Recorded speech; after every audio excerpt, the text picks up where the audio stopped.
3 years ago, actually, was the first time, or the last time we said it, wasn't it? Yep. And obviously, we didn't know what was coming. But we're back, thank goodness. We've got a lot of our European friends back with us as well. We had 5 qualifying sessions yesterday. All for our sportsman classes, and 1 licensing run as well. And we're very, very much looking forward to everything we're going to be seeing throughout the day. We start off with Pro ET. We're then going to be moving into Super Pro, Super Comp, Junior Dragster, Street Eliminator and Super Gas. And then 11 o'clock on a Friday morning, just what you need to clear out the cobwebs. Nitro Funny Car. We've also got the electric bike here as well. Han-Henrik Thompson set a new world record for an 8th mile. Going to be going for the new world record over the quarter mile over this weekend. Then we've got all of our FIA and FIM classes as well as side-by-side jet cars. Oh, Jet Funny Car match race today. Spider-Man Jet Dragster and electric car as well. So looking at, I think, 3 qualifying sessions for the sportsmen, 2 for the pros today, and it's going to be one of the best Fridays of the year. So rolling around underneath the tower is our first pair in Pro ET.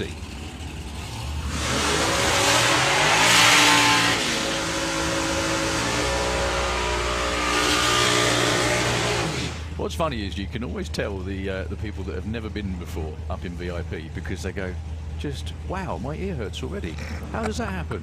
Well, without being rude, you're in for a bit of a shock today.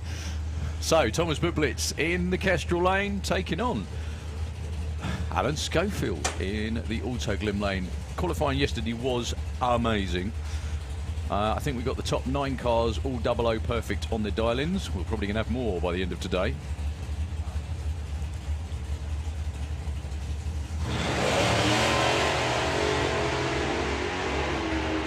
So the times you see on the board at the finish line are their predicted times.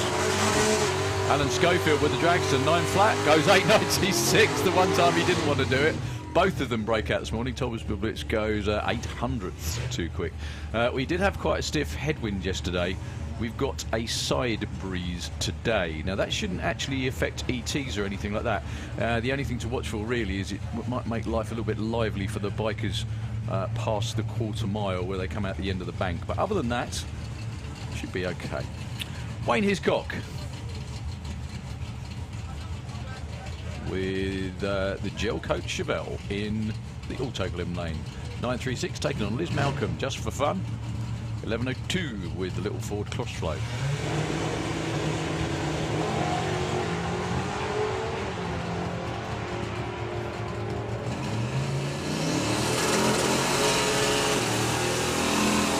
Wayne goes 9.36 with a 5 all the way up to number 3. Liz Malcolm breaks out with a 10.94. Way too quick. So John Turner, runner-up from roughly this time last week, Saturday actually, in the big bracket with the Greenfish. I joked with Johnny on Friday night. I said, yeah, I'll be giving you a big check tomorrow. And he laughed. And how did we laugh when he nicked it off of Lee? Taking on Dave Rudd, Kestrel Lane, 9.75. John Turner is on the bump at the moment. There's a few more cars that have actually turned up this morning. I've noticed Simon Goff has made it from work. I think that's where he was yesterday. Guy King's here as well. It's another one that didn't run yesterday.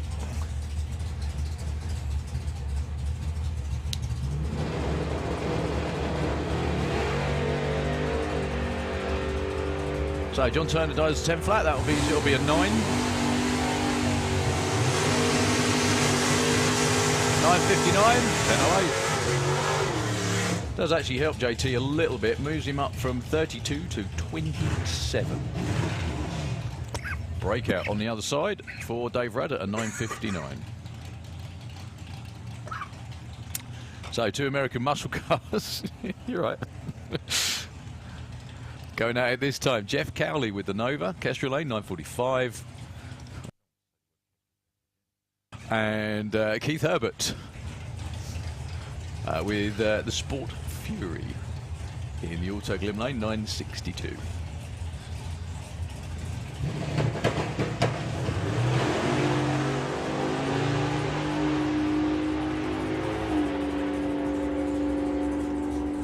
Keith driving it down the centre line, actually. 9.19 and a 9.52. A tenth of a second. Yeah, but Jeff, 9.19 on a 45. Yeah, I know. Everybody, with the air, the perfect conditions pretty much, apart from the side wind, but that doesn't affect the ET too much. And atmospheric conditions, absolutely fantastic. It's quite cool out there, even though the sun's out. Tracking mint condition, I think. Well, unfortunately, the person that can't make any advantage of the air conditioning is Andy Garnett. We're not going to give him any more power. Well, he doesn't need to turn the aircon on, so it might save a little bit of true. battery life. There we go. That's the only benefit. that's the way he gets more power. Doesn't turn the aircon on. Simon Goff joins us this morning with the Camaro. Dials 8.56. A 46 misses by a tenth of a second. Andy Garnett goes 11.07, stays in at 20. Number 20 position, 400s off. Very good morning to everybody watching in from around the world this morning on the absolutely fantastic SantaPod TV. Please. The thing is, that's provided for free. You get to see what we're seeing for nothing. Okay, admittedly, you're sitting at home or where at work or wherever you might be watching. But please show your gratitude to the team. They work very, very hard to bring you that. Oh, problems for Dave Fulton. Lots of revs, but didn't go anywhere off the line. Will Clark looking for 9.83 with the dragster. Yeah, the Fultons are having a mare this weekend. Simon Fulton, unfortunately, is out. Oh, dear. The transmission from Simon Fulton's car is in Dave's car, because Dave broke his transmission yesterday. Now he's got issues. Dan Fulton's going fine and Luke's fine, but Dave and Simon just not having a good weekend at all. Just a record as well. Will Clark broke out quite big time, actually. 9.76. Everybody stepping up numbers-wise this morning, and all running too quick. So just to explain again, the numbers that you see on the board are their predicted times. You can also see them on the back of the cars when they come into stage. That's the time they have predicted to run. They're trying to run as close to that as they can without going too quick. The one who's the closest at the end of qualifying will be your number one qualifier, and so on down the list. I think we have 42 cars entered in Pro ET, 41 have showed up. And we only have a 32 car field, so a bunch of them aren't going to be around to play on race day. Daniel Fulton, 10.05, that may be quicker than a 10.05, it is a 10.03, too quick. 10.68 for Al Medley.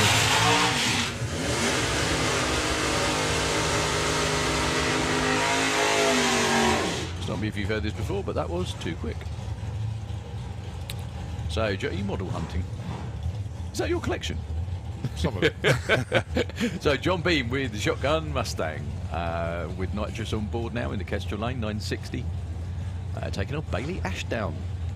Bailey dials 9.70. Bailey's Kaylee on the outside looking in, number 33. We are going to keep referring to this throughout the day, because obviously the closer we get to the end of qualifying, the more critical it becomes.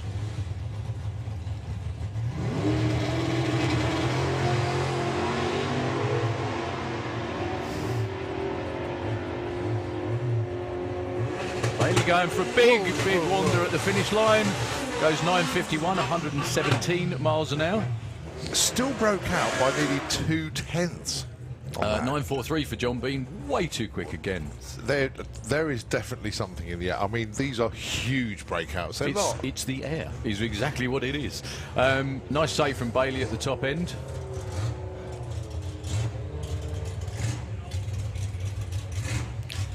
Okay, Carl Goldsmith. Or Top Fuel Carl, as it should be known, in the Auto Glim Lane. Not qualified at the moment. I read on a Facebook post yesterday that said he actually ran his non-nitrous personal best yesterday. That's right, yeah. He I caught him at the bottom of the stairs. And he goes, oh, the can in his hand, and he goes, oh, non-nitrous PB. Obviously celebrated. Taking on Tom Kay with Black Belt Dragster. Tom, 10.29, he's number 15. 10.17, way too quick for Tom Kay. Problems again for Carl, unfortunately, with the 12.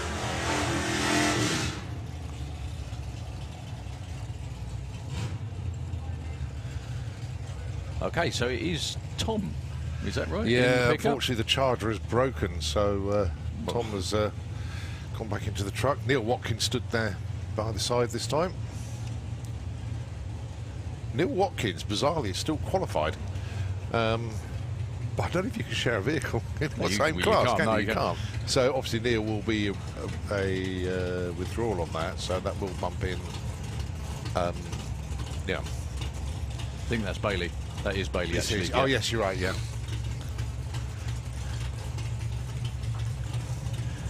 Taking on John Dalrymple.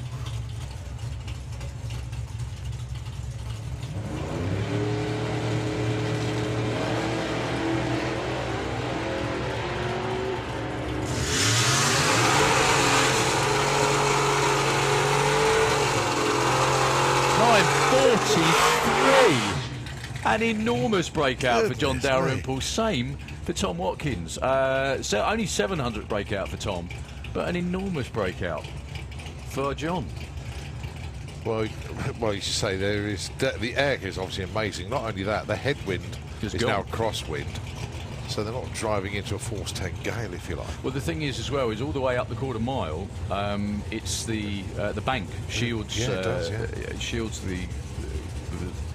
Shields them from the wind, so effectively, kind of, there's almost like having no. Okay, so Mason 926 ran a 920. So in theory, he could be running 912.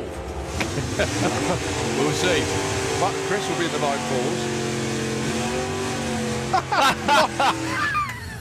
Breakouts both lanes, only a couple of hundreds for We're Chris laughing Newsom. because I said 912 as a throwaway joke. You went 910. Oh, my word. That's an enormous breakout. Somebody's twigged. Right, so that's where Gary was yesterday. That's the difference. Yeah. That's the difference a headwind makes, and when the weather as well, I think, isn't it? A 908 yesterday. Got you. I mean, Bob Bolden's going to set a new PB here. He's looking, look, 940. Sorry, Jan, he's going to go in the 9.3s here. hopefully. Oh, beautiful wheel stand there for Gary Carr. It's a good race, actually. Bob's sticking with Gary. He really is. What's Bob got for it? What's Bob? Nothing in it. Oh, nice. But Gary Carr, 8.96 with an 8. Bob Bolden moves up from 30 to 16 with that one.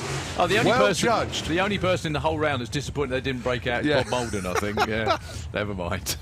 It's still a great run, though, 9.42. Oh, superb. It was a good race as well. Brett Featherson, current number 5. Marie Mills, another one of those on the outside looking in at the moment. 10.60 for the little altered. Brett's looking for 9.61.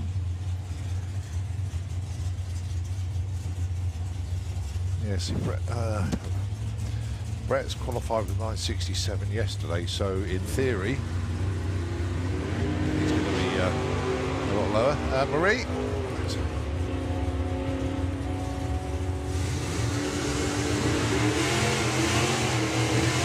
Yeah, 59. 59. 10.53 for Marie, too quick.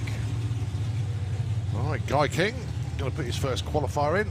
Oh, is this his first? This is his first one as well. Is, yeah. Dialing in 10 flat.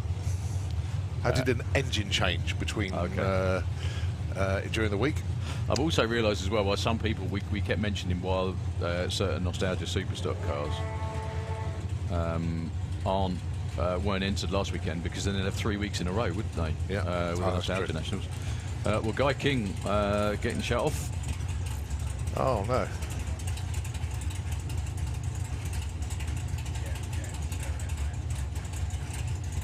But it's solo for Amy.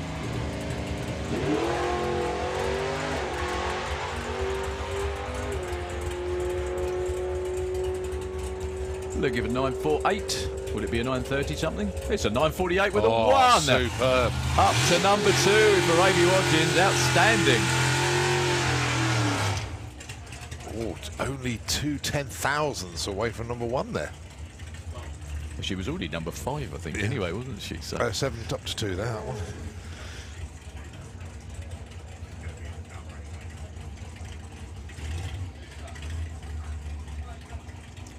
I like that. 9:05. Can you see the word underneath? Ish. Of course I can see with my bionic eyes. Oh, of course. I forgot you got bionic eyes. You haven't got your glasses on today either, sir. Oh, no. I only need them for, like, that. Oh, right. Everything from there onwards, fortunately, at the moment, is okay. We're going to be down to one lane just for a moment while the ever-vigilant track police do a quick clear-up and Guy King. Oh, lots of wheel spin off the line. That was an odd one. I can only think it didn't really clean the tyres properly in the burnout. Pedalling like mad as well. 934, 130. Stage 22. Okay. Nick Muggeridge with the absolutely immaculately turned out junior comp dragster. One thing I always mean to ask is, would this car be legal in Comp Eliminator? Because it is a junior comp car, isn't it? I just wonder whether it was a car that you could do that with, basically. Well, obviously no issue for Guy King. I think that's probably just an overfill or something. But going back to the pits, still got 2 more runs today and 3 tomorrow. It's still a bit nervy not having anything on the board, though. Yeah, you'd rather have it. Okay, Nick Muggeridge, number 19. So where are we on the old 1-1? Yeah, it's pretty bang on up to number 22. Yeah, but then 1 to come out, so in effect it's 0.17. Okay.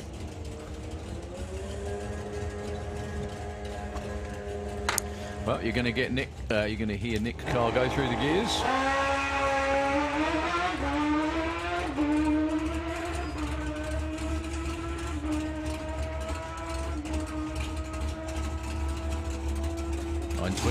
.10:29, sorry, beg your pardon. Obviously thought he was going to go a bit quicker. 129 miles an hour. Same as to Dave Cherrett. It does look like someone sat on the roof of that, doesn't it? You ever notice? Yeah. It's probably the amount of runs he makes at speed, it probably just pushes it in. This van's got a lot of history to it as well. If I'm right, I think this was Des Taylor's. It was, yeah. Yeah, wasn't it? Yeah, the Revel. The Revel sponsored machine, long time ago now. Sorry, Des. 10.20 for Dave this morning. He's currently number 29. Would like to be a lot more comfy than that.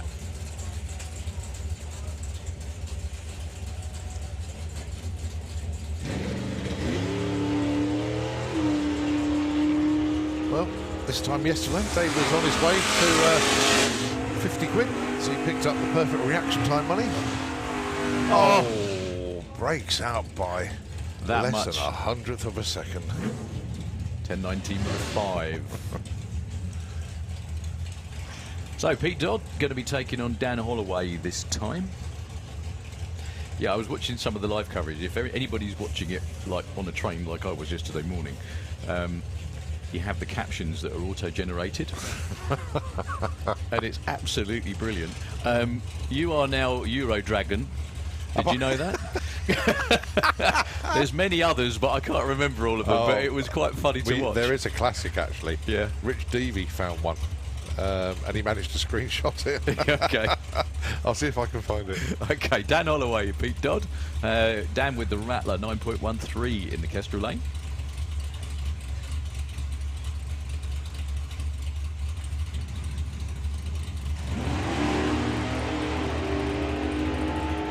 I have a feeling that... so let's see what they can do this morning. 9:12, 9:15. No help for either.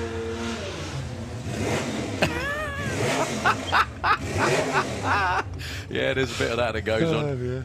It's supposed to be wheelie bars. Is it? Yeah, it came out as that. I can imagine people's names like Samu Campion is going to be something like Samu Campion Trip or whatever it might be. No offence, it's just the way that the captions auto-generate. It's one of those things. Okay, so Lee Morris, Mark Huxley. Right, Mark Huxley's back out thanks to Dave Day and Martin Kerr. Oh, poor old Lee was having nightmares last night. They got a new coil, and it turned out that wasn't a problem. It was the the electronic box. Oh. MSD 7AL, whatever it was. Oh, look at that for Mark. 9.95 at 1:31. Well done, sir. Yeah. Good. I think he's been slightly quicker than that before. 10.12 on the other side. Anyway, sorry, Colin. But yeah, he's managed to get it sorted. So I'm chuffed to bits for Mark, because I thought at some stage he didn't think he was going to be continuing racing this weekend. But they got another MSD. And, well, look at the result. 9.95. Maybe that's what he needed. I think that is a combination of perfect air, perfect everything, because that car's all motor. There's no gas or anything on it at all. Okay, so it's Super Pro time. Now, Super Pro, if that's possible, the top qualified numbers are even more competitive. We haven't got them yet. But I think it's currently the top 11 cars.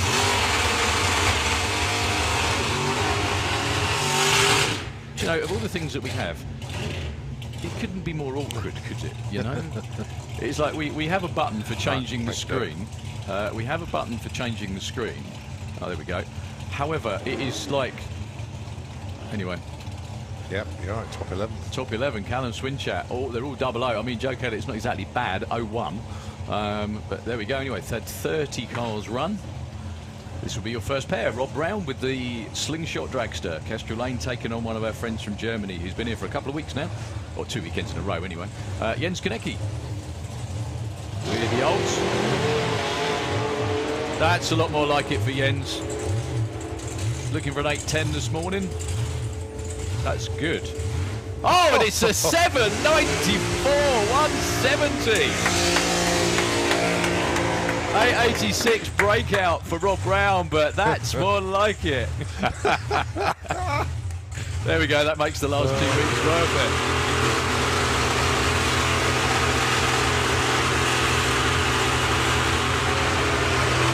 Well, I don't know whether that was Jens Konecki's first 7, judging by the crew leaning out of the window on the tow wagon and his wife's reaction. I think that'll be a yes. Well, bearing that in mind, is Thomas going to get there as well? I mean, Thomas has run a 7 before, but are these the conditions to get Thomas back in the 7? The thing is, I think it just depends whether they want to race or whether they want to go for it. I think that's the difference, isn't it? They want to go for it. If it was me, I'd want to go for it. There's no question. Yeah, that's why yours is broke. Well, yeah, there is that, but no, because you've had 5 qualifiers, you know, you're in the show. Go for it. Well, Thomas Haas does break out. 8.18 is quite a jump to a 7. Oh, something fell off. Dave's got it. Well, less weight will help. Thomas got 8.10. 8.67. Right numbers, wrong way round for Dave Russell.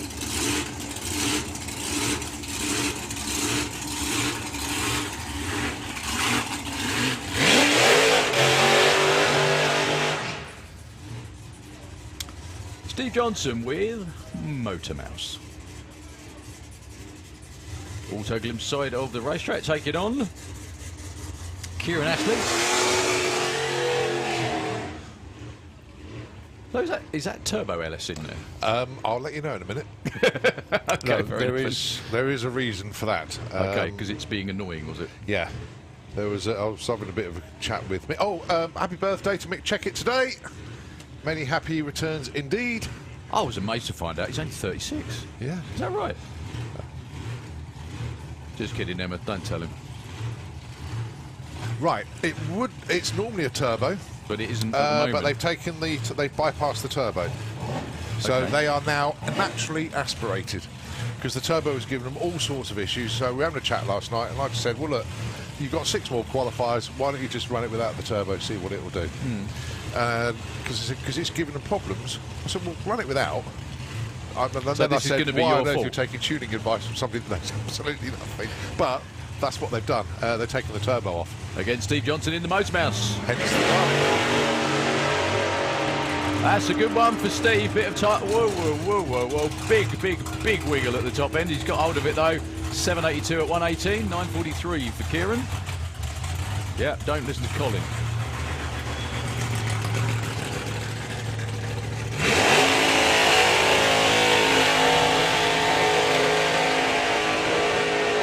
Crew out there doing a check in Steve Johnson's lane. He absolutely had hold of it. Light as well. Look at both of them actually. 009 for Kieran. 003. for Steve. Bit of a shame that for Steve, actually, because that was a really, really good run. If you look at the 8th mile numbers, 4:51 at 1:58. That could have been, could well have been another 6. So, Mr. Consistency yesterday.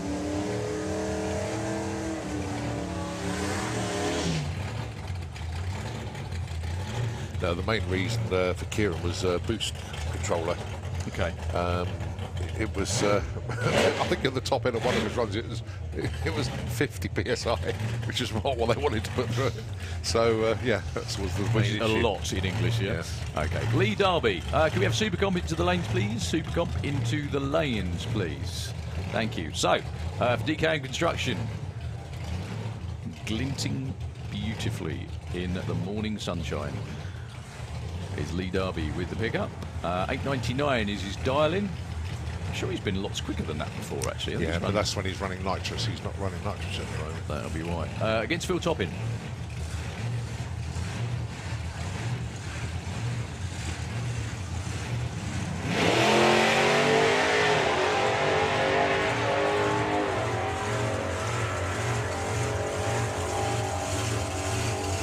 .70 for Phil, 9.02 for Lee Derby, moves up 21 to 18. That's more like it. Yeah, well on Lee.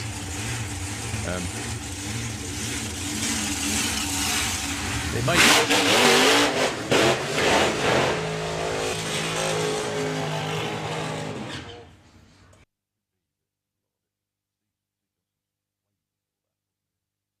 Okay, so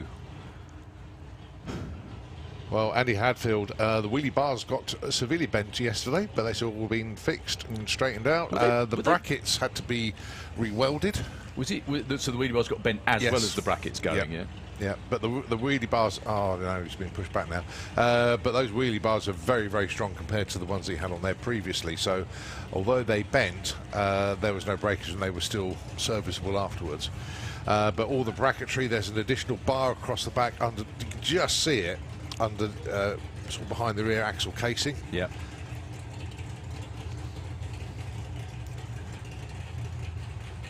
What a great shame. Entered Super Pro to get lots more track time, and well, that was a bit more than he wanted, especially being put back. Really, really unfortunate for the Twister team. It's one constant kick in the bits after another, unfortunately, running a race car sometimes. Ron Bartlett.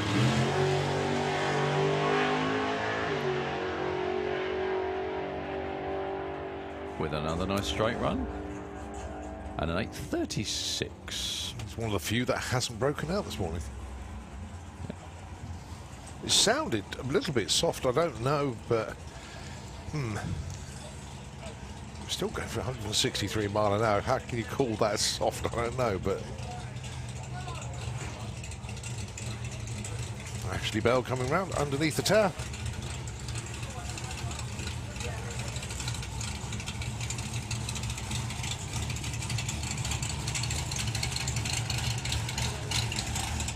Can't help thinking as well, Twister from this angle looks like even more of a cartoon than usual. If you look at it, look, it's got such a dippy little front end on it, and the back is awesome. I do love that car. It's awesome.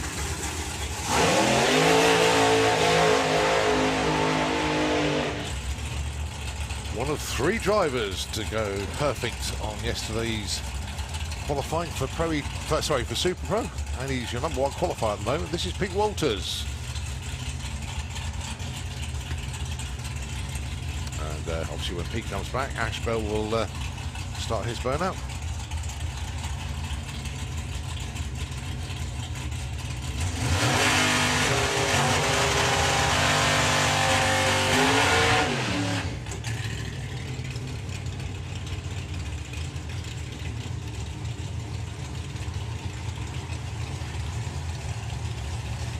Actually, he's been racing a long time now, hasn't he, in Super Pro? Long time, probably about 20 years. Pete Walters hasn't, because obviously he was in junior dragster then, I think. Yeah. So Pete looking for 7.59, so that'll be a 7.4. Does it make as much difference for a supercharged car? Oh, it's yeah, of course. Yeah. It all helps. If you think about it, supercharged cars suffer. If you especially think about blown pro mod cars, if you think about them when the weather's cool, they run really quickly. In the summer when it's hot, they suffer, don't they? Because of the, you know, there's not as much oxygen.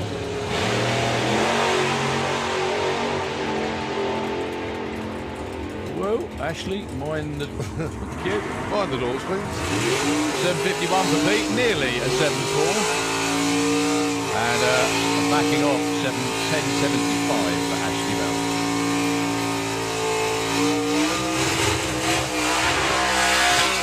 JT.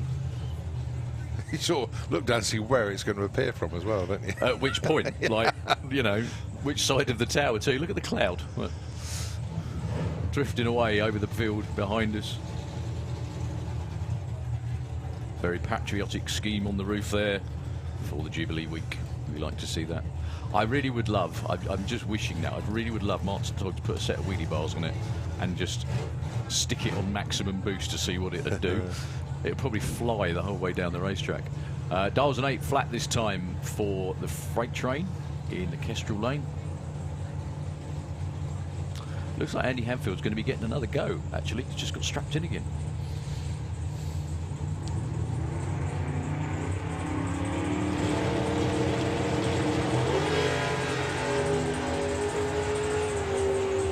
Well, Mark was always going to be out in front because of the difference in the dial-in. 8.31 at 1:47, backs off quite early there. 8.93 for JT, 1:48.60. That was his chance to run 150 in the pop, you know that.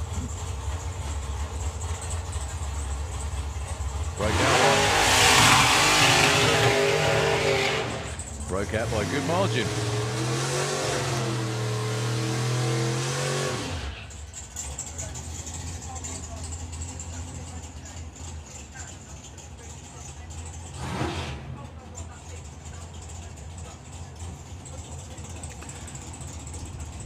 So, door car against Dragster next year. Andy Hadfield will be, well, looks of it, next up. Brian and Julie, the family that races together is skin.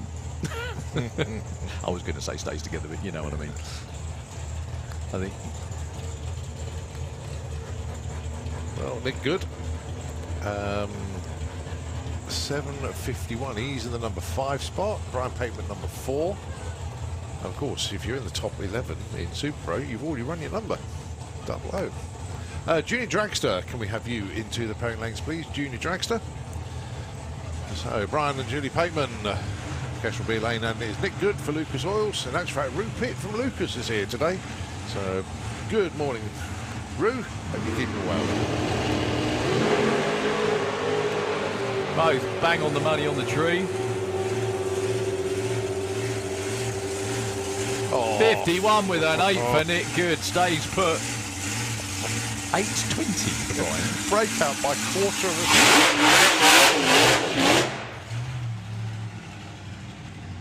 of a second breakout for Brian Pateman. That's probably no nitrous as well, I hate to say. Is that right? Yeah. You think? I think you're right. Well, he didn't purge the nitrous. No. That is incredibly quick. So Andy Hadfield, for the second time of asking, not sure what the issue was. He's shaking his head.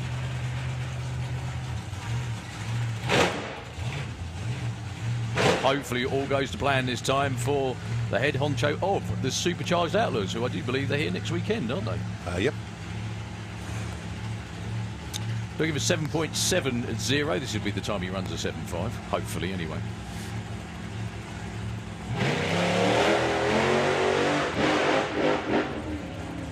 Whoa, whoa, whoa, whoa, whoa. That's a new one. That's a bucking Bronco. Well saved indeed. That definitely had something odd about it. Not sure what that was. Is that a weight bar or a panel? He did an excellent job holding onto it though. Congratulations to Andy for keeping it shiny side up. Yeah, makes the first turn off no problem whatsoever, but a little bit more work needed, unfortunately.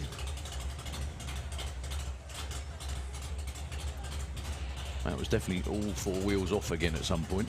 He had one of those yesterday as well, didn't he? That looks like a door card. Is that what it is? Yep. Certainly a piece of interior. Unusual.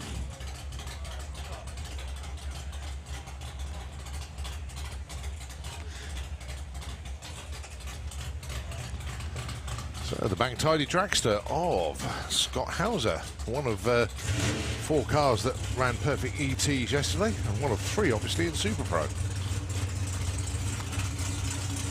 Yeah, you're right actually.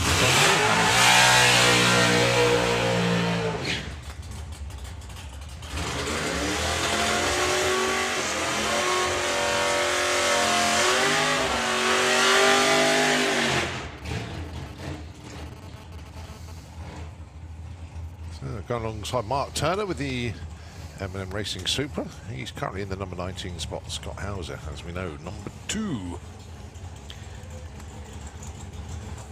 Commiserations to the Twister team. Go give him an aspirin and get him to do it again.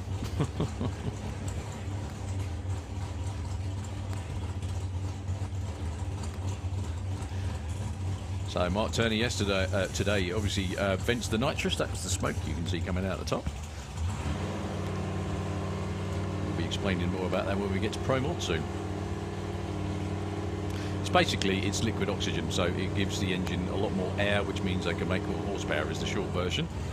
And it's been used in drag racing for many years to go quicker. Just over a second difference in their dial-ins.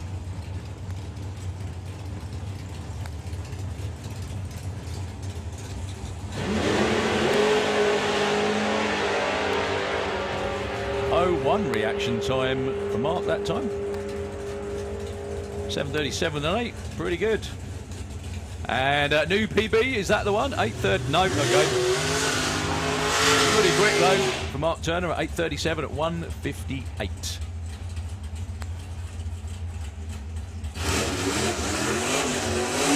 Paul Marston, I think. I think it's Paul in the car. Yeah, no. Didn't he put a run in yet, has he? Don't think so. I think they were just... No, yeah, you're right. It hasn't put a run in. I think it was just concentrating on getting Bailey comfy. And obviously Paul was on the start line when Bailey had that wiggle at the top end the run before. So the governor is going to get to see what it was all about.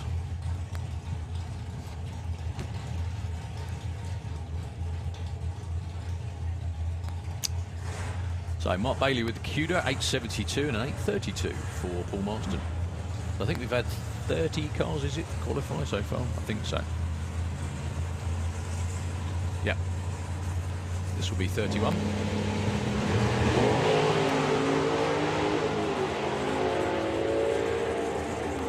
Well, Paul's way over towards the wall and backs out of it.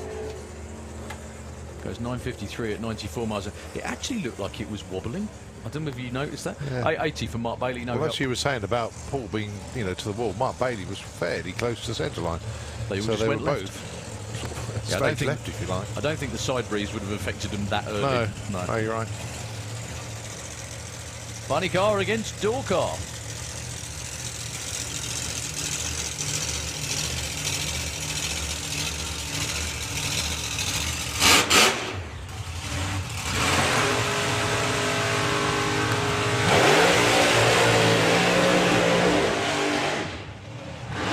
Mark Flavel yesterday only put in one run, and what a stonker it was. 7-1, wasn't it, I think? We didn't see him all day, all the rest of the day. This time does 7.10 in the funny car in the Auto Glim Lane. Billy Gain put in loads of runs yesterday. Best of which qualified him only number 17. Because of the way that the sportsman ladder works for Super Pro, if he's not going to stay there probably, but if he did, that would mean he'd meet the number 1 qualifier in round 1.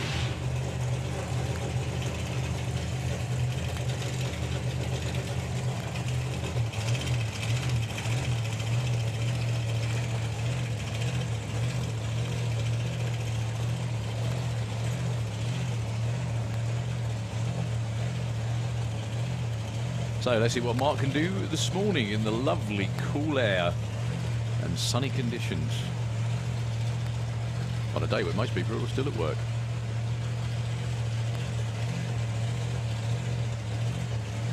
Those are at work tuned into the coverage.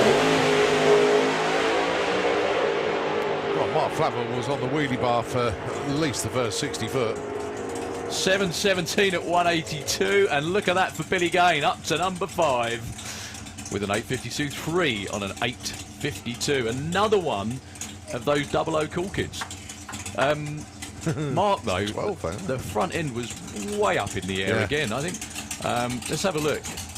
Down to number 12 now. Perfect. Top 20, 05. That's quite...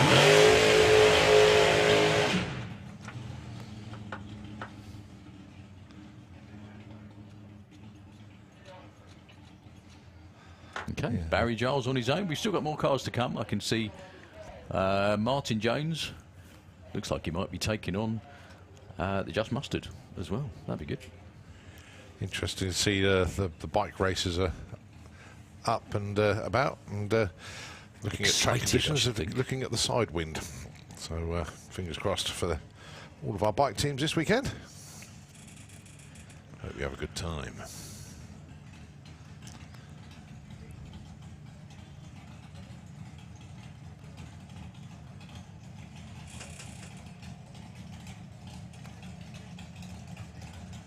So Barry Dial 7.38. Now, he's in the 14th qualifying spot. Normally that would mean he was having an off day. This weekend, it means he was 0-2 off. Street Eliminator, Top Speed Automotive Street Eliminator. Could we have you down to run, please? So, what can Barry do this time round?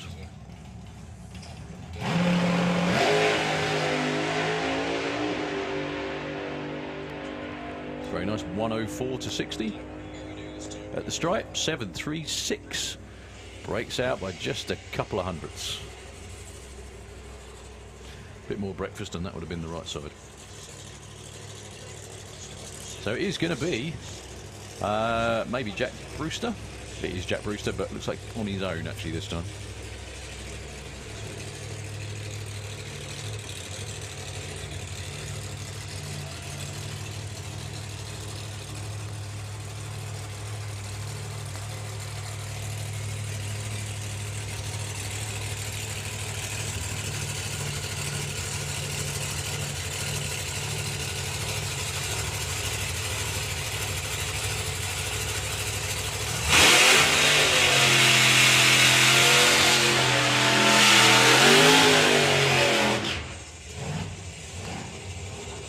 Looking at the live stream, and the picture quality is outstanding.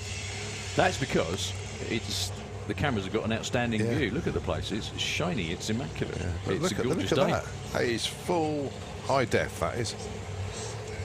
Very good morning to everybody that's tuned in this morning as well. A few of the racers, a few people that we know very well are all tuned in. Hayley Hadfield's tuned in. Morning, Hayley. I believe you're up later on this afternoon, so obviously good luck for Purdy with her exam today. Got a couple of juniors doing exams today as well, actually. Is Purdy entered this weekend? Yeah. Just not able to... Yeah, it's got an exam, and then once that's done, they'll be making their way over. Must be a little bit torturous watching. Yeah. When you're entered. Okay, so Jack Brewster, 7.20 for the Firebird.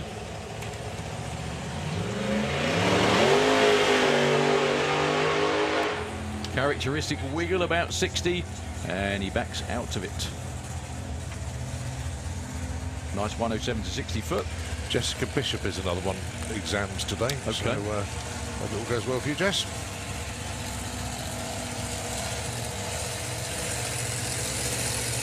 Gary Parks, morning Colin and Darryl. Morning Gary, look forward to seeing you next weekend. You bet.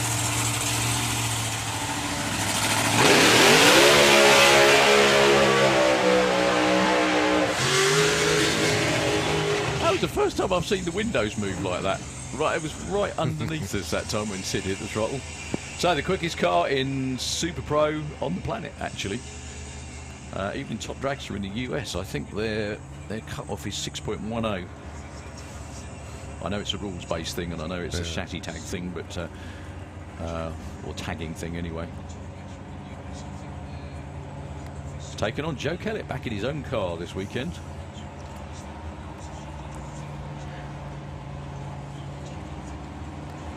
His car has been through a number of hands over the years, and I don't think it's ever looked prettier.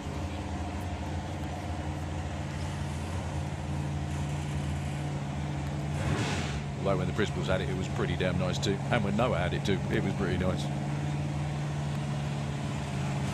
Bizarrely, the people, just again, sorry to go onto the live feed, but there's another huge spectator audience for us.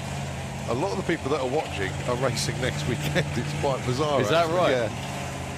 Steve Matthews, Andrew Bishop, obviously we just mentioned Gary Parks.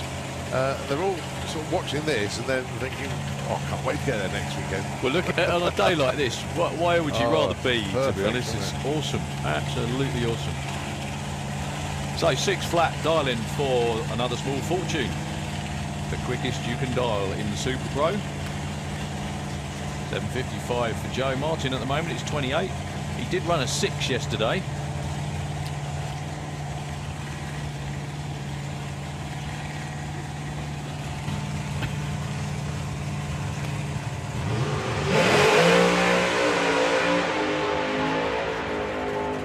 That's a nice run for Sid. Will he stay with it? 6:22, 188.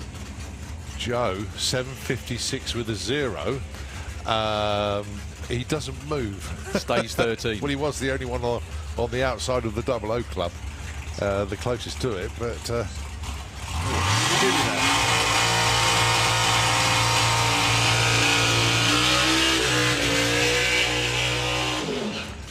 that's a wrap for Super Pro. We're into Super Comp now. Marcus Ottensnow with the big old Dodge Ram pickup.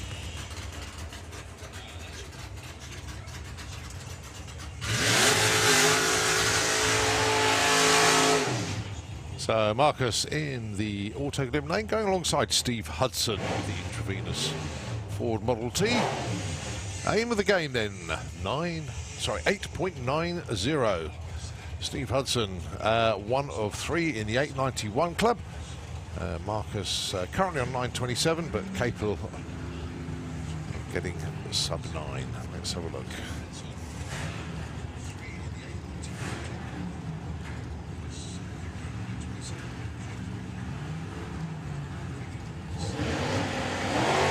Marcus won't be doing it on this run. Unfortunately, left before the tree ran. Steve Hudson going through with an 8.86. That's a breakout, just a little bit too quick. So obviously he stays in the number 5 spot. Marcus stays number 9.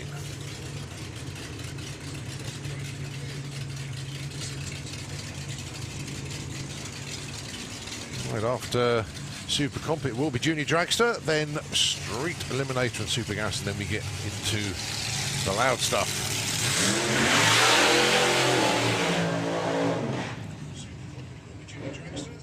Pair of slingshot dragsters for you then, and these two will be staying on site after this weekend, ready for the Nostalgia Nationals 3-day event starting on Friday. This is Steve Field with Black Pig 2. He's in the Kestrel lane, going alongside Andy Clifford with Snake Eyes. He's in the auto glim lane. Steve currently number 7 on an 8.99, and Andy Clifford currently number 10 on a 9.30. Both capable of going way quicker than 8.90.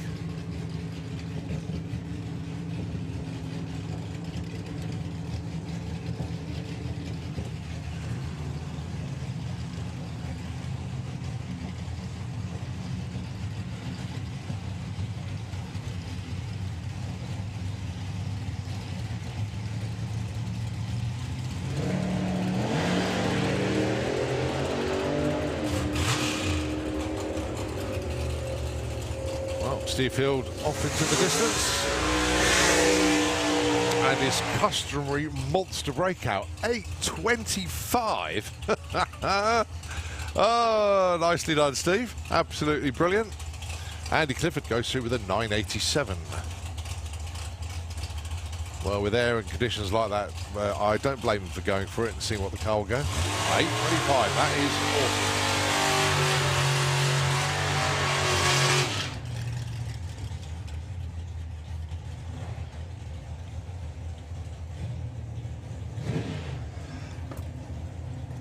Paul Hudson with the pension pot going alongside Martin Kirbishley. Went pretty much bang on yesterday, 8.906. So Fix Auto Penzance proudly supporting Martin Kirbishley with his racing. Massive thanks indeed to them. Thanks for the hoodies as well, appreciate that. So let's see how these two get on then, chasing that 8.900. 8.79. Martin Kirbishley a bit too quick there. 9.85 for Paul Hudson. A little bit off there.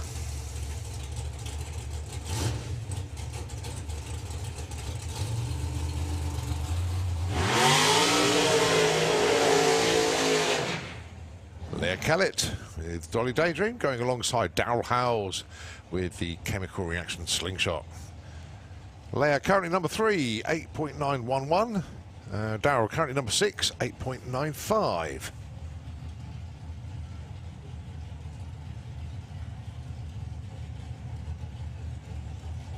But absolutely brilliant weather conditions. The only downside at the moment is the crosswind. But fairly well protected on the racetrack. It's obviously when you get in the shutdown area. We'll just move to the left a bit, so compensate for that. And all will be good.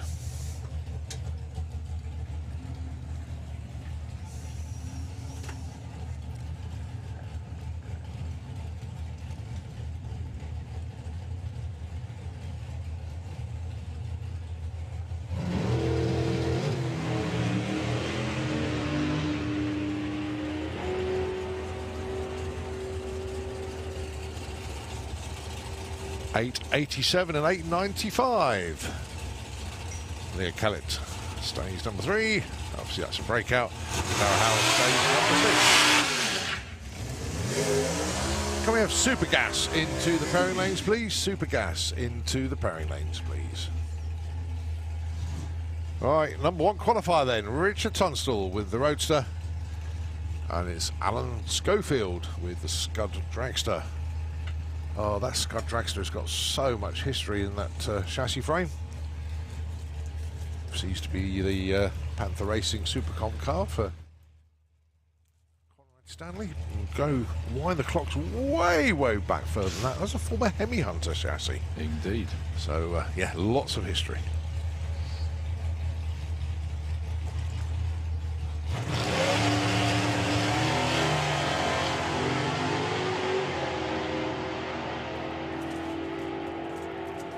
Good looking runs these two. 8.78. Richard Tunstall, big breakout there. Alan Schofield moves up 2 spots there to 8.94 into the number 6 spot. And although he didn't mean to do it, that's a new personal best for Richard Tunstall there, 8.78. Into the size of the breakout. Right, so it is a Lucas Oil's Junior Dragster. And it's 0476 to get onto our front page. Why am I saying that? Well, that is the reaction time of the 16th driver. And we have the top 16 on our computer screen here. We can find the others, very easy to do. But it's just interesting for us to see. How many have you had run so far? 24. How many got entered? I think 30, I think. Is it? I was going to say, so everybody who does turn up to run will qualify. Yeah. Oh, 31 entered, sorry. I'm missing quite a few.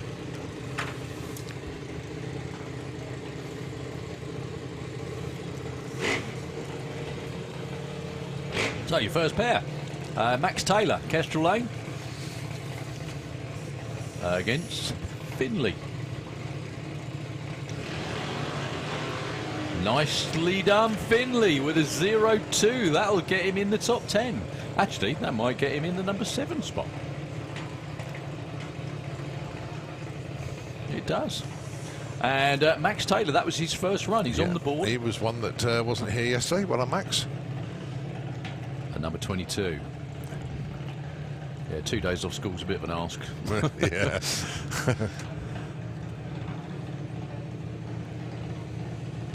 It's not normally that bad though, because this event is normally Friday, Saturday, Sunday, Monday, isn't it? But obviously with it, due to the extra bank holiday, the Jubilee and all that, it's just that bit different this year. So Freddie Taylor with the Outlaw car at Kestrel side of the racetrack against Lola Belkin. Good reaction time, Lola. It was deep staged. That's moved her up. It hasn't. No, it hasn't. She's still number 5. She's still number 5 with that. Unbelievable. And Freddie with an 071 stays 17. Yep. I can just hear the conversation when she gets back to the pits. That's how you do it, Dad. Look.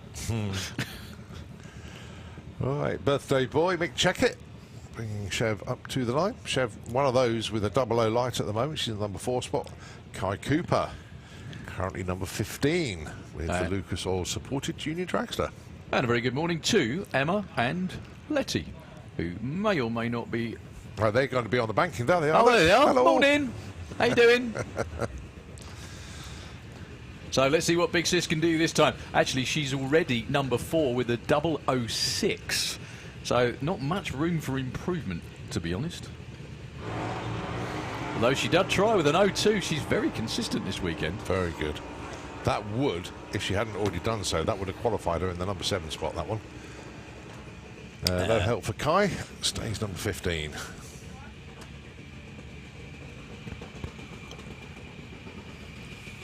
Okay, Luke Fulton, Kestrel side of the track, taking on Jake Cooper. All right, Luke currently number 3. One of the cool kids in the 00 club. Jake currently number 9.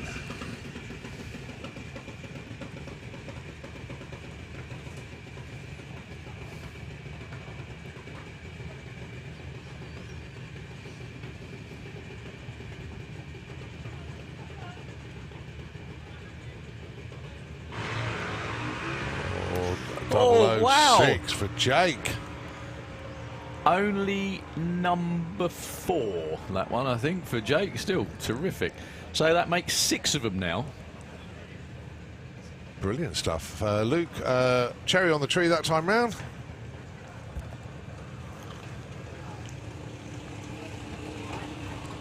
So Liam McDonald, possibly the world's only twin parachuted junior dragster in the Kestrel lane, against Katie Ellis. Katie's 10 at the moment, Liam is 7.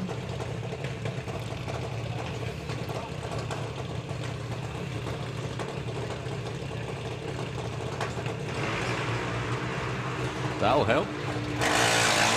Katie going to move up a little bit with that one. 2 spots to number 8. Well done, Katie. Liam, no change there, stays at number 7. Still a very good 03 light though. Yeah, very consistent. Doing very well in racing, that one. Always the thing. So, Luke Mugridge with the Velocidragster. Can I call it that? I like that. I like that. That works. Velocidragster. Well, it's got a Velociraptor on it, yeah. So, yeah. Dino Dragster's a bit, you know. Yeah, Velocidragster sounds quite good. Kestrel Lane. It's only taken me 3 years to think of it. 3 years and a cup of tea. Against Harry Redshaw. It was the tea that did it. That's the one. Tea's the solution to lots of things. If you watch Men in Black, that solution to everything is pie. Mine is tea.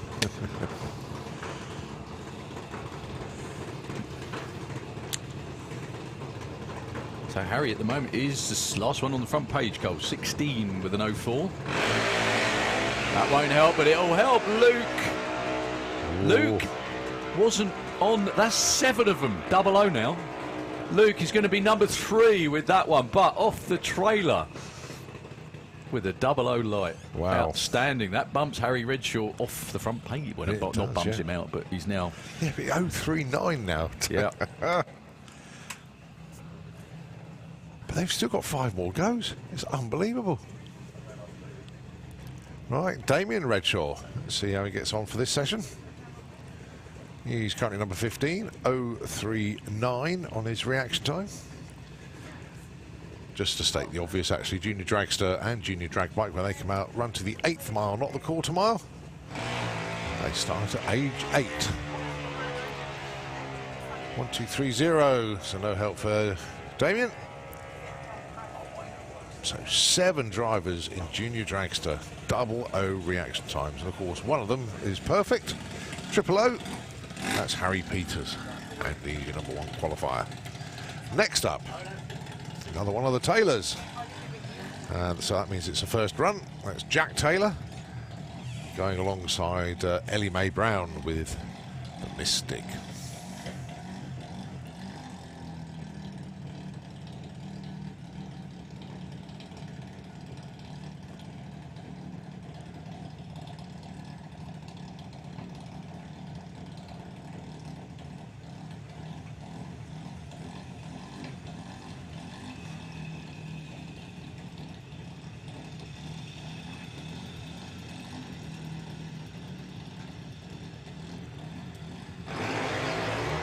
.072 for Ellie, 0.24 for Jack. So Jack's going to get qualified. That's the most important thing, even though the dragster has just gone past 60 foot and quit.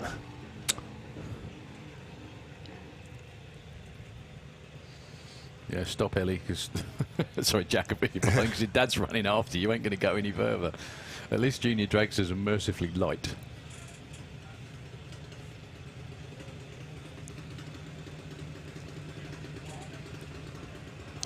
So we've got Street Eliminator around the back of the tower, as well as Super Gas. And still lots more to go. Yeah, basically they're the last classes before we get into our pro categories. Oh, that's right. Super Gas runs before. It does, yeah. Last cars before Funny Car. So it's Neve down there in the Kestrel lane. Dave giving Richard Deavy a hug. Dave's got big arms, he's okay. Taking on Ada, the other member of the Limited Funds team. Doing very, very well. Very well. 0.22 for Ada. Number 11, I think that's going to be. 0.36 for Neve, no help. Yeah, Ada up to number 11.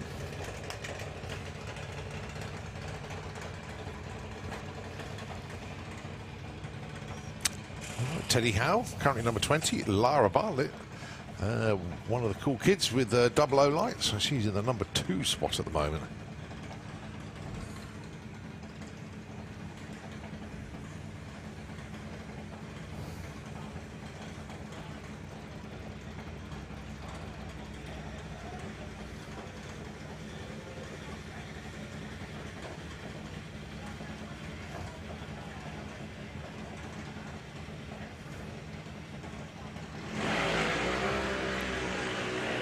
No help for either of those two that time round. Lara 0.11, Teddy 0.32.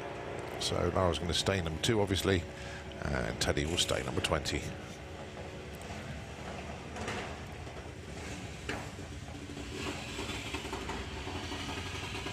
All right, Mackenzie Love going alongside Ellie Fag.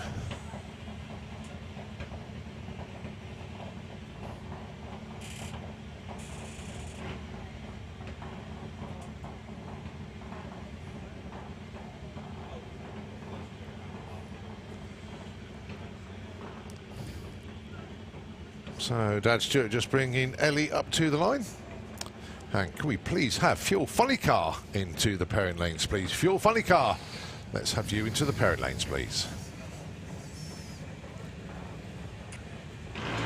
Oh, they both tried so hard there, but both of them went red. Ellie a 0.14 and Mackenzie 0.04.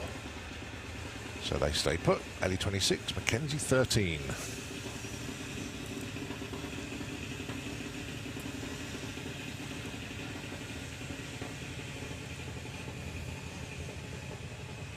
Right, Jacqueline Bartlett, currently number 12. Ted Sullivan, number 21.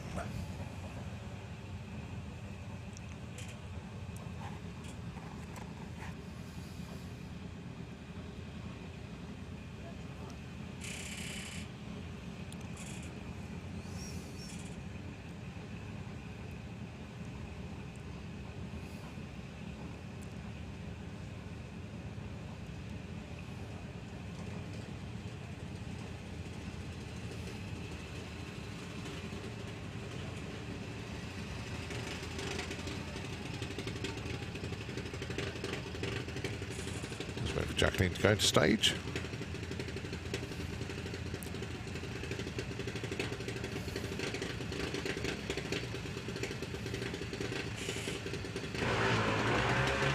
And both with a point 1-4. Not going to help either of them. I think you've got one more car to go. So unless anything changes dramatically, the top 7 are 00 perfect on the tree. Joined this time by Luke Muggeridge.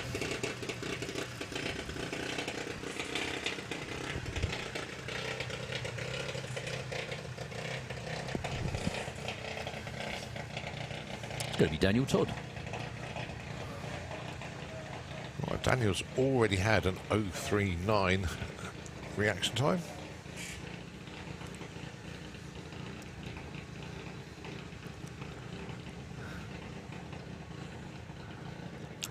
Grace Smith. The Boost Monkey.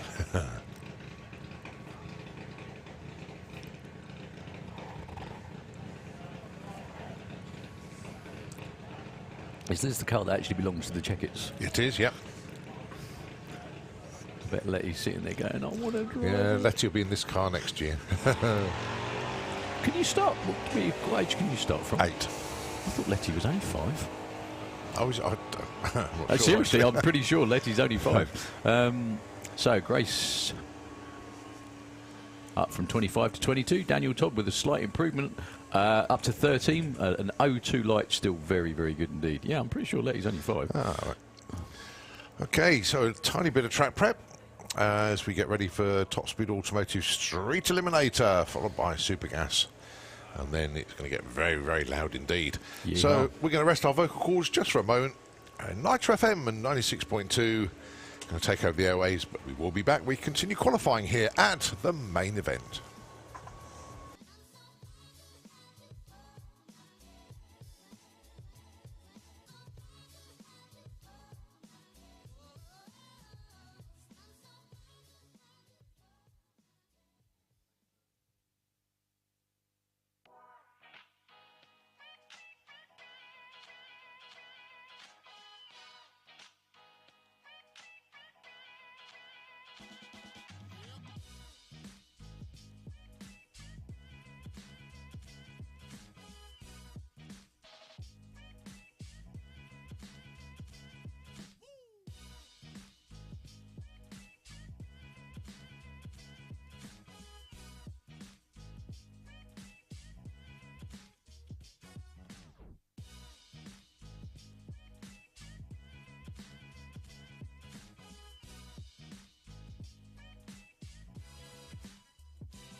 So we are back with Top Speed Automotive Street Eliminator qualifying session number 6, and to say they were a happy bunch last night was an understatement. Especially anyone named Higgs, I should think. Oh yes, yeah. Also, we did a presentation in the pits last night with the Street Eliminator gang. Unbelievably, when we did our SPRC Awards night, we didn't have Andy Bond or Elliot Day at the awards night, so the idea was we were going to present their trophies at the Street Eliminator too, which didn't happen, and then we lost the trophies. You lost to the trophies? We lost them, yeah. That's impressive. But they were since discovered. On eBay, is that what you're trying to win? That's You're trying to win them back, are you? So we finally presented Elliot Day with the SPRC Best Newcomer Award last night. Excellent. And of course Andy Bond for his championship winning season for last year. So the other 56 in competition in Street Eliminator on the Kestrel Lane, Anthony Wilkins. Well, this should be quite even actually. We now know, thanks to lots of messages, that Nigel Hale hasn't got the Pro Charger on, hence drop off in performance. Butch into the 12s. Butch. I don't know whether nitrous may be in the offing for that car, but the crew seem rather happy. Well, his family seem rather happy. So, first run for Al McSweeney in the Kestrel Lane after a fairly good weekend at the Door Slammers last week. Well, all being well, he will go straight into the number 2 spot, but the way this car is going at the moment, he's in the 7.5s. Number 1's reachable. It's reachable. It would take a PB to do it against Paul Morton.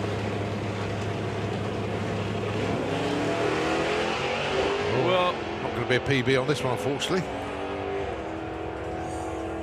Bit of tyre slip, about 60 foot again for Al. Another PB though for Paul Morton, 922, 147 miles an hour. And 847, a huge 177 for Al McSweeney.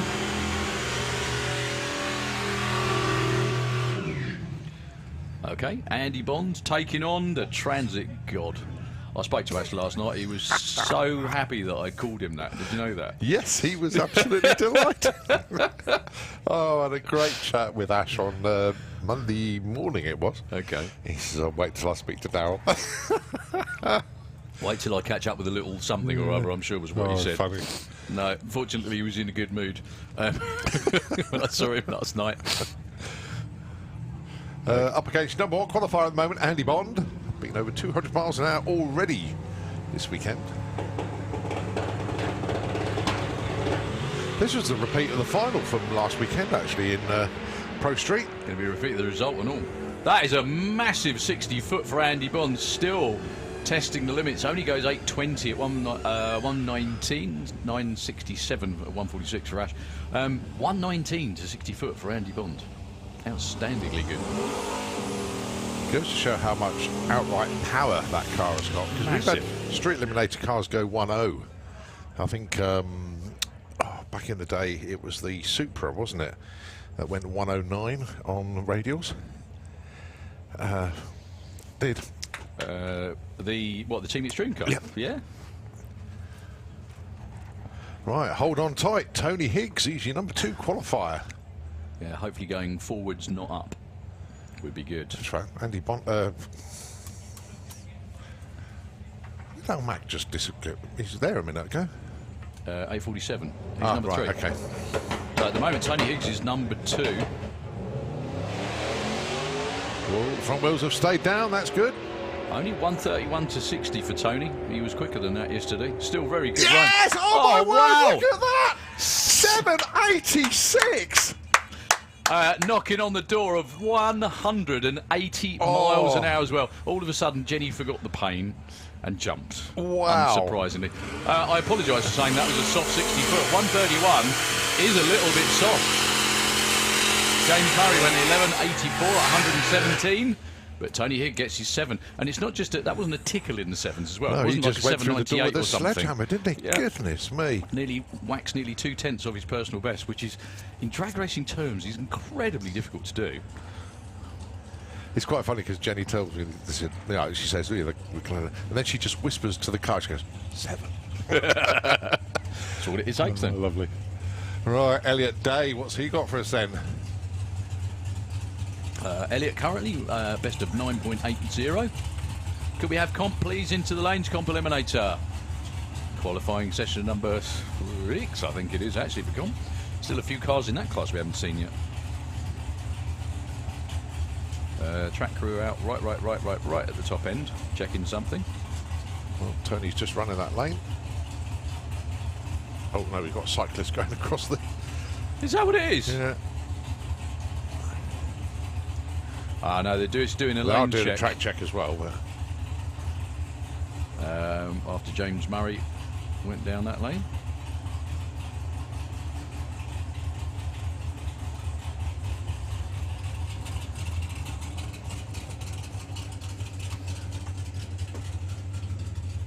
So just pushing Elliot back for the time being.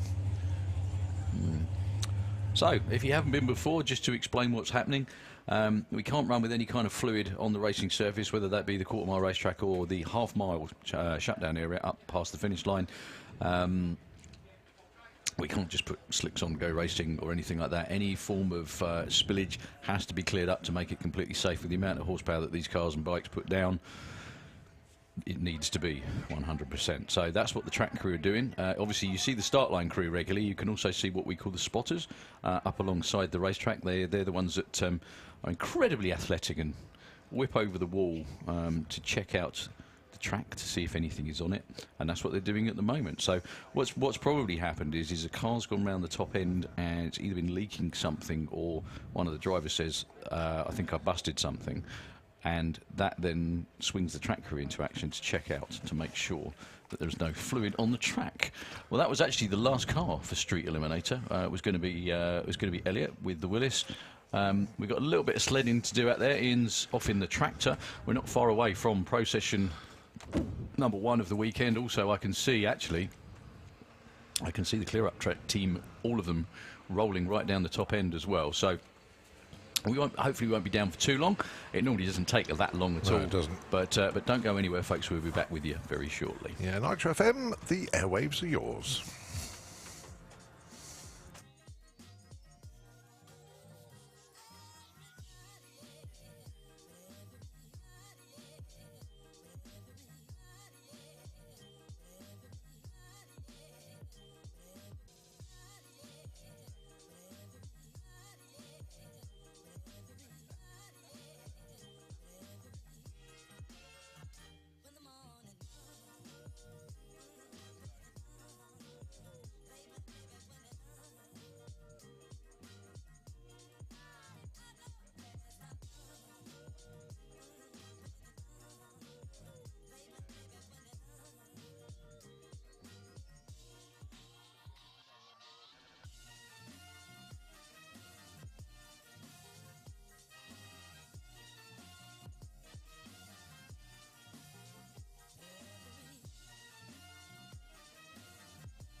want to wait.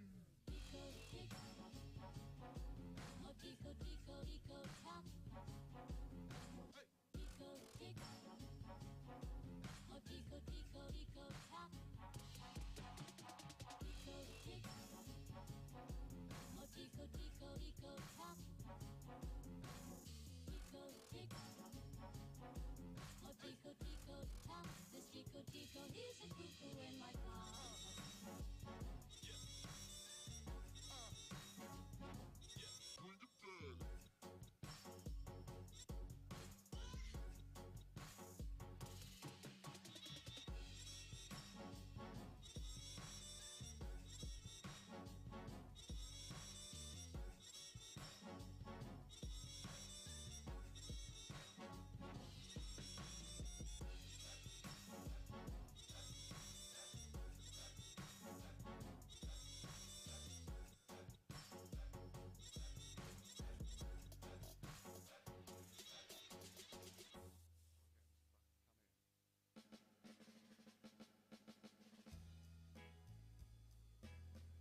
Well, once again, our track crew doing a sterling job at the top of the shutdown area as we get Elliot Day to put his 6th qualifying run that's been available to him. I'm not quite sure how many Elliot's done, but he's in the number 7 spot at the moment with a 9.80.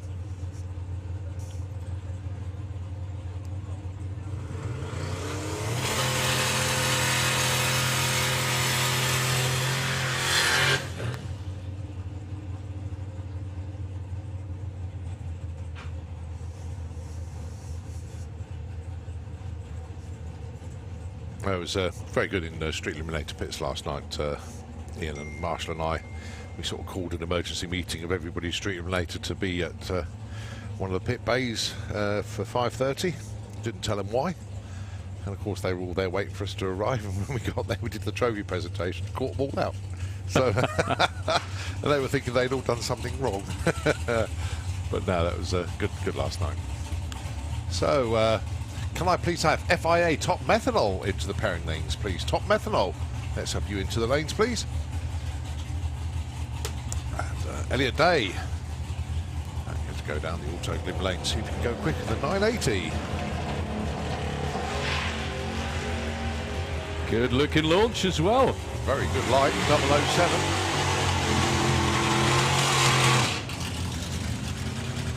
76, yep, he's best of the weekend so far. Chipping away, knocking on 140 miles an hour as well. So we've got, I think, yes, Super Gas is the last class before Fuel Funny Cars, who were getting suited up round behind the tower. Yeah, he's the last class, we're there. Okay. Andy Harrison, currently number 9 with a 10.01. I think the other runs were too quick. Taking on Andy Dibley. Dibs is number 3. He's one of 3 people that's run 991. Well, there's definitely space to get a 990 in there.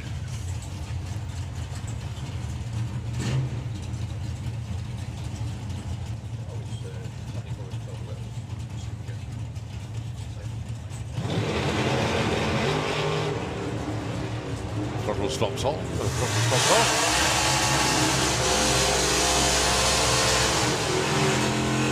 And it is 9.89 with a 2 for Andy Dibley, despite the weave as well. I was going to say he's weaving to try and scrub some speed off. Yeah. 9.97, so no moves for those two. So a very good morning to Tony Morris, hopefully tuned in from the other side of the pond. Very good morning to you. Basically at home building carburetors and watching the feed is what, not food as in feed for him, but but the live feed here from Sandspot. So good morning, Tony Morris, class sponsor, and thank you for your support as well. Yeah. And of course RDR Racing, that's Dave Gibbons. He's here supporting the races. So John Giles in the Roadster taking on John Turner in the Cuna. Oh, Johnny! 990 with a 2, 136 miles an hour. He's been saying Diamond Blast, blooming car won't go back in the 9s, and look at that, 990 with a 2 for John Turner. Well done. 984 too quick, unfortunately, for John Giles that time. That was actually a bit of a shock. I am genuinely, Johnny, well done, mate. I'm genuinely shocked by that one. Well, I'm genuinely pleased, but yeah, that too. You know, the cars that are running in the low 10s because of this improvement in the weather and everything, that's got in there. Well done. Right, see if Dave Fulton sorted out transmission issues. John Morton currently number 2. He was number 1 coming into this session.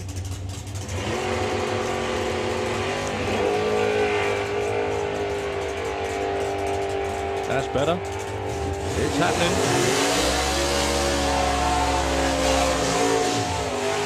Oh, yes. 994, 137. I'm sure he'll take that after all the grief. Yep. 986 breakout for John Morton, but yeah, nice move there for Mr. Fulton. Tim Moore with the 1955 Chevy. Very nicely turned out car, taken on Mark White. Both of these are in the 99s already. In fact, almost everyone is.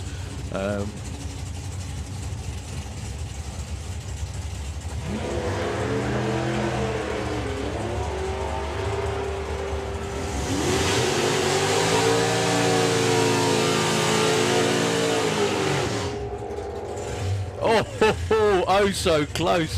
989 with a 3 for Mark White. Just that smidge too quick. Quite a big breakout for Tim Moore that time, actually, with a 978. So what can Bob do about going slower this time? Have to let off at the 3:30 this time, I should think. Stefan Reffeltraff, currently number 7, 993. Bob is on a 999.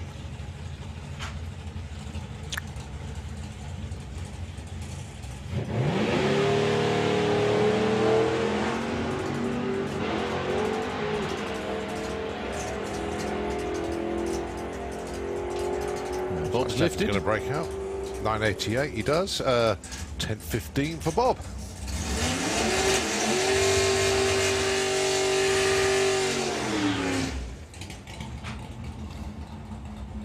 Pete Creswell. First appearance of the two-seater coming up.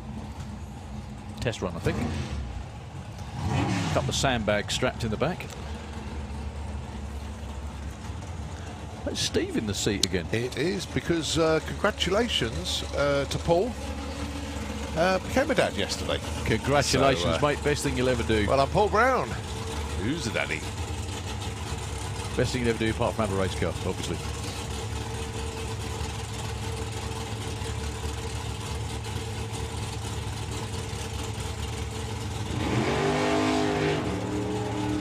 Oh, 1-1 off the line, and a monstrous throttle stop that cuts back in at half track. Oh, very close, fellas, very close. That's nearly it. Speed as well, 152.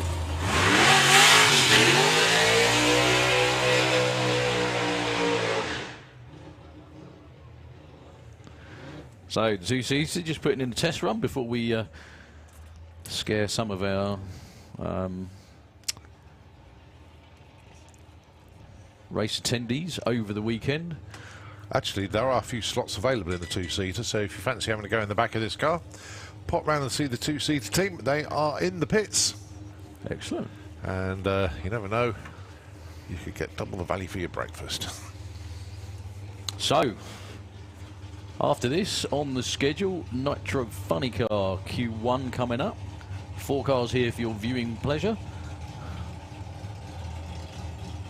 After that, we have our friend from Denmark with the electric bike, who put in some seriously stout runs yesterday. It's interesting to read their Facebook post regarding what they did, and it was because they were testing the motor at higher output, shall we say. Yeah.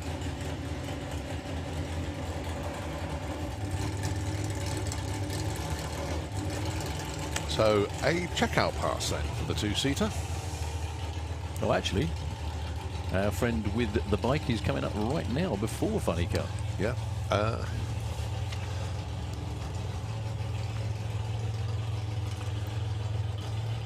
Well, to say he was running the numbers yesterday was an understatement. That was outstanding, wasn't it?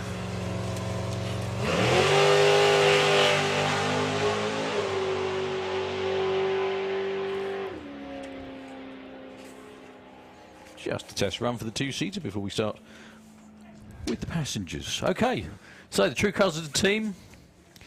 Hans-Henrik Thompson rolling underneath the tower. Terrific day at the racetrack yesterday for him with the electric bike. They were testing yesterday to see what the increased power would do, and it did everything they wanted it to. Yeah. It absolutely went. Well, he was 350 volts prior to this weekend. Mm-hmm. They've now upped to 400 volts, which basically gives another 200 horsepower. That's nuts, isn't it? Which is incredible.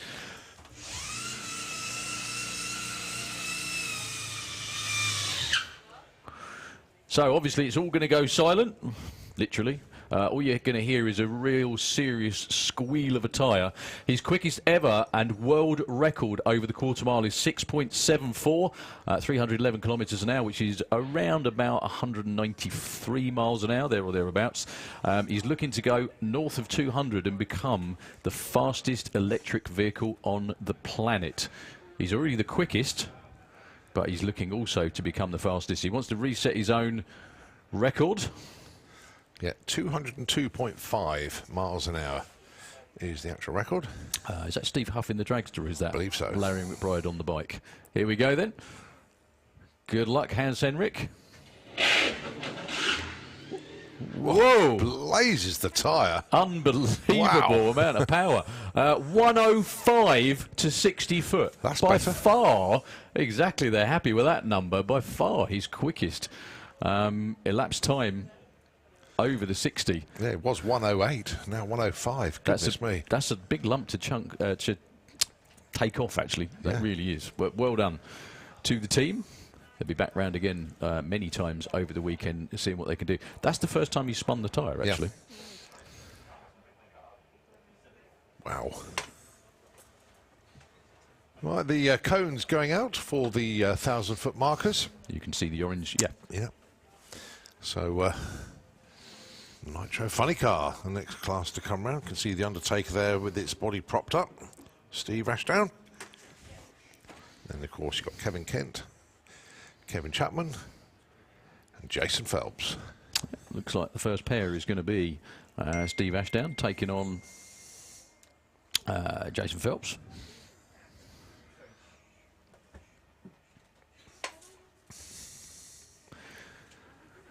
So all you people sat out there on the bank and in the grandstands, I'm sure loads of you have seen these cars before, but for those of you that haven't, just a brief explanation.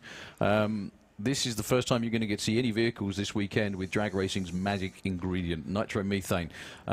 It makes a ridiculous amount of horsepower. It's incredibly explosive. And it's also very, very, very loud.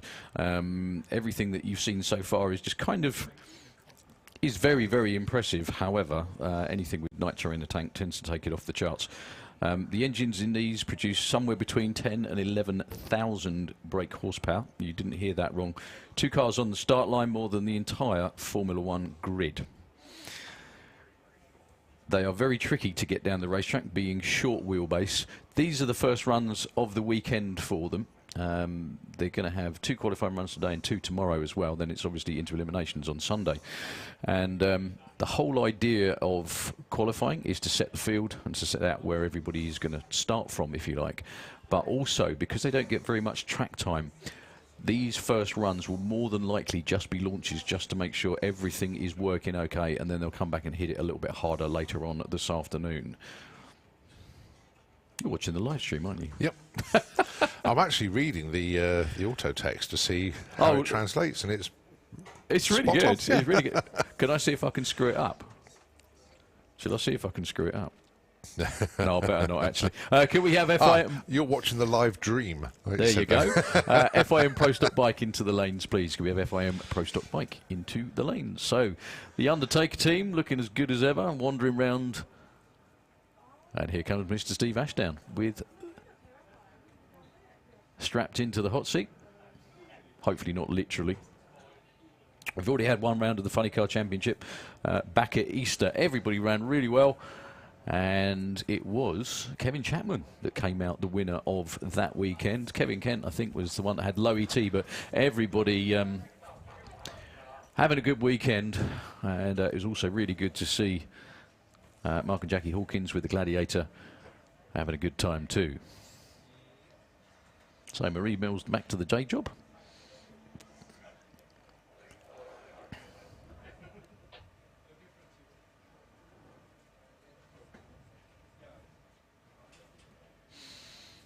So it looks like it will be side by side with Steve Ashdown with the Undertaker and the Gladiator of Jason Phelps. Got to say a big hi to Jackie Hawkins today. If you look at the body on the Gladiator and then have a look at Jackie, that is what you call team colours. Brilliant stuff.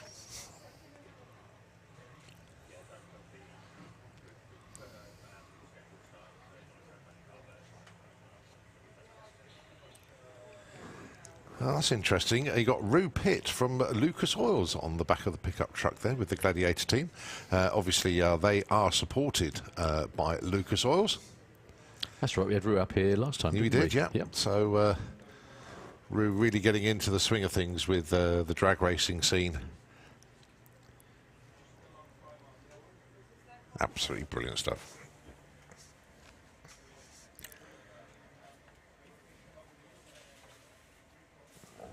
So this is round 2 of the Funny Car Championship. Obviously, we've only had one round so far, so it is Kevin Chapman that's in at the points lead. It's a season-long battle to see who lifts the Funny Car Cup at the end of the year. I think the next round is next round Bug Jam. It is, yeah. 3 weeks' time. 3 weeks time? No, it's not. It's 4 weeks. Sorry, 4 weeks. Yes, oh no, it's July. July. Sorry, we've got June to go. Do you know what? I totally obliterated June You from missed the out calendar. a month, mate. Yeah, that's good. Sorry about that. Well done. So it's probably more like 7 weeks, isn't it? Yeah, Something like that. yeah, sounds sorry. a bit more like it. So it's going to be the next round is at is Bug Jam, which is normally end of July, and then European finals back here at Santa Pod again at the beginning of September. So they're hooking up the starters on both cars, and they're nearly ready to go. They don't have onboard starters on these cars. They have a big helicopter-style starter with lots of oomph and batteries that spins them over to get them moving. There you go. You can hear one whirring away down there, just getting oil pressure on the Undertaker funny car.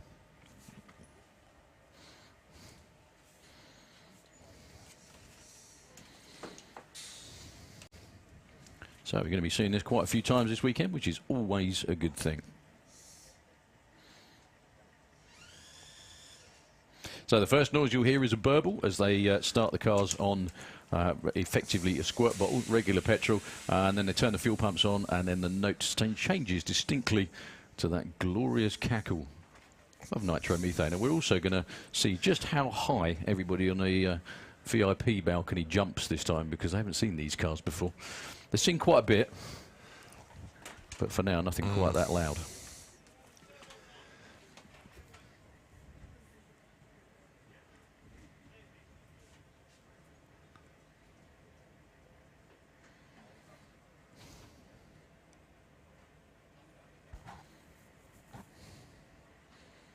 So just sorting out something under the hood of the Undertaker before they fire it up.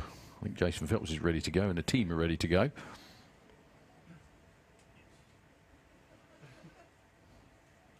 Oh, that's what they're doing. They're making sure that the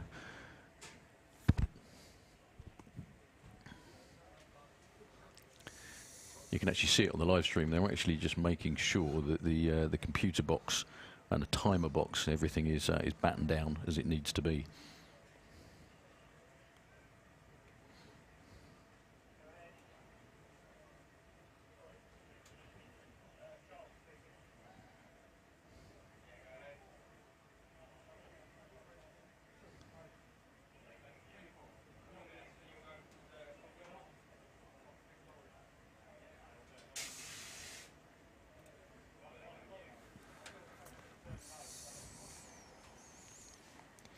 Well, they're working away very hard to get the right. And basically, the Gladiator team, as you said, Darryl, they're just waiting for the nod from the Undertaker team, but it's just a bit frustrating at the moment. That's right. I think there's a bit of shrugging going on down there as well with Dave.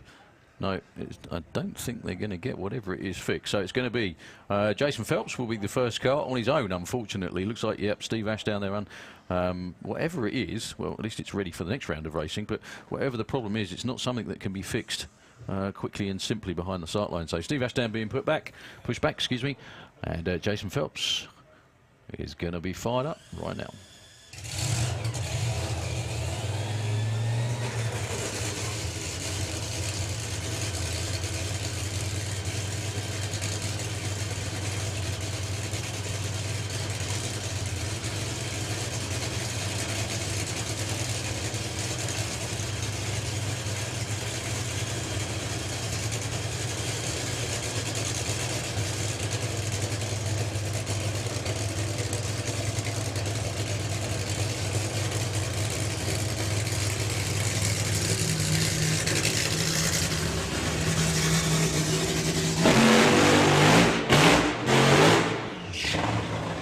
I think that's the throttle stop laying down there. Yeah. Indeed it is. Well caught by Jason, actually. Yeah. Very well caught. Where ping, the throttle stop is a device that they use to limit the RPM on the burnout, just to make sure it doesn't over rev. And when he cracked the throttle, like you just said, Colin, very well held. The revs went a bit high, and that was because the throttle stop actually pinged off. So the team made real strides for the last event back at Easter. That paint job absolutely pops in the sunshine, doesn't it? Okay, we need top fuel to the lanes as well, please, ladies and gentlemen. Top fuel, if you wouldn't mind joining us too.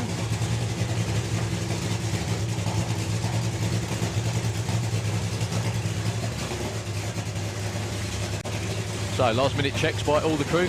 Every single colour on that car just sparkles, doesn't it? I've just noticed, yeah, the grey, the purple, it's just fantastic.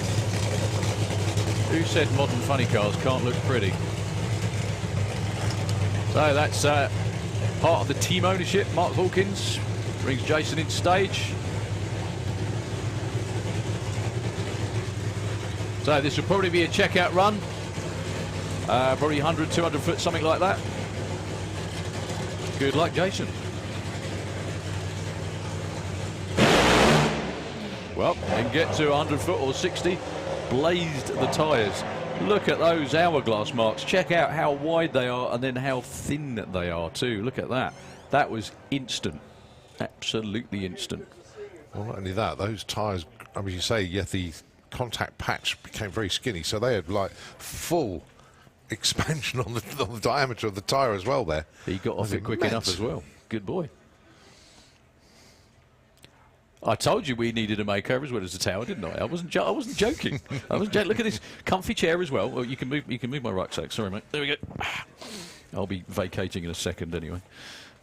The first time in nearly 3 years, actually. Nearly 3 years we have good buddy back up here, Mr. Dick Costa from Post and Dross, and obviously Racepack MSD. All of them. I was going to say, is there any job you don't do? No. It's so good to be back here again. Yeah, it's really good to see you. Almost Very, 2.5 very good indeed. years. Yeah.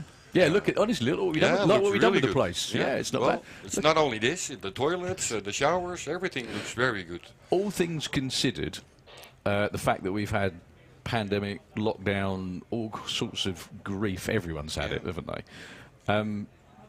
I think just sort of I mean, I'm not part of the Santa Pod team. Okay, I'll work here, do this, but only talk. I don't do all the other stuff. It's amazing what they've done, isn't it? Absolutely, yeah. It's wonderful to see that despite the lack of money that came in, course, they invested loads of money to get everything better than it even was. Even the track's been done as well. I mean, the top end. The top end's been repaved, but also they ground the concrete from start line to about the 8th. I think is that right? Yeah, the 8th mile at the moment. Yeah. It's just to make just to give it a little bit more adhesion for the rubber, because what would happen? I don't know whether you noticed this before, but what would happen when a car would shake the tyres? It would actually effectively slap the rubber off of the surface. Yeah, so the start line crew would have to go and re-prep it again every single time that happened. But now, fingers crossed, that doesn't happen anymore. Okay. So you don't get bald spots on the racetrack, and it is so sticky. Yeah, well, could see that on the 60-foot times from and the 330 times last weekend at the door slammers. Yeah, yeah, it's really amazing. Well, it's always been good, but yeah, it's even better now. exactly. So we're really looking forward to the Pro Mods, how they do. We certainly are, aren't we? Well, for now, Suspecting go on. some, Yeah, we've some got shakes. Undertaker back and fired up. Oh, good. He had an air hose come off the fuel system. Oh, that's what it was. Okay. They couldn't get it fixed again, but now they did.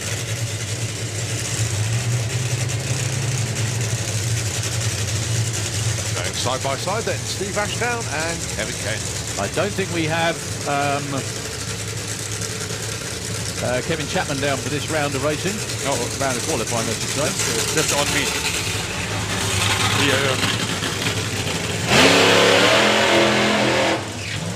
No throttle stop problems for Steve. Let's wait for Kevin to do the burnout.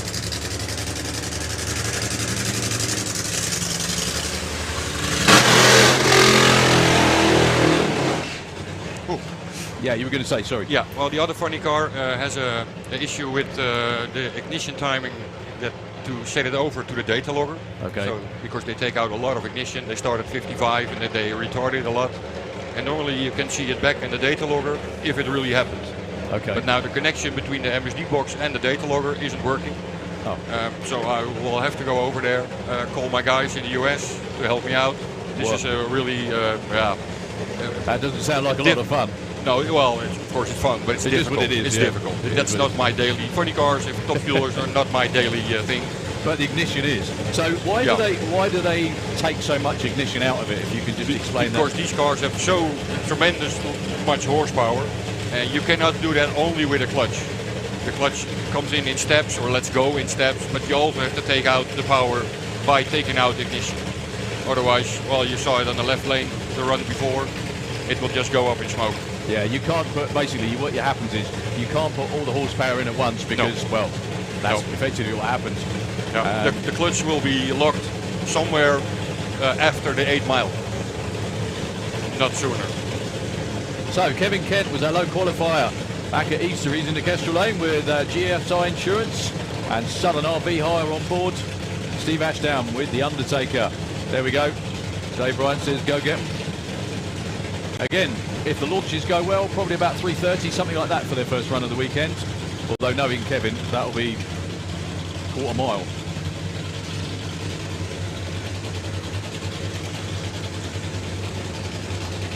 Steve's not moving. There we go. Oh wow, that looks good. That's pretty good. Oh. Yeah, they went further than we thought they would actually. Kevin Kent with the point, 9.7 to 60 foot. At the 8th mile, he was already off at 365 at 198. Dropping cylinders was Steve Ashdown up the top end. And somebody smoking heavily right up the top end. Only 101 to 60 foot for Steve that time. 8th mile ET, 383 at 165. Again, he was off it by the 8th mile. That was kind of what we thought. They just went a little bit further than we thought they would. Looks like they're both round the corner at the top end and out checking the racetrack. So basically this weekend you're back to working for race pack MSD stuff. Is that right? Yeah. Yeah. Still for Post and Roos in Holland. Okay. They send me out to these events. The plan is to do all the FIA events. Okay. So, and some tractor pulling events. So in a few weeks we have the first TERP. It's not an FIA event. Give the teams a cheer, ladies and gentlemen. That's the Undertaker team with Steve Ashdown. Good first runs under the belt for both teams. I should think they'll both be pretty happy with that one. And also Kevin Kent's team. Great to see John Smith over doing the tuning again for Kevin, actually in real life. See, so how torturous was it for the last couple of years? Obviously, because we've still been racing. Yeah. Yeah. It must be pretty hard to sit at home and watch because you can't get here. It was impossible to get out. Yeah. Yeah, it was a real shame, and we had as many events and as big events as we could possibly get. Obviously, coming up this weekend, we got 16 pro mods. Just okay, we don't have as many Swedes and so on as before, but obviously Jan Eriksson found a way to get here. We've got the German guys, we've got all the Dutch guys back as well. So it's in Swiss. It's great. It's really, really good that it's a full international field again. Absolutely. Yeah, it's good. 16 pro mods is quite a lot. It's still good. Yeah. And not only that, I mean, you watched the Door Slammers last weekend. Of course. Any surprises that came out of that, you think? Well, I think Michel did pretty okay. He was quite solid in times. You mean Easter? Oh yeah, sorry. Yeah, that was right. Easter. Yeah. He won the event. But last weekend, it was okay. Yeah, but it was a lot of people's. It was their first events in a long time as well. That's the other thing, isn't it? Yeah. And most of the teams, of course, had all new stuff on it that they had to learn and tune it. So that was also a good event for them to test it for this weekend. And win a lot of money in Jan Eriksson's case as well. Yeah. 10,000. He's fast. Yeah, he was aiming for the 570, of course. He wants to beat his own record. But the weekend is long. Of course, yeah. Well, but I know someone who's on his back And there's a lot of people on his back, isn't there? There's a lot of people on his back. I was the one thing. Obviously, we'll get to Pro Mod very soon. We've got Comp Eliminator coming up first, but I mean, we'll talk more about this when they come round. But all the technology with the superchargers, with spray bars and all the other stuff, it's just amazing, isn't it? Yeah, but it works so good. It mixes so good with the air. If you have high fuel pressure, and a lot of the same amount of fuel, but in bigger spray, that gives you cooler mixture of air and fuel. So you have more horsepower. I mean, even on a day like today, which is beautiful for drag racing, it's just if you're going to design it, well, maybe a slight tailwind, but other than that, you couldn't get it much better than this. Even on a day like today, where the air is so good and everything else as well, it can still help. Oh yeah, absolutely. Yeah. Even with if you do not use the spray bar and all the other stuff that's inside it, you will get more horsepower. Well, it's all about managing it. They've got to get it off the start line as well. That's the thing. Well, the first run will be a lot of fine looking how to set it up. Well, we've got 2 runs today, 2 runs tomorrow, and obviously eliminations on Sunday. I did promise you we'd have this weather. I think it's here for at least today and tomorrow, and it might be a bit chilly on Sunday, but it's... well, chilly isn't bad. Chilly's not bad. Oh, they like it. Okay, that's good. The only trouble is obviously the track temp is not necessarily where they want it to be. I mean, it's it narrows the window, doesn't it? Yeah, but look at the track. Look how good it looks. We've been surprised almost every time Sunday morning, the first round of eliminations. How good it is. How good it is. And then the track is really cold. And a lot of the time, I think a lot of the time, because you get what we're talking about is tyre shake generally, which tends to plague many classes in drag racing, especially the high horsepower, big tyre cars and bikes. And it can be caused by a number of things, but generally it's either not enough horsepower or too much. And well, and then it's not really horsepower, but it's wheel speed. Okay. You want a little bit of wheel spin when you leave the line. If you do not have wheel spin, then it locks, folds the rubber, and then you're gone. Best explanation I've heard. Well done. I do spend a lot of my time explaining how a tyre shake works, but it's what can you do in a door car? I mean, change gear. There's all sorts of things, isn't there? But it's that fine line, isn't it? It's all about wheel speed. So believe it or not, these cars actually do need to slip the tyre off the start line. Yeah. But only slightly. Yeah. If you dead hook it, then you're gone. Yeah. And if you have too much wheel speed, well, then you go up in smoke. That's how easy it is. Or difficult it is. It's. I bet you're glad you don't tune these anymore, aren't you? No. No, I'm really glad of that. So we've got, of all the cars we've got here this weekend, obviously 3 cars from your homeland. Really good to see both Mark, Michelle and obviously David here again. David came over for the... Door slammers? Yes, last weekend. I was actually going to say last year. So last year, I mean, he was running real quick then. He went in the 580s that weekend as well. Yeah, steady. But had... steady 580s. I mean, wow. But... he had a problem in the final that I never realised was quite as bad as it was till he showed me the photographs yesterday and explained it. That was really bad. Yeah, it was the flex plate which is behind the engine. In the bell housing. Yeah, it shattered. It broke. Yeah, the converter is bolted to the flex plate. Okay. Normally on the clutch car you have a flywheel with the clutch plates. This one has a flex plate, and the converter bolts to it. But the flex plate is from billet steel. But it just cracked and then came apart. Under power at full maximum power RPM. At maximum RPM, yeah. Right. That's close to 10,000 RPM. Well, David was okay, most importantly. He was lucky. He was very lucky. With all the safety stuff that's in the car, that saved his legs. Well, we're glad he managed to fix it and make it back, but obviously it wasn't the way he wanted to finish out the season. No, it was an expensive end. Yeah. Well, he didn't break the engine, but... Yeah, he did. Oh, he did? Yeah, sorry, I beg your pardon. Yeah, big time. Yeah. The converter and the flex plate that came out on the front side of the bell housing, so it cut the motor plate and it cut off a side of the block as well. It kicked off the starter motor. This one has an onboard starter motor. Well, Pro Mod will be round shortly. We are on to Comp Eliminator. Yeah, actually qualifying session number 6, but this is the first run of the weekend for Kev Jenkins.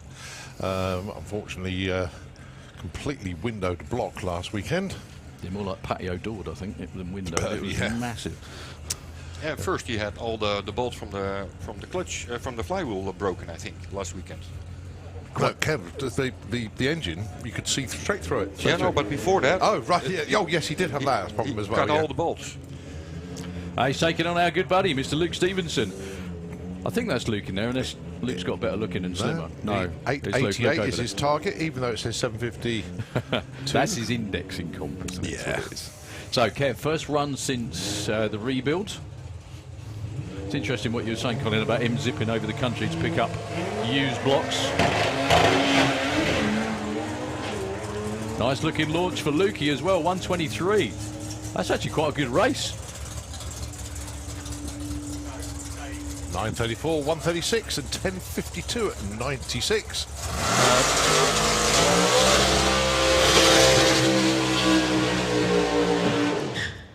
One of the problems that Luke does have is maintaining boost pressure up at the second part of the strip, but looking good. I think, yeah, that run when he ran an 891, that was the first time it all worked as it should, wasn't it, basically? So this is Dave Suicide Smith in what could stroke, should stroke, is a European Pro Stock car, really, if you think about it. Even ironically, I'm sure it's American built. He's in the Kestrel lane with the A altered. Is he running against? I can hear a rumble Simon underneath. Crowley should be down there with the Golf. He is Yep, indeed. he's there.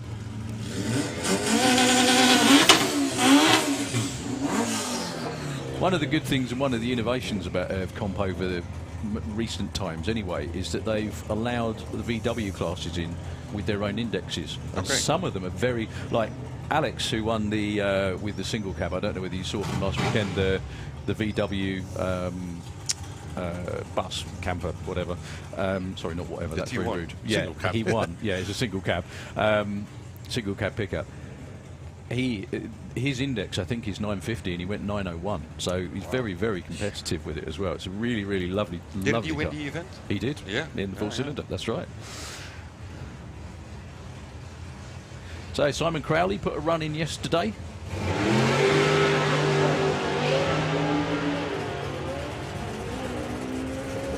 Dave Smith is long gone to a 768, his quickest run, I think. Nice indeed, Dave. Well done. Yeah, Simon Crowley tips those through to a 12.8. Wow, first time I've seen an alcohol funny car in 3 years as well.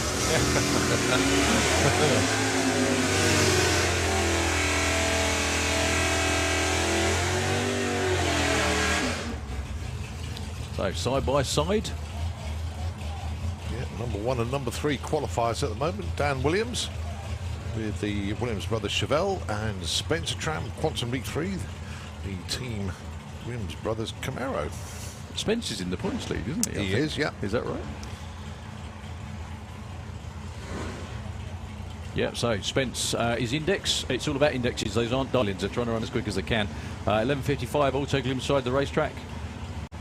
Dan Williams at the moment is number 1. He went 9.98.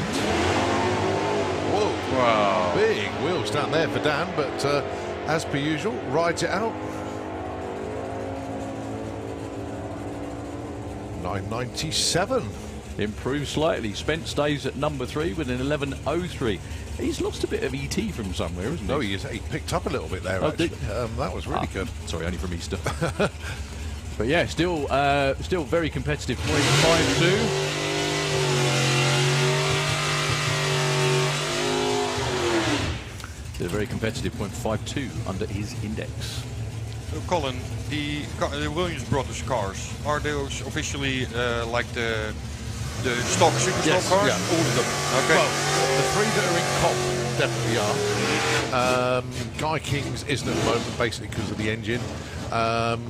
James Oliver's car that's not here this weekend, which is the Brown Firebird, that will be stock legal at some stage because that's having a Pontiac engine built for it. So, okay. And yeah, so even more of them, basically. yeah, Wow. basically, yeah. Yeah, it's a good. The thing is, There's no wonder they make such big wheelies. Look at the wheelie bar height. Yeah. Well, Nick doesn't go as high as it used to. It's got the original numbers matching 396 in there now. The 427 aluminium block motor, when it's a ZL1, is actually being rebuilt at the moment. Cool. Taking on Jordan Payne, who's currently number 2, went 7:44 yesterday.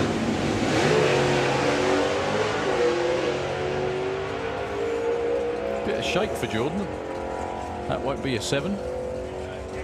8:21, only 19 miles now. Pretty kind of tire shake he had as well. Yes, it's kind of freaky. It's more like a paddle. It's not really a proper shake. So 8:21 there for Jordan.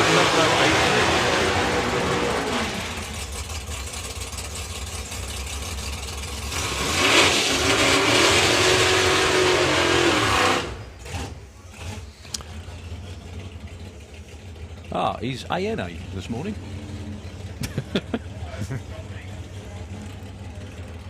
That's Dave Swift.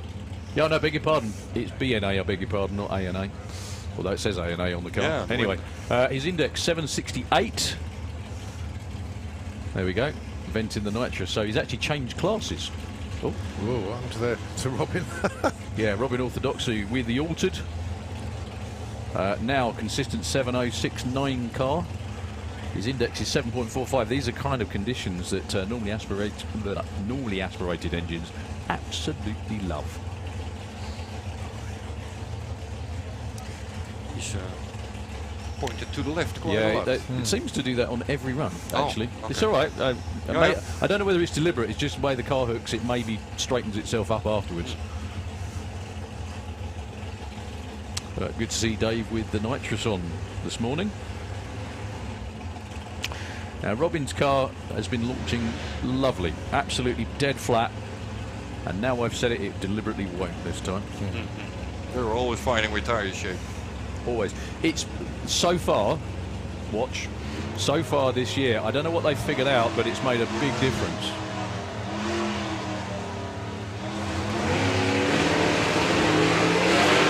Wow, yeah. Whoa! That wasn't on purpose. Pointing it to the left. 7:05 at 191 for Robin. Goes way over to the wall, past the finish line, but he's got a handle on it. Dave Swift with a really strong launch, but yeah, obviously that wasn't deliberate. He was pointed left and he went left. Well, Robin moved up from number 5 to number 4 with that one, just reshuffling the order slightly. 191 as well, good speed. What I was going to say about that as well is that normally he runs without nitrous, and if you stage the car slightly off, but you don't have the nitrous on, so it's a bit calmer, you can tend to save it. Yeah. The nitrous makes it that much more lively. Oh yeah. That if you if you've got anything slightly wrong, but anyway, they'll sort it out. That will be a quick car. Here we go. Pro modified.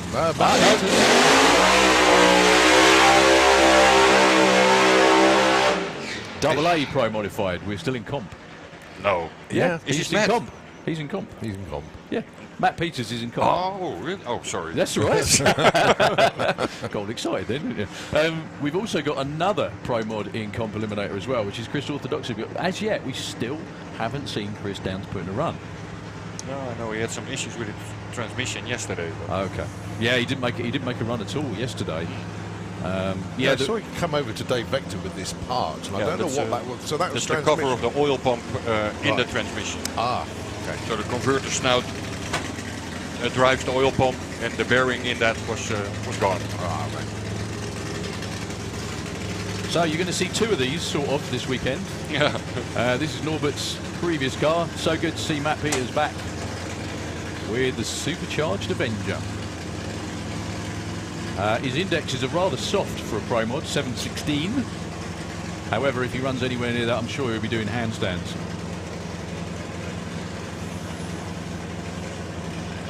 He's been learning to drive the car now for a little while and getting more and more confident every single run.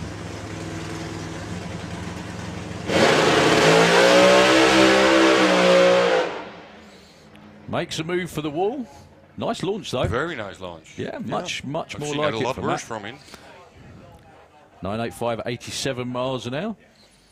He has been sitting down with David to go through the routine of how to launch a car like this. Okay, that was his quick. I think that was his quickest 60 foot as well. Yeah. Okay, it's not real quick by Pro Mod standards, but he's not running in Pro Mod, and it's so much to learn as well, especially when there's only like there's 2 or 3 of you doing everything. It's very difficult. Yeah, absolutely. Yeah, I will never go sit in a car like that. It's so much coming onto you, and so much stuff you have to do before you can go, and it's just too quick for me. I'm too old for it. No such thing. We're not having that conversation again about being old. Thank you very much. But yeah, it's You're way older than me. way older by about a month, I think, something like that. Hugely older. So, Trouble is because we haven't seen each other for such a long time. It's like, we're 3 years older. we've all got old. So, unfortunately, no Lynn Carlson for this qualifying session of Top Methanol. Now they are still collecting parts. Oh, really? Yeah. Oh, man. David got him or her some push rods and some cam bearings. Well, the thrust bearing on the cam. It's Okay. all different difficult sizes that they have in that engine. So it's hard to find. They had a big explosion, engine explosion, a few weeks back. It was only last weekend, wasn't it, in Norway? Weekend, So, yeah. actually, a week ago today, I think it was. Yeah. But still, they are here. And that's very cool.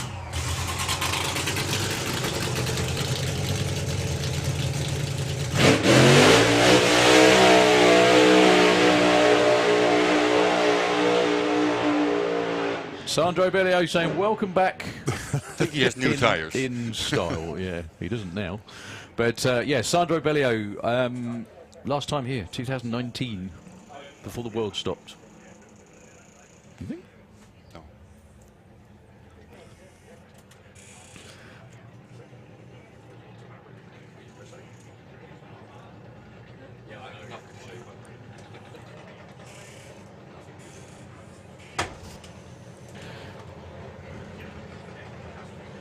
So, yeah, first time. I'm not sure whether he ran at TIEP or anywhere else, but obviously Hockenheim hasn't happened for 2 years. They had one event at TIEP last summer, but I don't think he raced at that event. So this will be his first run in nearly 3 years. That's going to be a bit of a repeating theme over this weekend, that is. Right after him, we have round 1 qualifying for Pro Mod. Yeehaw, I think is the phrase. Well, 16 Pro Mods on the premises. Hopefully we'll get all 16 down.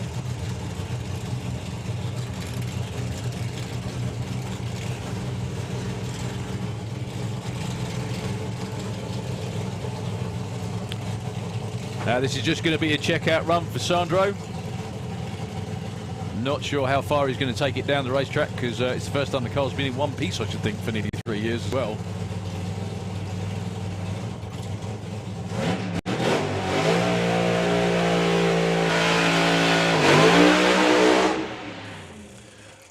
Well, 0.96 to 60 foot with a load of shake. Started shaking the tyres before he even got to 60 foot. That's another thing as well, obviously, that a lot of teams haven't been here for a while, a few years. The track it's the same racetrack, but it's prepared in a different way now to what it was then. And one of the things, the start line is noticeably, like you said, it was pretty good in the first place, but it's really good now. Yeah. And we had one of our American crew chiefs comment to say that it's actually as good, if not better, than what they run in the States. So, yeah, exactly. I really hesitate saying that out loud because, yeah, it's not our opinion. It's an American tuner's opinion who's here. Yeah, exactly. Yeah. Well, almost all the cars in the right lane tend to go left, even when they're pointed right, so or straight. So, this is what Mr. Costa has been waiting nearly 3 years to do. Really? Commentate on a qualifying session. The reason I'm up here is that I have the best view in the house. Oh no, being in the car is the best view, but No. we could argue about that for a while. So, first round is going to be Mr. Bruno Barda. Mr. Consistency. He wasn't last weekend, did you notice? No, yeah. He had tuning issues, I think. But still runner-up. Oh, yeah.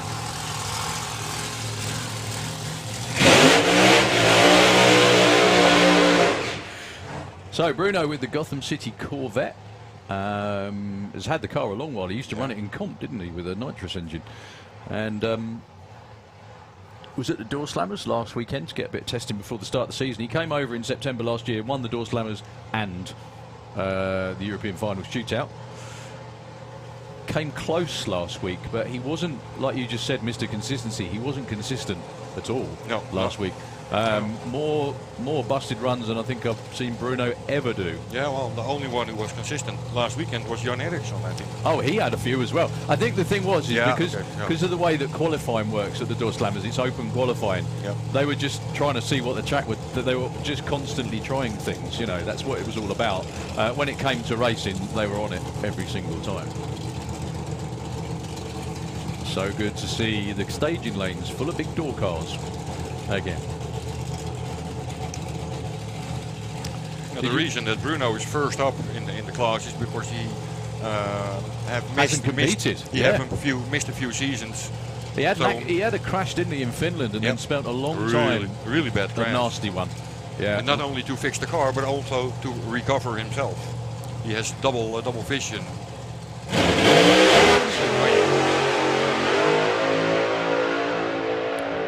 Never give up. Well.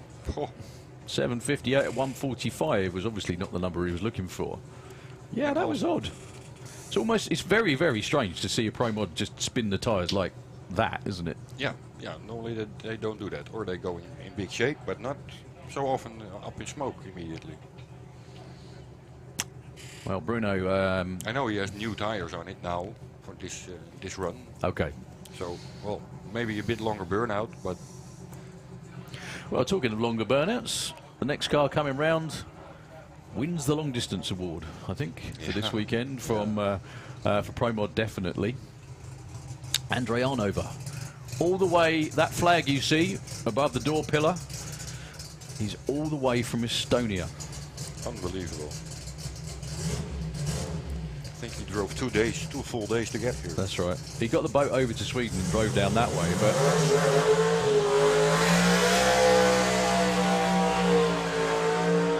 One thing I did notice was that just looking at where it was, he could have actually just driven like all the way through Europe and all the way around. I guess that was the most cost-effective way. Yeah, but he has been on to Andreas Artursson.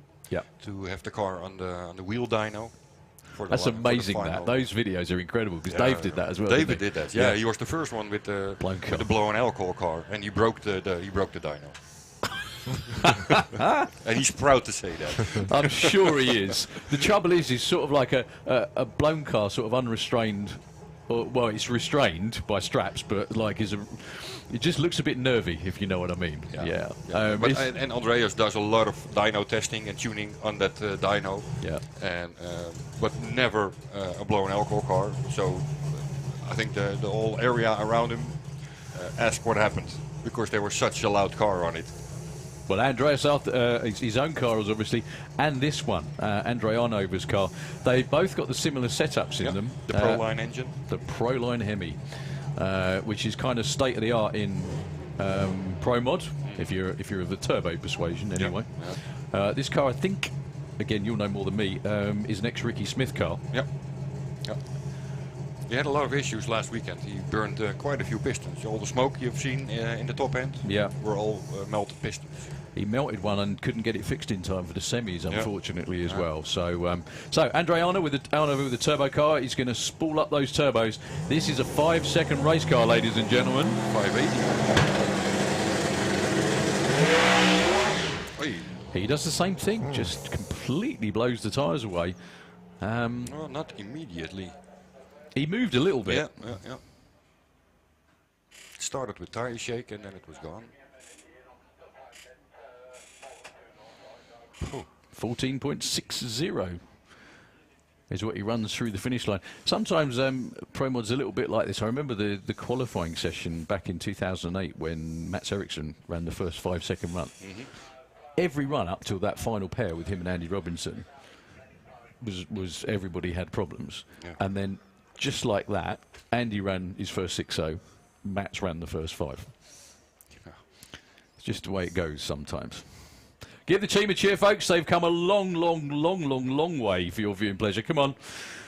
They had a good time last weekend at the Door Slammers, and thank you very much for making all the effort to come see us, because we do very much appreciate it. Absolutely, yeah. So it looks like it could be Andy Robinson's down there. Have you had a chance to check? You haven't seen Bobby Wallace's car either. I did, yeah. Well, we had quite a lot of contact. And Okay. he showed me all the pictures when he bought it. So there's the next Avenger coming up. Something like that, yeah. It's a missile, that thing. It really is. It's Has he got Rogers nitrous? Has he got Rogers? Yeah. Is that the engine that's in there, the 5.7 engine? Yeah. My goodness me. And this one also has, like Tero Laukana has, he has the ex-Mike Janis Camaro. That shape, Also that shape, yeah. Yeah. And how you call it, the air ducts on the roof Okay. to place the air that's coming over the car over the rear spoiler. So this is that. Aerodynamics. The way it works is it kind of sucks the car to the ground as Yeah. opposed to pushes it, doesn't it? Yeah. Okay, so we've got Norbert Kuno. This is the other Lucas Oil car that's here this weekend. Looks very similar to the one that Matt Peters has got, because But this is brand new. used to be.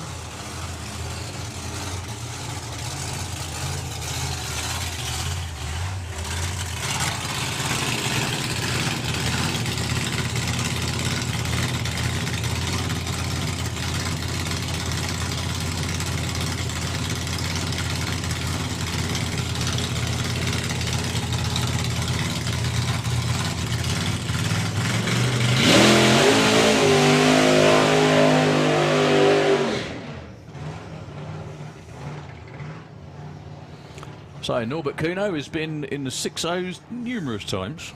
Yeah. Hasn't quite made Still it. not the 5. Still not a 5 just yet. That's kind of like, I would say that was the holy grail for pro mod racers, but I think now 570s are, aren't they? You know, Yeah, we have a lot of cars in the 5 seconds now. an awful lot. Hopefully a lot of them will be there today as well. Yeah, we still have a few to go. We still have, lots of them have the potential to do it, but the potential is one thing. Yeah. Squeezing it out the car is the other.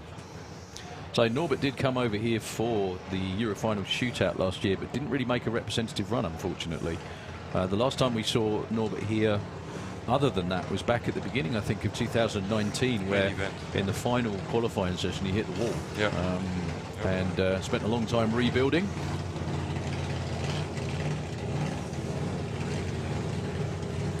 He's been in Pro Mod now over 20 years, I think, Norbert. First came over with the blown Avenger in the late 90s, early 2000s, I think it was. Actually, it was in 2000.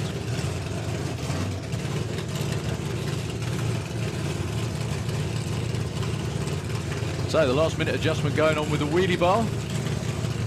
How crucial is that? Oh, very Very crucial. So they work out what they want the ride height to be on the wheelie bar. Yeah. Because the worst thing that can happen is the wheelie bar's too low and it hits the wheelie bar when the car leaves the line, then it unloads the tyres, doesn't it? Well, you have two ways. Because when you hit the wheelie bar softly, then you don't get enough weight transfer from the Okay. front to the back, so not enough pressure on the rear tires. If it's too high, it lifts the car up too much, Yeah. and then it will lift the rear axle off the track. It's another one. I think there's a phrase for it. It's like the infinite monkey cage or something like that, isn't it? There's like a never-ending list of things that can happen and go wrong. So Norbert, one last spray on the injectors for Norbert. To de-ice it. The air is coming through the blade so quick that it freezes, and you don't want it to be stuck. Pretty much pointed to the left as well. Yep. Well, weirdness continues in the first qualifying session. Norbert didn't really get on the two-step.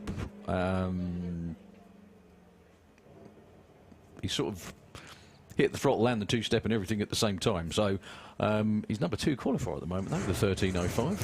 Bizarrely. Yeah, absolutely brilliant. Thing Okay. is, because we haven't had, obviously, Dick up here for such a long time, I'm enjoying listening to you two. It's quite bizarre. Can you write a letter and sign it and send it to my wife and kids, please, saying that? I was going to say the same. Yeah, exactly. No, I know she's listening. Hello, Yvonne. Are the kids at school today? No, they have off because yesterday we had a bank holiday. Okay. We call it Heavensen. So they have today off as well. So it's a very long weekend. That's cool. We get that next week. Yeah, I know.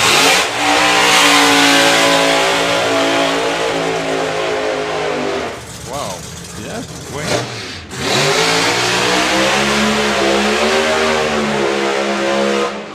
Both very high on the revs on the burnout. Stretching the rods. Exactly that. Andy Robinson with the house car for Robinson Race Cars.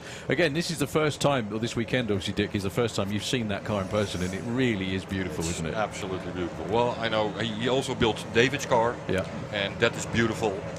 And this one as well. It's progressing with every car he makes. I think the thing absolutely stunning. I think the thing is that did you read through the build thing on there? Yeah, on of there? course. Yeah, Of course. Silly question. I'm a junkie. But the thing is, it just amazed me how many times it went together and came apart, went together and came apart, went together and came apart, and you know, test fit. it's unbelievable. Taking on Mr. Wayne Dickelson, Yorkshire's finest pro mod driver in the Autoglym lane. Wayne had a bit of a hit and miss weekend at the Door Slammers last weekend.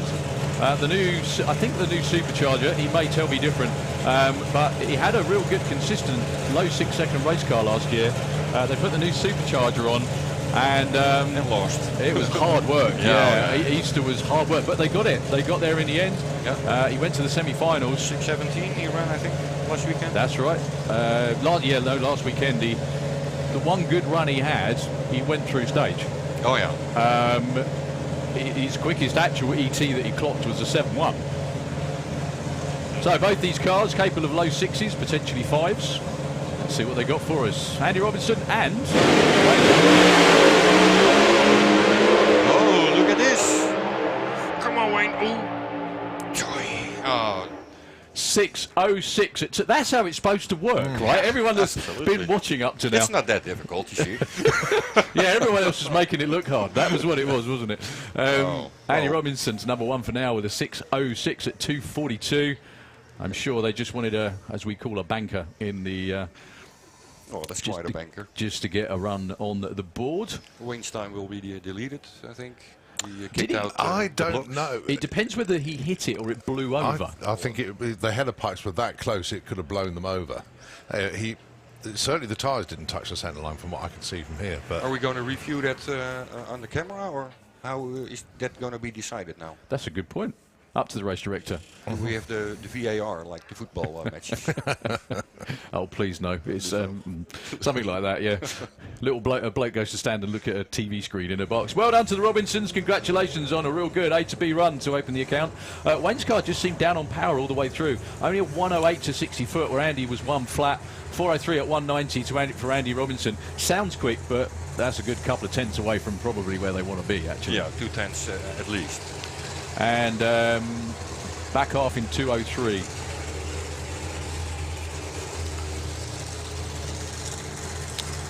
So we have Kev Slyfield, who had a hell of a weekend last weekend. Anytime you have to go home to machine parts because you've broken them, it's just such hard work, isn't it? So Kev Slyfield from Dorset, Autoglym side of the racetrack, going to be taking on your good buddies, the Pro Dutch team with Michel Turenne at the wheel.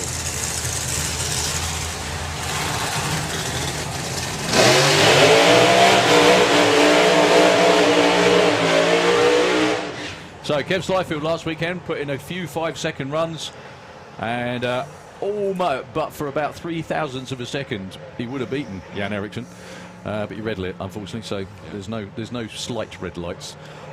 Taking on Michel Turenne, who you said, like you said, Dick, great weekend back at Easter. Yeah, absolutely. Yeah, well, they had, it was for them. It was very good for testing. That's the reason why they went, and well, in the end, they won the event and made very good runs. That was also the reason they didn't have to come to the Door Slammers to test, because they had a lot of data under the belt. So they went into the 5s. Yep. A couple of times, I think, that weekend.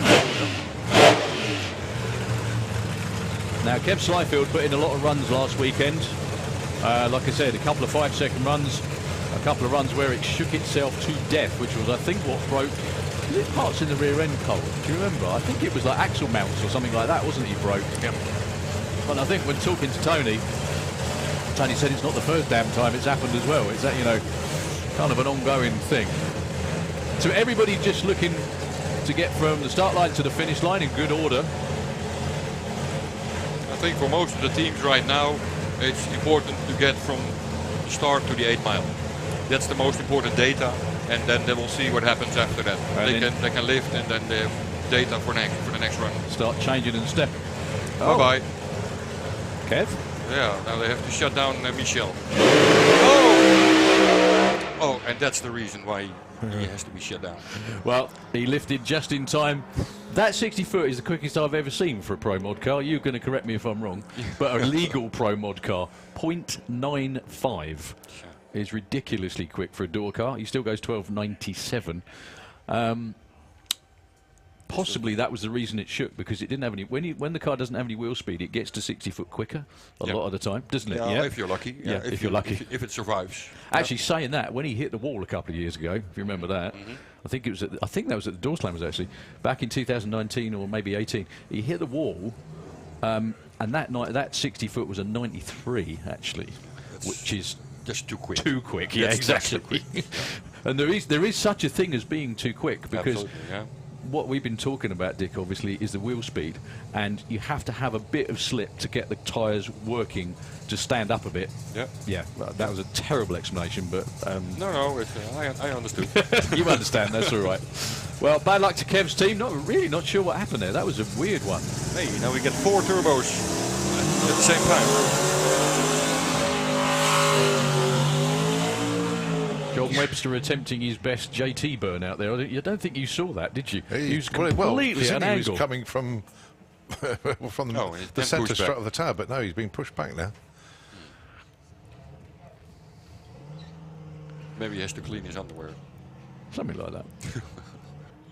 Well, it would be 2 UK turbo cars coming up next. No. Great to see Nick and Rob. See what I mean about the backing up thing? Look, Rob just waits by the start line and just does the last bit, you see. Yeah, why run out to the... why chase the car all the way up the racetrack to half track? Yeah, exactly. You know, he just stands there and... Yeah, well, the car has no mirrors, so it's quite tough to get it back in a straight line. The thing is that when we were talking about this yesterday, because obviously some people run all the way up to 330 and direct them all the way back and everything like that, which is cool. The thing is, though, what Rob does, he stands by the start line, and the driver knows where the middle of the racetrack is. Obviously, you can back up in a straight line, and then all he does is just do the last minute. There you go, like that. Just the last minute tweaks, and Nick is pointed dead straight down the racetrack in his burnout tracks as well. You see other cars do it as well, but then there's someone behind the car. That's right. With an intercom telling him the left, right. Remember the Alex from Roger Johansson? He doesn't even need headphones. He just screams at it. So, going to build up the boost for Nick Davis. He's been in the 5s before. My guess this will be again a banker. Ooh, that was a lot of shake. And the burst panel went. Was that what the pop was as well? Yeah. Because the engine shut down as well. But normally also the chutes have to get out. Well, 105 to 60 foot was probably roughly what they were looking for, actually, just probably a bit too quick. Big shame for John Webster. Ran the car last weekend, but didn't make it for round 1. It is a missile, that thing, and it looks just beautiful. So up next, we've got the hits keep coming. Bobby Wallace and JT and the fabulous Lightning McQueen. They had a lot of work on JT's team. They always do. He causes them a lot of work. He tries to do the burnouts like he does in the pop in this.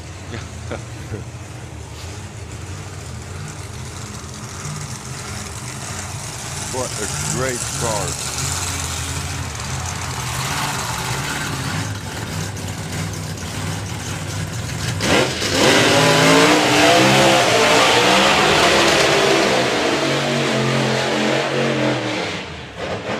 So the Wallace family, we worked out, have got 3 Pro Mod cars and the pop. Is that right? Yep. Yeah.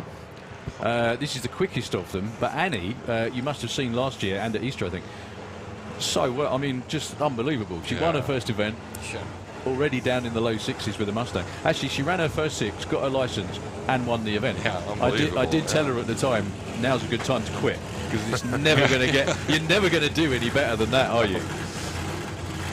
This is the family Camaro, though. This is a full-on US Pro Mod car that Bobby Wallace is at the has to helm. be shut up. It's dripping something, unfortunately. I'm not sure what it is, but if it is dripping, then... Yeah, then it really doesn't matter what it is. Well, the trouble is that once everything's under pressure at speed, things can go wrong very, very quickly. Very wrong. So, JT, first round casualty last weekend at the hands of Jan Eriksson. However, he did run in the 6-1s again. Got one of those shiny, well, Mike Janis blowers and hats. Matches the shiny car.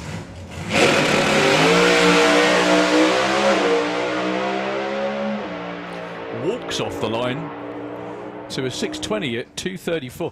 Do you know what? That's the easiest looking 620 I've ever seen. Well, it was a little bit crooked over the line. 620, 234, 108 to 64. I think that's probably what made it look. I'm not going to say slow because 620 is not slow, but No, but it's yeah, not what you're looking for. 410 at 184. I think again that's an A to B run just to make sure that everything works as it should, and then I'm sure they're going to turn it up after that. JT's been down in the 5s.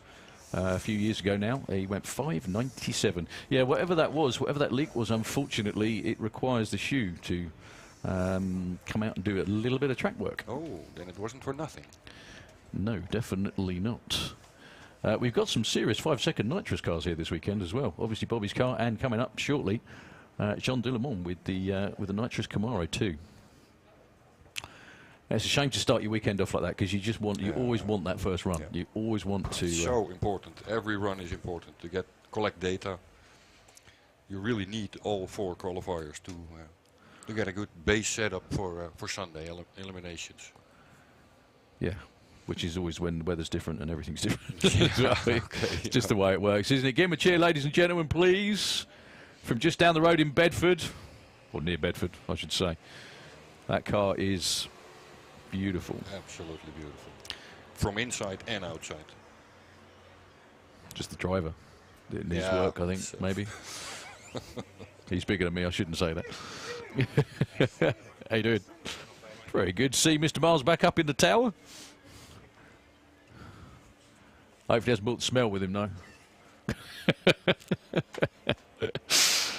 So yeah, last little bit of grooming down there on the start line. So at the moment, number 1 qualifier, Andy Robinson, 606. Then we have what you just saw there, JT with a 620.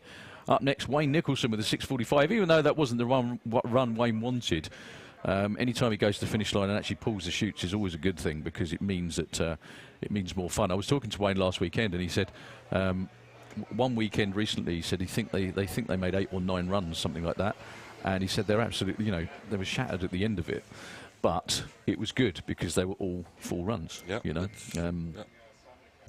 there's all the other people like Andre Arnover and Kev Slyfield all haven't got a representative number on the board. Yet. Obviously yet. That's the one.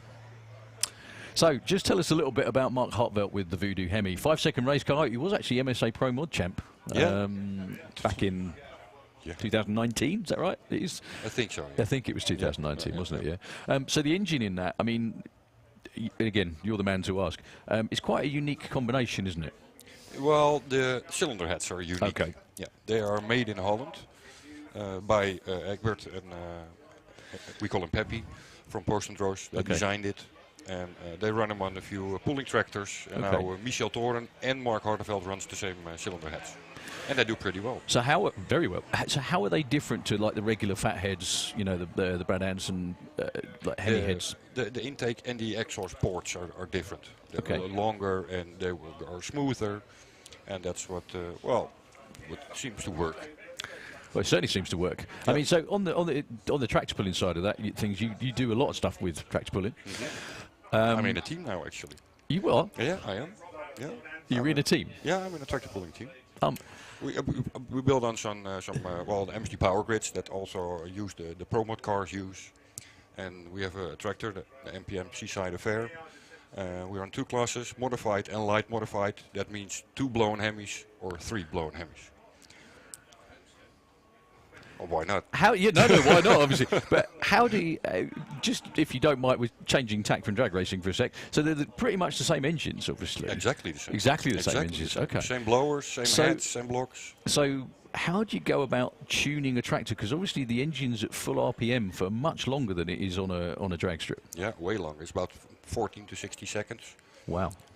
Fully open, but not the 10,000 RPM they make in Pro Modified. So that's the main. Is that the main difference? Is because they're not such high RPM? Is that what it is? They go between 9,000 RPM, but for a very long time. Still enough. But under full load, because the sled in the back gets heavier and heavier every meter you go. Yeah. So it is always pulling. So how on earth do you service or keep? You know, I mean, we see what these teams go through just running one. Mm-hmm. Yeah. How do they service them? How do they look after them? Well, of course, there's a data logger on it that checks all engines. All sensors are the same on each engine, and that's a base where you can tune on. But then you have the spark plugs. Well, from 3 engines checking the spark plugs. But there are always a few suspicious cylinders that you know you have to check that gets hotter than the others. Yeah, I should think that's one of the things I was going to say. Running for that long as well with no cooling. That's the main thing, really, is just how hot everything must get. Yeah, well, these engines get a bit more fuel than the Pro Mod to keep them engines. cooler. Yeah. Okay, that makes sense. That does make sense. So we're back to racing.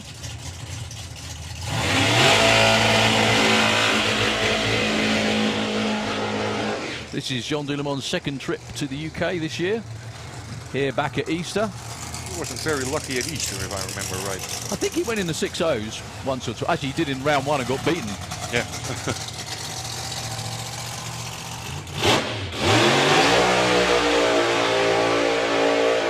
So Mark Hartveld with the fabulous Voodoo Hemi. Amazing looking car.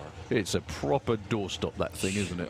Absolutely. In a lovely way, it really is good. With the one of the funny things about this car that that you'll notice is in the rules, the rear wing is only not supposed to be higher than the body line. Yep. However, and that's the same with the injector head from the blower. That's right, yeah. However, there is an exemption for that car alone. Yep. Only this car. Only this car. Well, this model. Well, tell us why, Dick. Go on. Well, because it's basically sold as a regular street car with that rear wing. Amazing. So, yeah. So because it's on the street car, they're allowed to use it on the race car. Yeah, it has to be on the car. Yeah, well, it doesn't, because you also have the same cars with lower wings, but it's just, well, like a Pro Mod needs the cool factor. Yeah, much more, obviously. The thing with this car is, though, is it really does look very streamlined. Yeah. Well, but it's not as efficient as a lot of the modern bodies, is it? No, I'm not really into physics, but I think the problem is the back of the car. Right. Okay. The aerodynamics. Is it square? Is that what the problem is? Yeah, but it's so high off the ground. Oh, and then okay. The wind goes all directions except where it should go. So his first run here since 2019 for Mark Hartveld. He did run in TF last summer and went in the 5s. Take it. Oh, wait. No time for both. Oh, no. Jean is not known for lifting, ever. Yeah, no one gets an ET. That was kind of a bit of weirdness in both sides of the racetrack. Mark went on the 2-step and nearly rolled through stage, so Jean went, Mark went, and no one got any laps time. No, well, that's a waste. It's got to be one of the more funky first qualifying sessions we've ever had, I think. Oh, well, the first run of the year. For a lot of people, yeah. I mean, we've got to say that too, except for Andy Robinson and Wayne Nicholson. Who yeah, are okay. Yeah. I mean, a lot of the English guys, obviously, we've been at it still for a couple of years, pretty much. And oh, here we go. The last pair. 2 of the quickest Pro Mods in Europe. Jannie Eriksson was the first one to run in the 570. And David is following very close with a 5.804. Just one thing quickly. Do we get little points for qualifying sessions? No. We don't. Okay. I thought that, as far as I know, not anymore. I just wonder because it's kind of easier pickings in this session.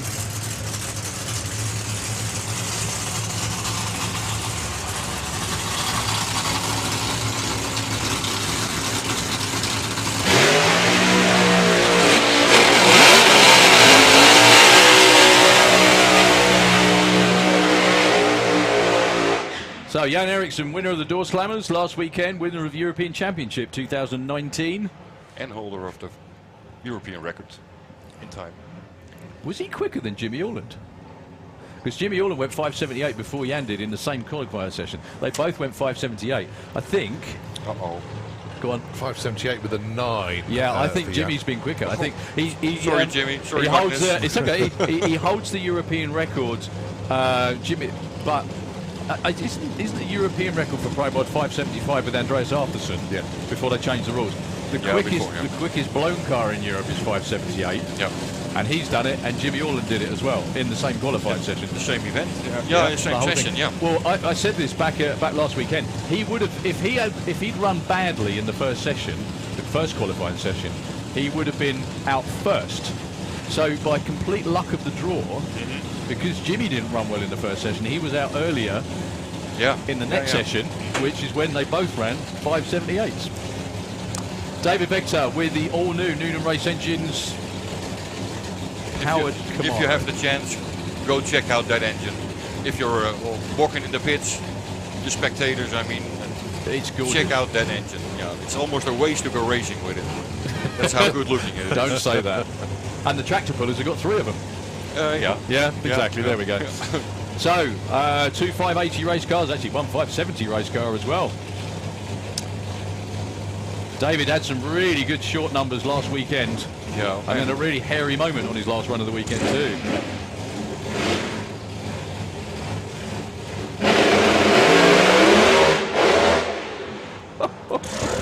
Andy Robinson's your #1 qualifier in Pro Mod at the end of the first session. Well, you wouldn't know they were here last weekend testing, would you? But there we go. That's got to be one of the funkiest sessions we've ever had for Pro Mod. Massive tyre shake for Dave before 60. Both. Yeah, For both. Look big. at Jan's marks. And spin as well. Yeah. Well, they have some checking to do on the chassis and on both cars. Certainly do. Well, there we go. Andy Robinson is #1 qualifier with a 6.06. Who'd have had money on that, to be honest? Number 2 is John Tebenham. Wayne Nicholson in at 3 with a 6.45. Again, what we've been talking about, Dick, is that's why it's so important to get a decent A to B run on the first run. Yeah, absolutely. Well, we're moving on with Top Fuel. Thank you very much. It's been a pleasure. Yeah, it's like sitting in an armchair having a chat, this, isn't it? Basically. It's very, very cool. Really appreciate your time and your help as always, my friend. And it is so good to see you all back. Yeah, it's so good to be back again on my what I call my home track. Your home track. Yeah. It's sort of the closest as well, isn't it, actually, I think? Yeah. As the crow flies. You know what I mean. Yeah. Yeah. Well, So we have the Germany track, but this is what I call my home track. well, we're delighted to have you back. So thank you very much again, Dick. We're moving on with Top Fuel. First See you session. later. Yeah. Thank you, Dick.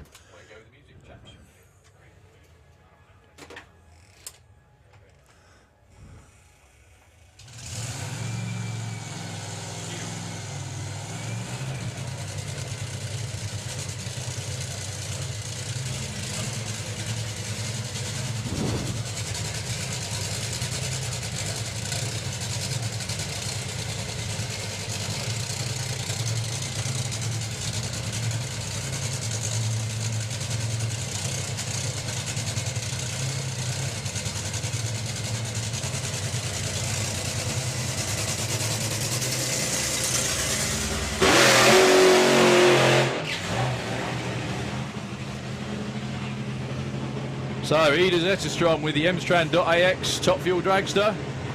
Idling very, very high. I'm sure Roy, he's sorted that out pretty easily. The injectors just suck slightly open after the burnout. Now the car's rolling, should be backing up in her tracks. Ladies and gentlemen, these are effectively the Formula One of drag racing. 11,000 brake horsepower, 300 miles an hour in under 4 seconds on a good run. Now we have 3 cars here this weekend, all owned by Runefjeld. Almost the house cars these days, Colin. They are indeed, yes.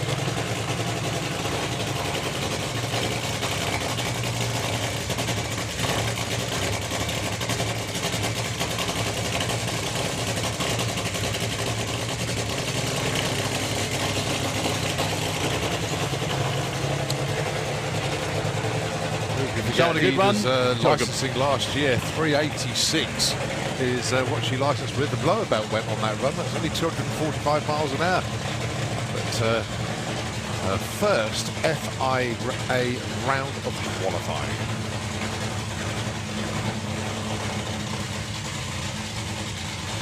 Yeah, Rune just adjusting the idle to where he wants it.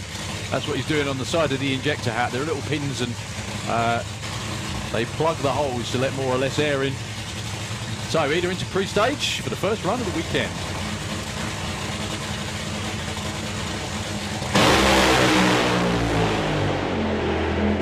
Oh, dearie me.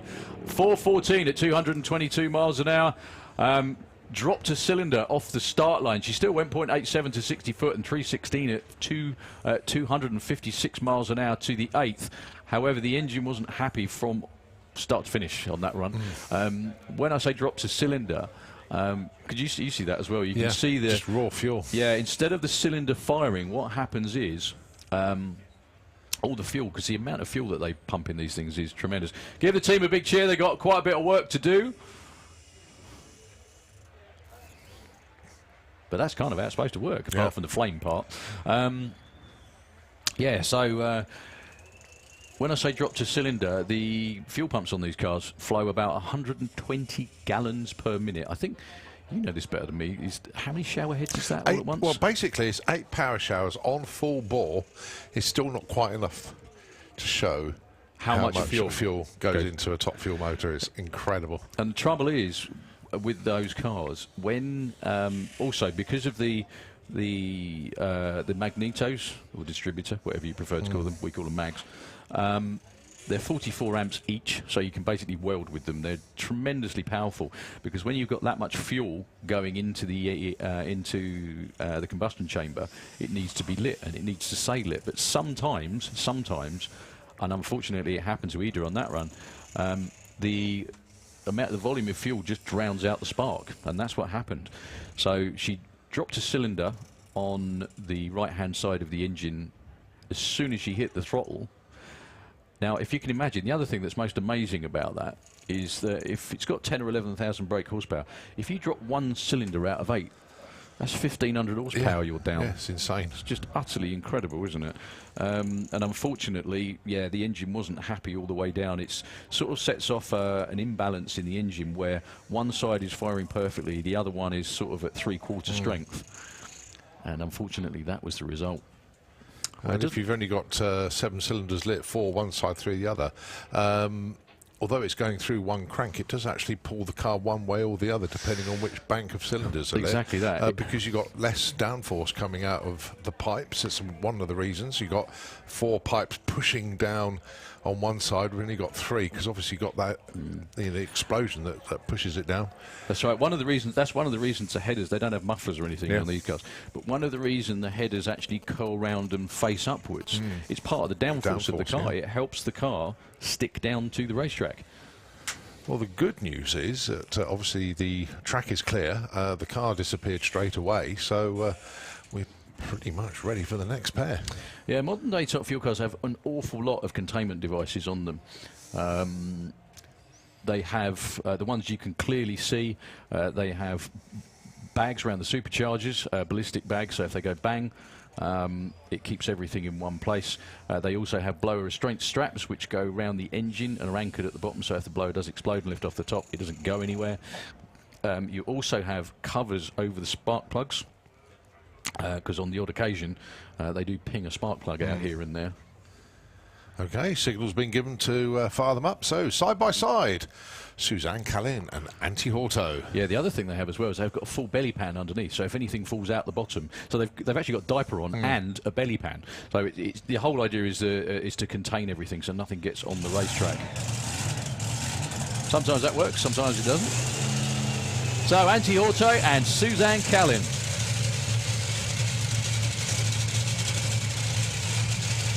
Finland happily has the highest population to top fuel racer ratio on the planet, would you believe?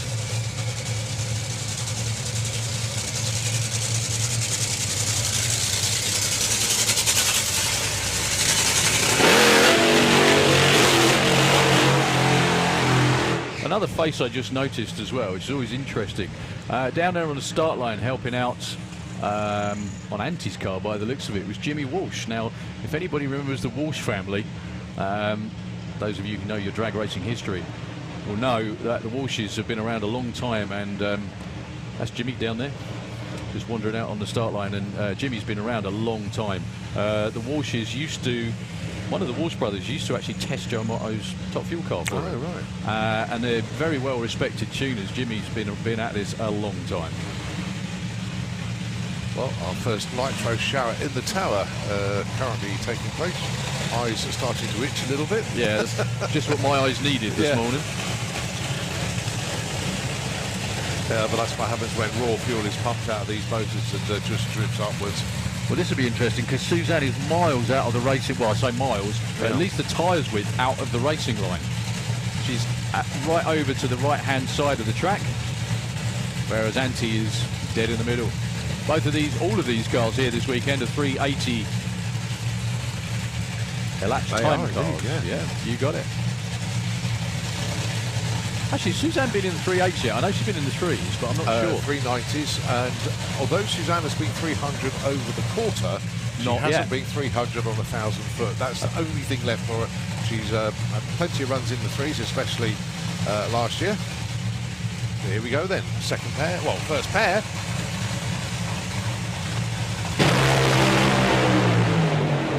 That's not happy either. Not sure what happened with Antti there. Suzanne goes 438 at 183, 0.84 to 60 foot. It was a bit stronger off the start line, but again, unfortunately, it was eating itself up going down the racetrack, so she's got the chutes out right down the bottom of the top end. The track crew are doing their thing. Not quite sure what happened with Antti on that run. Well, it wasn't a run, was it?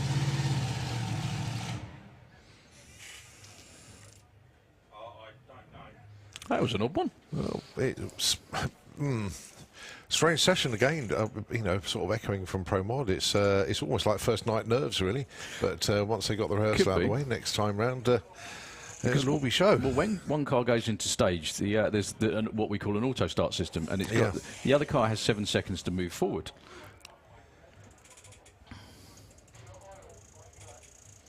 But I think Antti was trying to move. And I think they're going to try and run him again by the looks of that. Well, they'd have to refuel him because he's done his burnout and everything. So yeah, but all it's going to be is just spin it over and bring it into stage. I think that's what they'll be looking to do, if they can. Yeah, they're going to need the tow track back with the starters by the looks of it.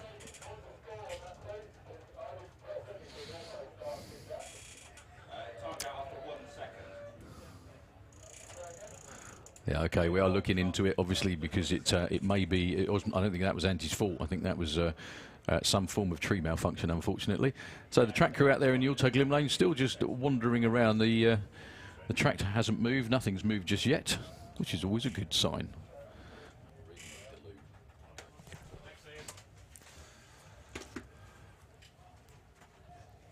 well, obviously there's a lot of discussion in the Kestrel Beer Lane, but we do have potential fluid in the Auto Glim Lane, so just waiting for word.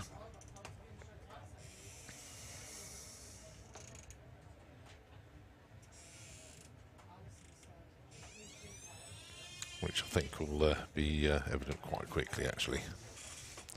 So tucked up round the corner. Wow, just glance over my left shoulder to see all of our bike classes are pretty much ready. Going to be kicking things off with them with FIM Europe Pro Stop Bike, then it's a Super Twin type bike, Top Fuel bike, Super Street bike, Junior Drag Bike Cup. Then that will be followed by our jet cars, 543 going side by side with Firestorm, and then the Spider-Man Jet Dragster.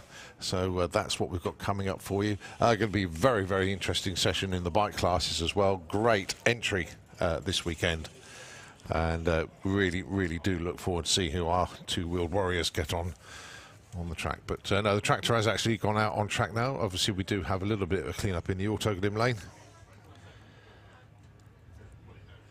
So we'll tell you what, we'll let the track crew do what they've got to do in the Autoglim lane. Doesn't look like the Eagle Top Fuel car is going anywhere at this precise moment. But until we do know, I'm going to give the airwaves back to Nitro FM 96.2. And we'll take it back when we continue qualifying here at the main event.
Okay, just to let everybody know what's actually going on out there at the moment, as you can see that the team have reappeared.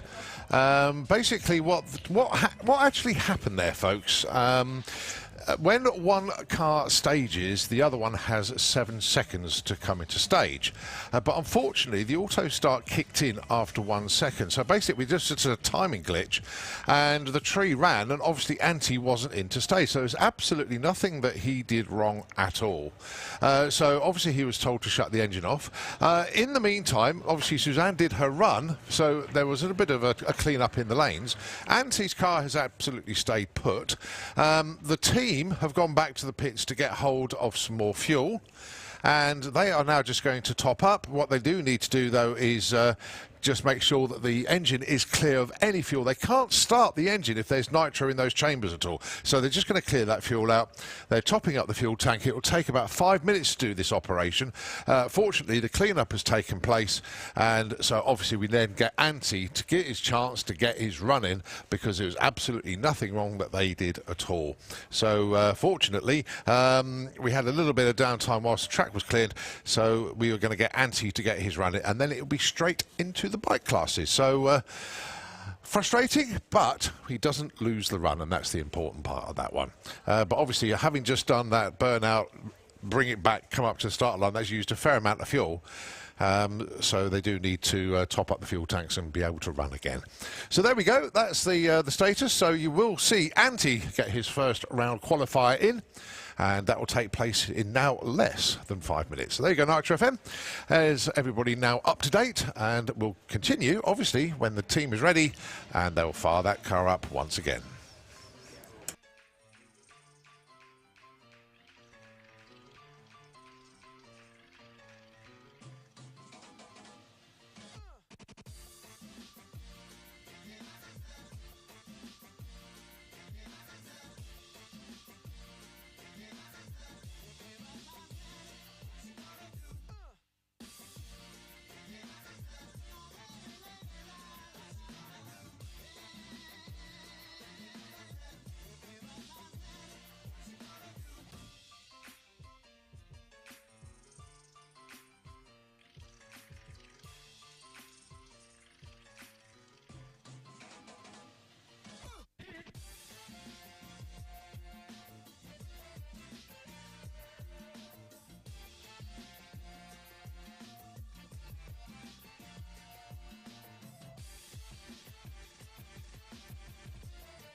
Well, the fuel bottle is on, the starter is attached, the engine turns over.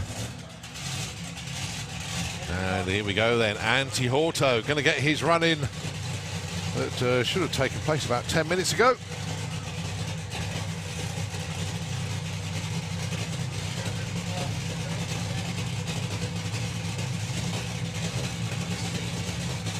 And all of a sudden our photographers run back into position.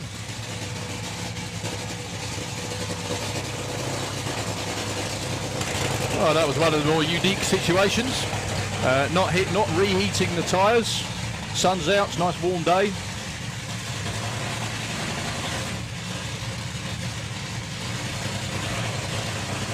Well, crew busy servicing it, forgot to put him in stage. So, Antti Horto with the Eagle Racing Top Fuel Dragster.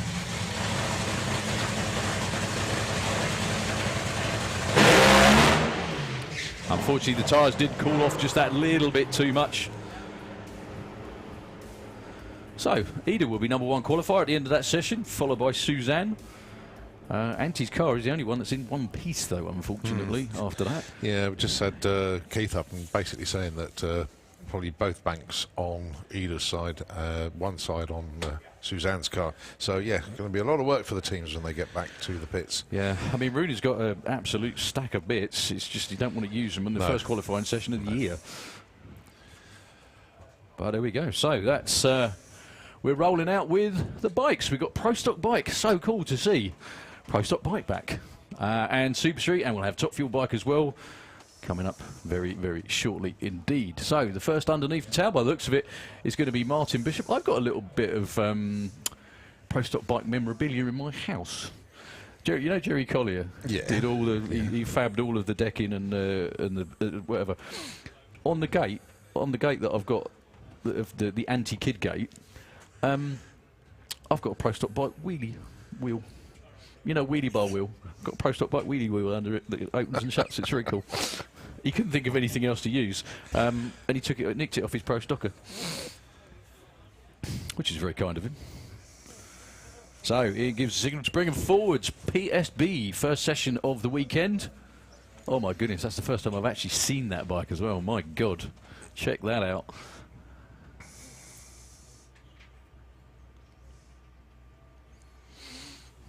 So, Martin Bishop. Yeah, it's not Top Fuel Bike yet. Not just yet, no. Martin Bishop, the world's fastest gecko. You'll see what I mean when you see his leathers.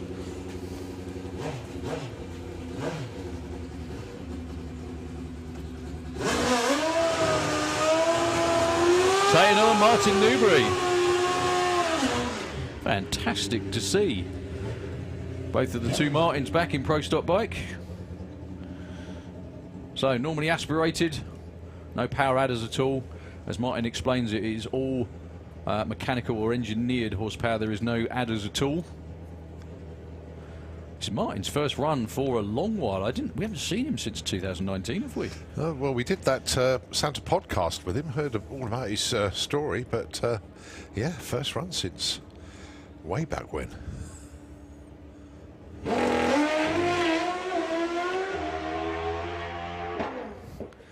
Well, 114 to 60 foot with a lot of tyre shake. You could hear the thump of the tyre.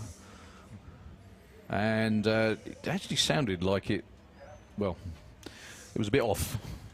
100 foot out. So next we've got Maurice Bertrand with his Pro Stocker and Martin Newbury this time for Cycleworks.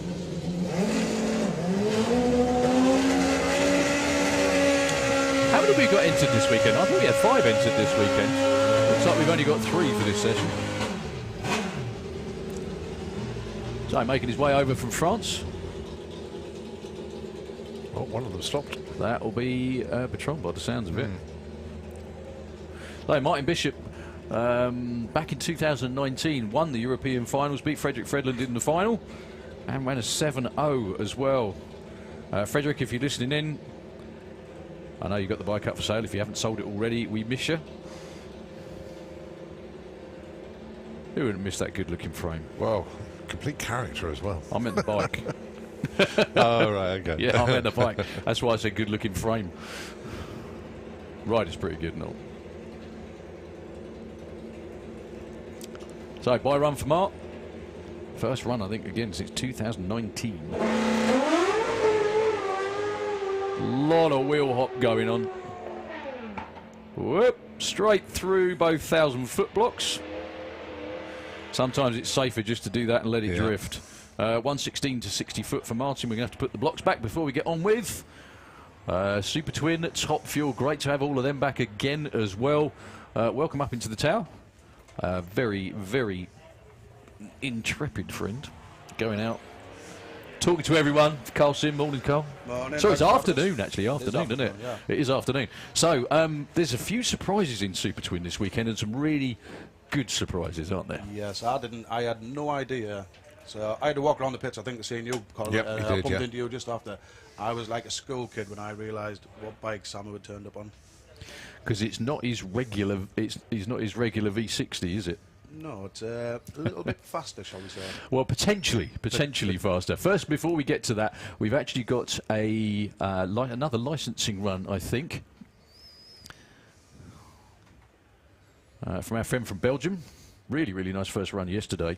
Put in the middle of sportsman qualifying.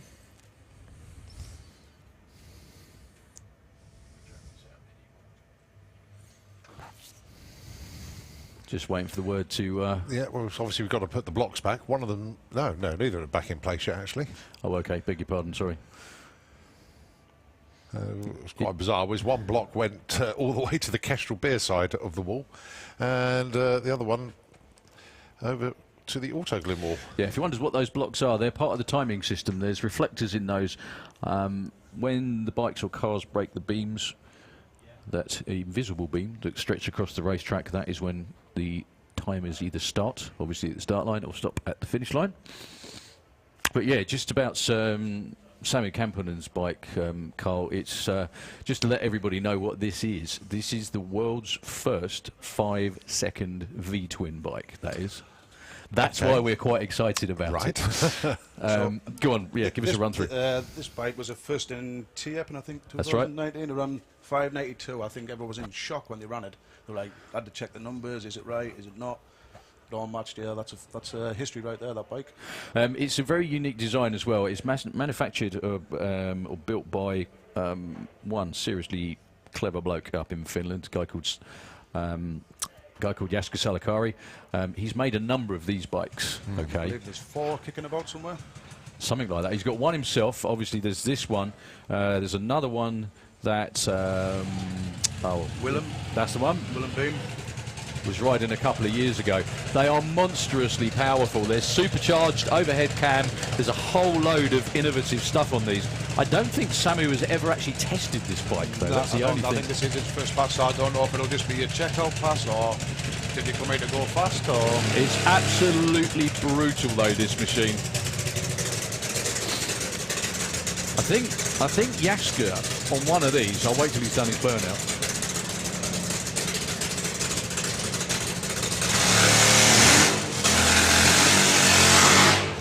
So Jaska on one of these machines still holds the world's quickest 8-mile time for a bike, It doesn't does, and that is 3.67. So that's quicker than Quicker than Ian King, quicker than Phil, quicker than Larry McBride, everyone. anybody. Anyone. And it's a 2-cylinder bike as well. Unheard of. It's pretty exceptional, isn't it? So the only thing is it's quite volatile. So sometimes it runs very well, sometimes it doesn't behave itself. Samu is used to riding a traditional V-twin, which is no supercharger and huge displacement. His crew pats him on the back. Good luck, Samu.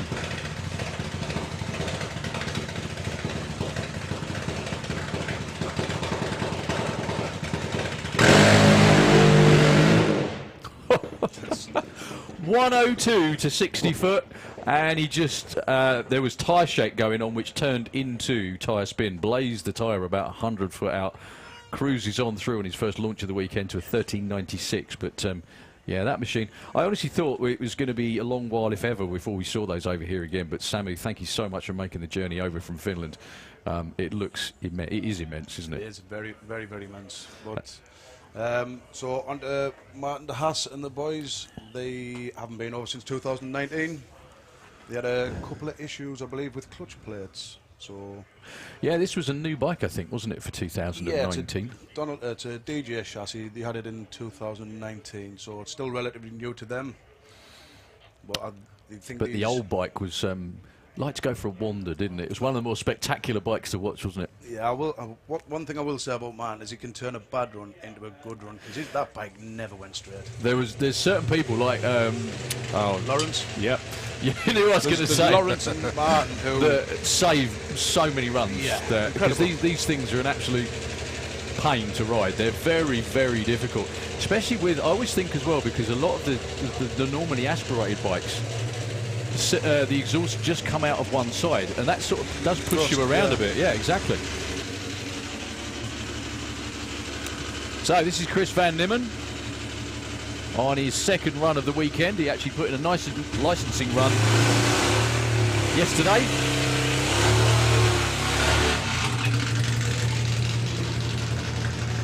On what looks like an all-new machine. Yeah, sounds strong.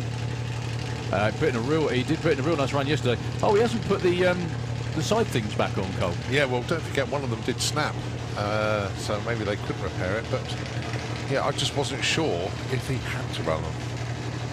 I know it has his race number, but then the race number is on the back wheel arch, if you like. It's a good. They're a good advertising board. Definitely. Oh yeah, definitely. It's one of the reasons people run them.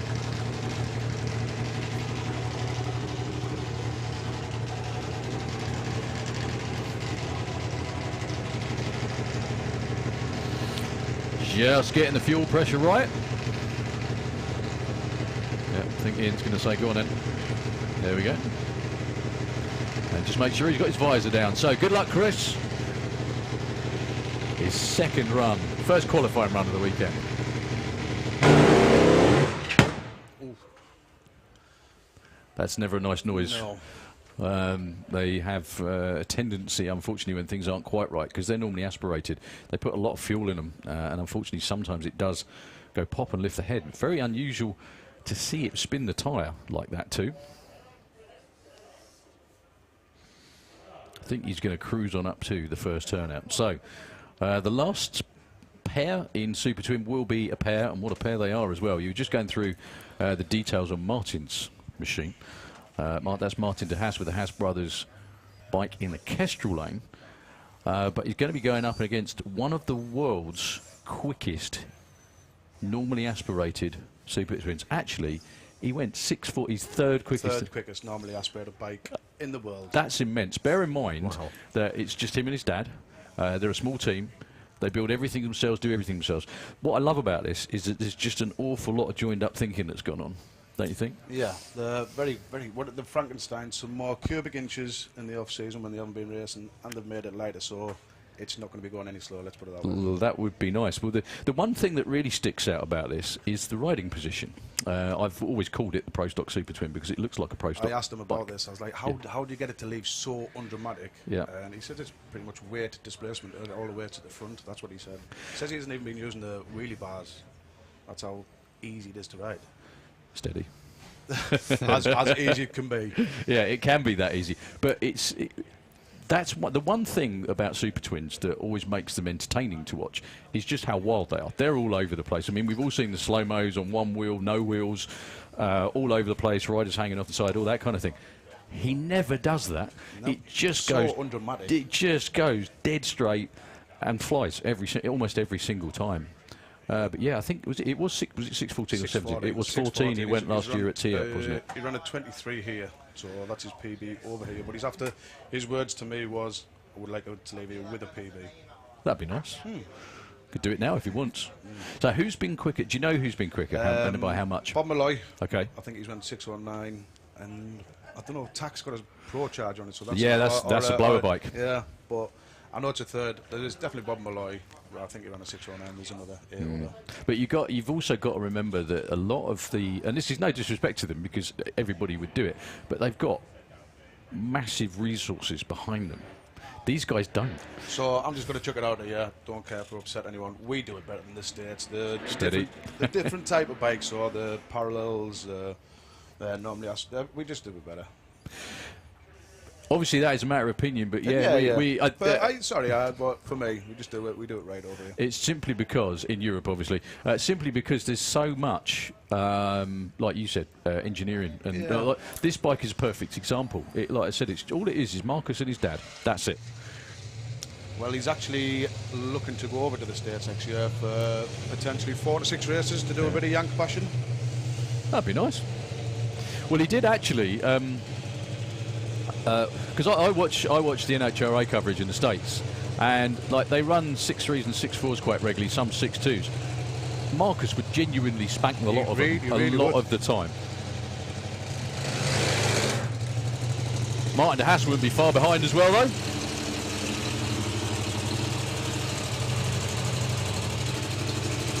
Martin's looking for a...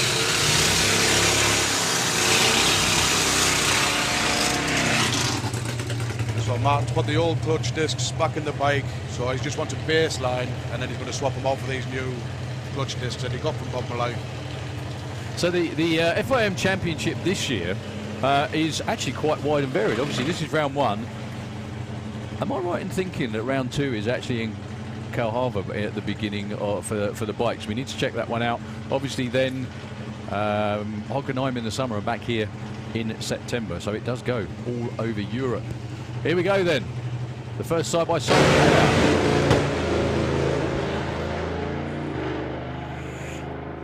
Well, Martin de Haas takes it all the way through to a 696 at only 202 miles an hour. Marcus Christiansen with I need not tell you, a big pop on the start line. The track crew are over there to him as quickly as they can be, I think. Is he okay? Yeah, I think, well, Marcus got off the bike of his own accord. Put your hands together for him, please, ladies and gentlemen. He can hear you. Just give him hopefully a little bit of a boost. Yep, sitting over there by the wall, but that spun almost instantly. Cylinder loaded up with fuel, but Marcus appears to be, like I said, he got off the bike of his own accord and sitting over there by the wall. So slightly winded. Yeah, something like that. I was going to say I was winded and I was watching it. So we're going to be down for a little while. Hopefully Marcus is A-OK, all the track crew over there checking him out. We'll hand over to Nitro FM for hopefully not very long. Marcus, mate, hope you're okay, most importantly.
Oh, Tico, Tico, Top, this Tico, Tico, he's a cuckoo in my car.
Yeah, and snoring.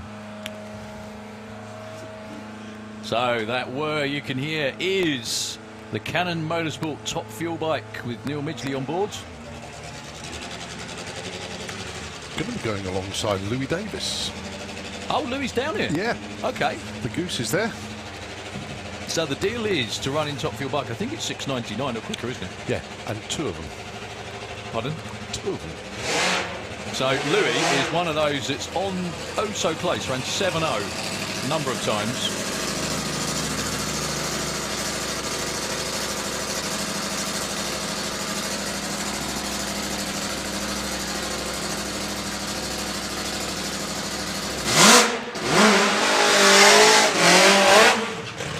This is one of the world's quickest Top Fuel bikes, been down as quick as in the 5.6s with Phil Papaphilippou on board.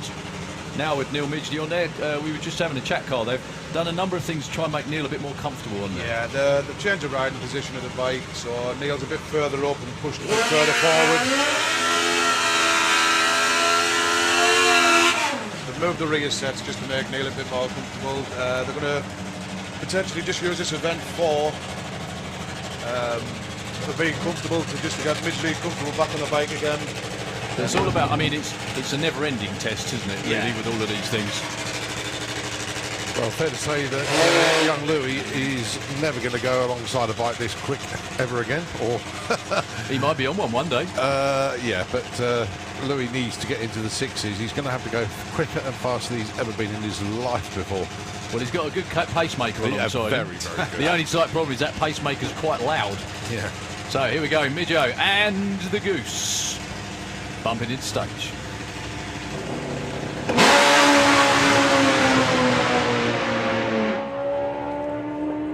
Go on, Goose. Go on, Goose. Go on, go on. He might even get there first. 7.16 at 178 for Louis. 108 to 60 foot, 451 at the 8th mile, 1 flat to 60 for Neil Midgley. 410 at only 151. He was off that way before half track. The bike was having a little bit of a drift, and he wisely backed out of it. Can we have Pro ET into the lanes, please, for Q? What are we up to? 7? I've lost count. Yes, Q7. Spot on. Okay, there is a record up for grabs as well, with regard to the quickest funny bike in Europe officially. But I think that was when the record was set when funny bike was run as a class. Now, both of these two, has Mark Smith been in the 6s? I don't think he has yet. He's been very, very close. Ooh. Sorry, I think he has, but I'm asking my knowledgeable friends a question. I don't think he'd be allowed to race in the class if he hadn't run the 6s. No, you can. You can, but you've got to qualify the 6s in the class. class. I'm sure he's raced there. He's always there. Yeah, you've got to be in the 6s in qualifying to be here on race day. That's right. But then we know Louis Davis hasn't been in the 6s yet. The only thing is, once you've done it, once you've actually run that quick, then at the next event you don't have to do it again if you, you know, can't quite make it. So anyway, Stu Crane with Europe's quickest funny bike. The man coming up in just a couple of minutes was Europe's quickest funny bike rider. That's Rickard. Taking on Mark Smith. 2 walk speed racing machines, and these things go. That was drama-free. Well, Stu backs out of it. Still 681 at only 143 miles an hour. He's been as quick as 6.3 this year. Mark Smith with an excellent opening run of 7.11, 169 miles an hour. I wonder if that was the wind pushing Smithy, or that was, Stu Crane, or it was just drifting that way. Hard to tell. Literally 2 seasons ago, they'd have been jumping for joy. They'd be like 689, I think it was PB, and they were going mental. Now they're running 680s and clicking it early. And it's like, yeah. Exactly. Come a long way. I certainly have, and a world-beating design, definitely. The cylinder heads on that bike. Right, up next we've got René van der Berg with the Euroil Top Fuel machine. I think so. Dave's gone for a sprint, so...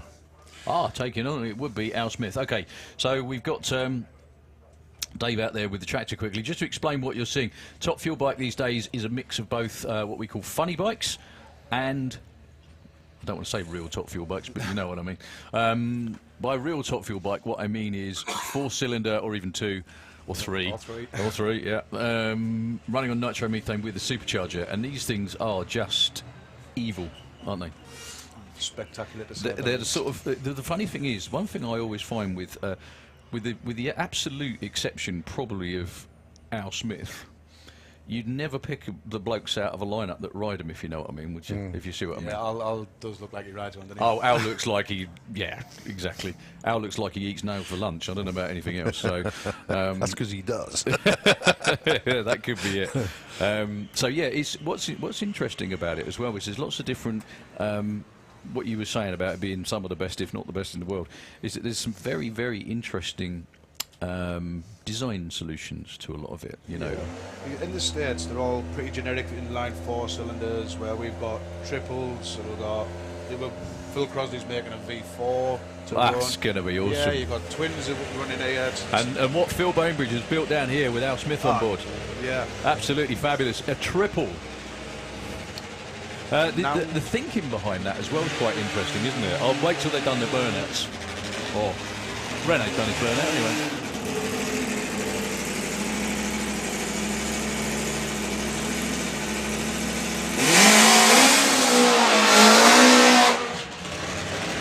Yeah, the thinking behind it's quite interesting, because obviously to get the maximum amount of power out of a 4-cylinder, if you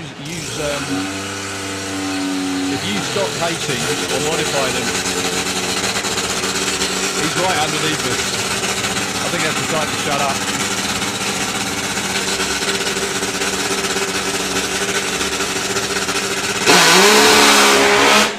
What a rumble. That sounds strong. Well, new ignition system on there for this weekend, I think. Hopefully that will cure some of their dropping cylinder issues. I don't think they've actually had many.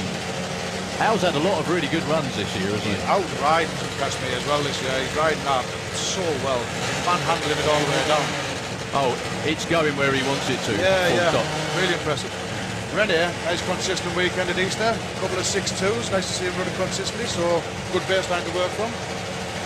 Yeah, very good indeed. Well, Al Smith's in pre-stage, so René needs to get a move on.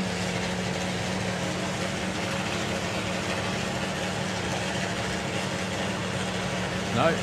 Oh, dearie me. Lots of fluid coming out of René's bike.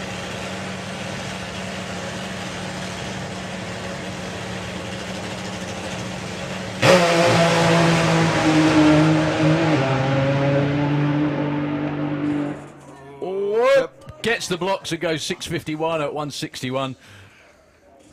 Oh, that's a huge trail of fluid. Interestingly, Jude's nodding her head in approval with that. I'm not quite what was meant to happen. But Al went 108 to 60 foot, 4 flat at 187 to the 8th mile.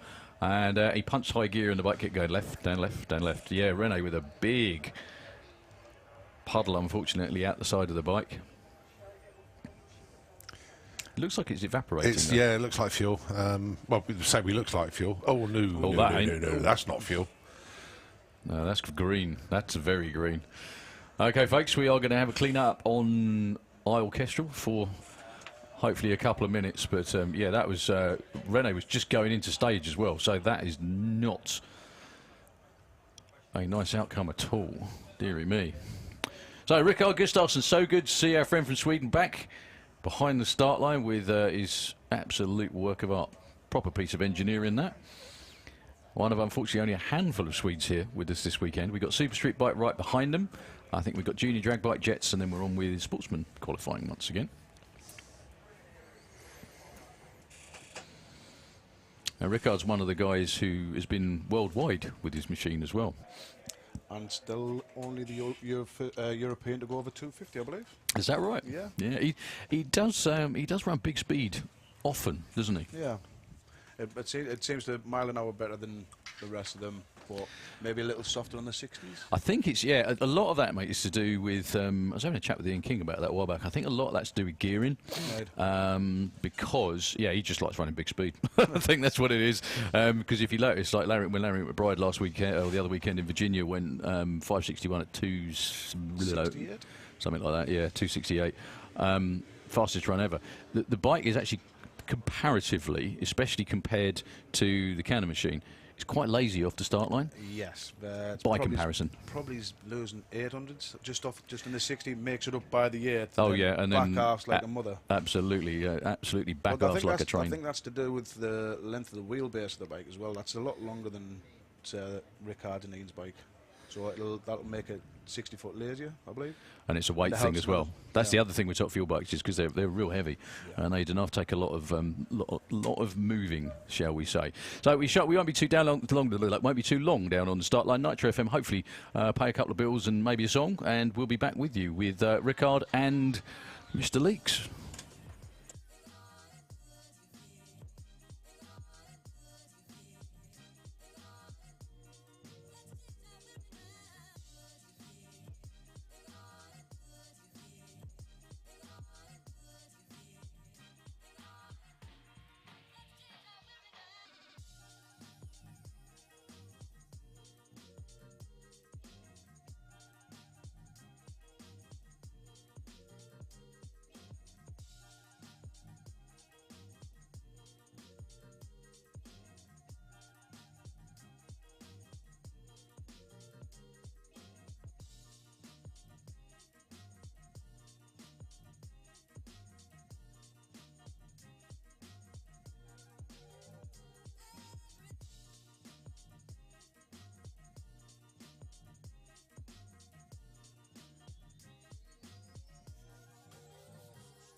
He's a cuckoo in my car.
Ah, steady, steady.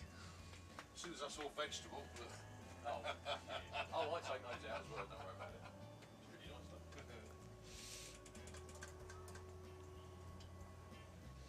He's been given the signal.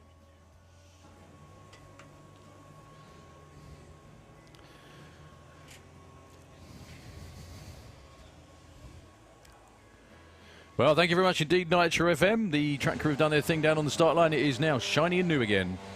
We're back on with Top Fuel Bike and one of Europe's quickest and one of the most consistent, Rickard Gustafsson from Falkenberg on the west coast of Sweden. His company. First time Rickard's been out since 2019 as well. I think they went to the event in Tiepp. I think they did. I think he did that last summer, but that's pretty much it actually. What a welcome sight it is, though. Oh, very much so. Rickard is one serious racer.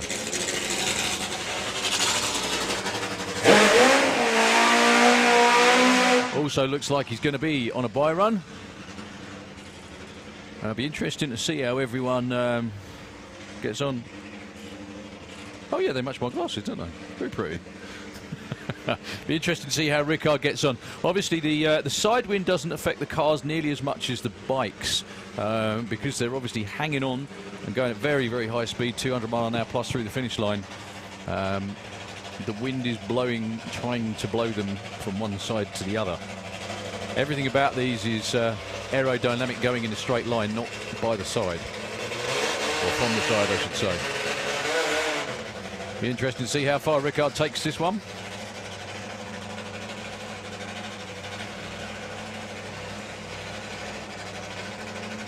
Dave said, the racetrack is yours, son.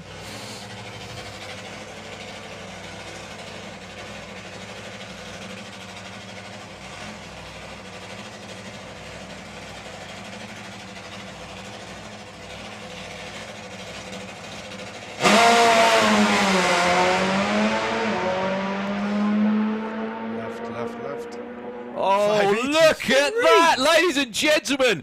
583 at a huge 243 miles an hour for Rickard Gustafsson. I thought he got the block. Yeah, it was a shoot. And that was a bit further than a quarter mile and he ran as well. Going there. Well, he had a really good wiggle going before 3:30. They tend to do that when the clutch starts coming in. Is that what it is? But they don't have to wiggle. How they hold on to that through the only way, it's basically a power wobble, and the only thing you can do, one of the best stroke worst for it, depending on your point of view, was Ferradar with the Sunshine Express. That thing used to wag its tail all the way down, and he hung on to it every time. Just going to say that's only 200s off his PB as well on his first pass, so Got to say as well, just very quickly, that bike doesn't quite normally short number like that. Yeah. 1 flat to 60 foot, 385 at 198 mile an hour. Exactly where it needs to be. To the 8th mile. Congratulations, Rickard. It's also a good job no one was in the other lane because he was wandering left quite a bit. Yeah, that's crosswinds catching him out a bit, isn't it? So, first time back in years for Mr. Lightning Leaks. Do you know, every time I talk to him and every time I see him, I think this man would be a really nice bloke if he just had a personality. You know, he just needs a bit more oomph about him. There's nothing to him, is he? No, there's nothing about him. You know, we are of course risking life by saying that out loud. No, top bloke Dale Leaks likes throwing himself out of planes. However, when I interviewed him a couple of years ago, I said, you know, jumping out of a plane or doing this, he said, oh, definitely this, 100%. His first run, completely rebuilt bike. Whoop, and ends up in the Autoglim lane. I've just realised what we're missing so far this weekend. Colin, your doorbell hasn't rung. I don't know why. Every time we sit up here, because he's got a Ring doorbell. Okay, Yeah, right, yeah. At some point of the weekend, it will happen. Don't worry. Yeah. Well, Dale actually goes over the centre line, so that run will be DQ'd. He went 119 to 60 foot. That was the first run after a fairly major rebuild. Yeah, that's pretty much a clone of Stuart's bike. Is that correct? I know it's very similar. I'm not entirely sure. It's got a slightly different look about it. That's not just the rider, but anyway, yeah, it's got a lot of new stuff on there, like Stu's. That'll caught his attention. He's also stopped, I think. Yeah, there we go. Off he gets. Right, Super Street bike, junior drag bike coming up. And we may be correct in thinking there are 12 bikes here. However, it will be an 8-bike field. The race, to get into the race, is as good as a race. We like that. Yeah, that's a stutter you don't mind hearing, that, isn't it? Oh yeah, Dale's just going to be pushing off the first exit. So what are you about to see? Super Street bike. They are very heavily regulated rule-wise to wheelbase and everything else as well. But my goodness, are they quick? 6-second, 200-mile-an-hour machines. We've already seen Europe's best elapsed times blown into the, just blown out of the water already. Everyone seems to be stepping up. The whole class seems to be stepping up. But yeah, Jake's got his front half nailed. If he can get that back half to match that front half, you'll see. Well, he's already running 680s doing that. Yeah, but it's the 117 60 foot. That's what the wow. amazing run was. I didn't know he was going that quick. Yeah. So at the 8th mile, Daniel ran 4:55 to the 8th. He ran 4:50 to the 8th. So Jake was 500ths quicker than Daniel On the 77 pass. Yeah. My goodness me. Yeah, we're talking about Daniel Lentz from Hungary, who picked up a new DME bike in Florida last year. Sorry, not Florida. It ran it in Georgia last year, sorry. And but debuted it here at Easter and went 677, the first into the 6.7s. 220 miles an hour as well. Absolutely knock it out the park. But the likes of Ven and Jake and the rest of the boys, they'll be chasing them down. They won't be taking it lying down, will they? Well, they, I don't know, they're good a sweep in the bike pits on the lowest bump spot for an 8-bike field. And that should be blown out of the water, I think. So what was your bump spot? I haven't picked one, actually, but... Have you not? Yeah, we've both in it. We're in it. Oh, you're both in? Right, okay. Well, we can say what it is anyway. Mine's 7051. Mine's 7079. So we have got six second players here, and then we've got Steve Mead, who, if he'd went to the toilet before his pass, would have been a 6-second rider as well. And then you've got Ross, Dandy, and Mark, all covered by 400s. So it's Al Morrison Jr. down there in the Kestrel lane, tuned by Rick Stubbins, taking on Ross Morrison. Now Ross is a little way off the 6s, but that's not going to stop him trying. Al Morrison Jr. has been in the 6s a couple of times, I think, isn't he? This is a terrific class, and we're so pleased to have it back at European level. Well, Al Morrison Jr. blasts on through to a 7:34. Yeah, but look at the 60. 97. He had to get off the throttle out there, didn't he? Ross Morrison just blazed the tyre off the start line. It's one of those things where I was just wondering why he wasn't moving. There was just a little bit of little wisp of smoke, wasn't there?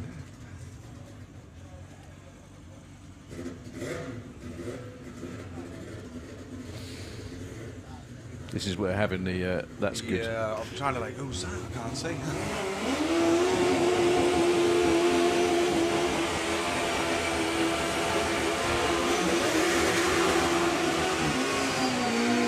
So your next pair will be Mark Dainty. Mark's getting closer and closer to the sixes. I think his PB is about 7-1. And the man you were talking about, Jake Michelle, won the most recent round of Super Street Bike in one of the best finals we've seen in a long while. Oh, that's outstanding, wasn't it? So Dainty's been down as low as 7.13, so I'll be looking for a 0 to potentially get in the field, you would think. Preferably a 7 or 7.9 would be You'd nice. hope so. And Jake Michelle in the Kestrel Lane, 6.87. And he did it a couple of times as well, didn't he? And beat Venn in the final. Yep. Like you said, though, the front half, he's the quickest. On the 8th. Oh, and again! What's the number going to be for Jake Michelle? 681! Oh, wow, 207 miles an hour. That's still only 207. Look at the 8th mile numbers, 448. Wow. 169 miles an hour for the record, 949 on the other side of the racetrack for Mark Dainty. That is outstanding. Well done, guys. The thing is, though, is it doesn't run big. That bike doesn't run big speed like everyone else, does it? But I think it's in there. I was asking the question: is it just a case of a couple he doesn't more need it. pounds and pounds on the back? And so Margot Schmidt, Steve Wood, Margot from the Netherlands, Auto Glim Lane, Steve from down on the coast. So Margot's got gear selection issues. What can Steve do? 808, 172, knocking on the door of the sevens again. Well done, Steve. A 958, 126 from Margot Schmidt. Yeah, I think the problem was for Jake is it's very famous drag racing saying this one. Got there too quick to build up any speed. That's what it was. Not sure how true that is. That was very impressive. So the first of the Hope boys. I'm not sure he should be taking on. If there is anyone underneath us, I think there is. Daniel's listed, but he's there. He's in the water box, but not moving yet. Mark on a solo. It will be. So Mark Hope has the track all to himself. I think the quickest Mark's been is 7-1 as well, actually, isn't it? 128 to 60. 720, 199 miles an hour. What's really interesting about this as well, the breeze doesn't seem so far to be affecting them that badly. Yeah. Mark's just been chipping away at his own little programme, little tweaks here and there, and he's getting there. He's hoping to run a 0 this week, and he wants to walk away with a PB. It's been as fast as 7-1 forward. Well, that was right on it. Not bad for first run. Well, Daniel Lentz with issues. He's not going to make. He's not going to get a time this qualifying round. So we've had 7 riders take the light. We've still got a few more to go. Is it Mr. Bohr? Very well. Let's have a look. Yeah. Is that the one and only? Really? Yeah, no, the real number one. The real number one. First time out this year? First time out in a long while, I think, actually. I did wonder whether Dave was helping someone else or it was his dad, but yeah. So I think he set out the first couple of races to accumulate some parts, could work on the new methanol setup.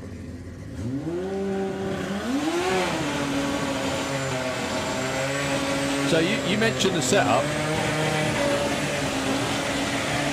So what's the difference between methanol and what they've been running before? Because the methanol seems to just be a bit more tunable and a bit quicker as well.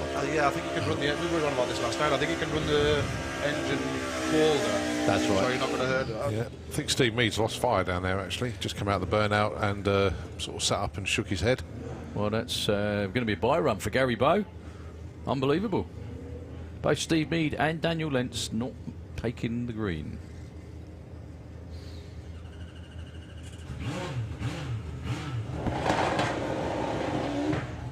Whoop.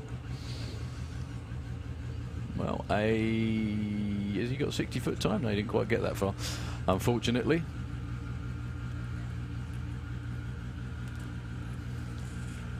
Is that our final pair? Or? I think there is some. We've still got Venn.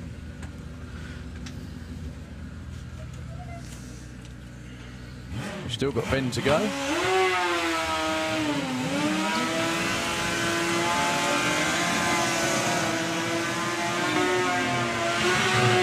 Right, think this will be the last pair. Then we're on to junior drag bike and jet cars. Very welcome return for Mr. Lund as well. First time back in a couple of years. Nice to see you back. I think everybody since 2019, Yeah. the vast majority. He's in the Kestrel lane against the fastest super street bike in Europe, 222 miles an hour. He just likes round numbers. Steve Venables.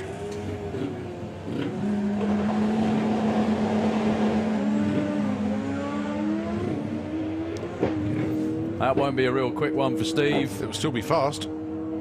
217, 697. It didn't look like a great launch. He was only 128 to 16. He looked like he was sort of getting off it and on it a little bit. But Mergens cruises through with a 17:34. Well, our bump spots predictions have gone right out the window. It's currently 10 seconds. Plenty time for that. There's loads of that. Money in the bank. Thank you very much, Steve, for all your help, mate. Thank you. Much appreciated. We'll see you again for round 2 a little bit later on. So, junior drag bike. Yep, for FIM Europe. Right, first up then, Maggie Talbot going alongside Holly King. Now then, this is a dialing class actually for junior drag bike. They run to the 8th mile, not the quarter mile. And good to see Meg in the 7-second zone now.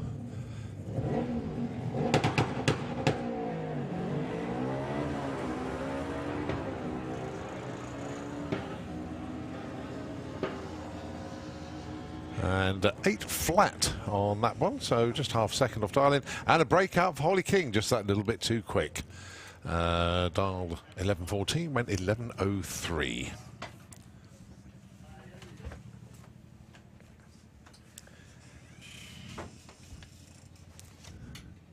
Anouk Bergering up next on the YZF 125.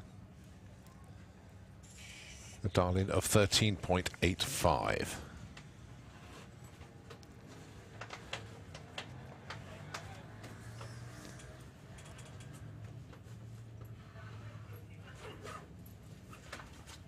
Well, if you fancy having a go on a junior drag bike, or in fact having a go in junior dragster, they start at age 8 and then they progress from there. Luca's actually broken the beams, so does need to make way on up the track now. So actually had a message from the McDonald family actually. Anybody would like to go and sit in a junior dragster. This is obviously for youngsters, by the way. Pop into the junior dragster pits tonight and tomorrow. Get your photo taken and you can ask about getting started in the class. As Luke's number not really represented there, 26 seconds. Car will be in the junior pits on the main pit road side. All welcome. Come and have a chat. So that's the McDonald family allowing the youngsters to sit and have a chat in a junior dragster tonight. Well, basically when they're not racing. Right, next up then it is going to be Fire Force. Underneath the tower. Well, I can see the support vehicle, but I can't see the jet. There you are. Fire Force number 3 is in the Autoglim lane, but not on his own, because in the Kestrel Beer lane we have Firestorm with Roger. So it's going to be side-by-side jet cars next. So they're getting themselves into position, and once they're ready, they'll go through the starting procedure, and of course our Flame and Afterburner show as well. And then they will be racing up to 1,000 feet. So Roger Goring in the Kestrel Beer lane with the centre drive jet. And then you have Fire Force number 3. And Martin sits beside the jet. Behind the jet, not a good idea. Beside the jet. So Rog sits slap bang in the middle in the front of the jet.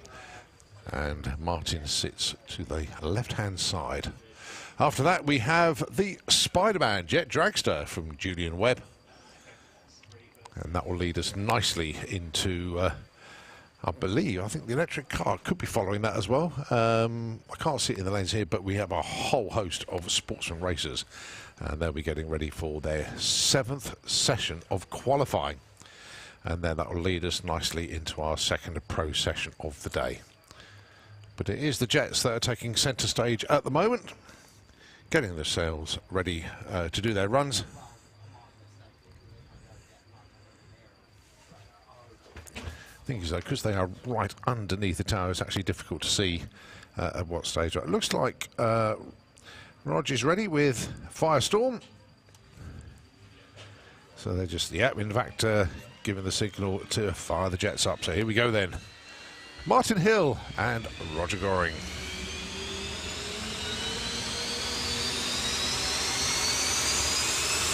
This is where we look at our guests on the balcony of Bankside VIP for added amusement value.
Well, since Fire Force has had its new tailpipe, it picked up a screech from somewhere.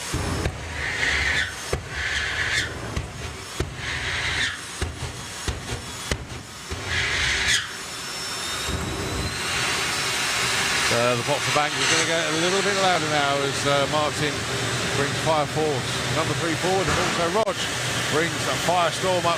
Oh.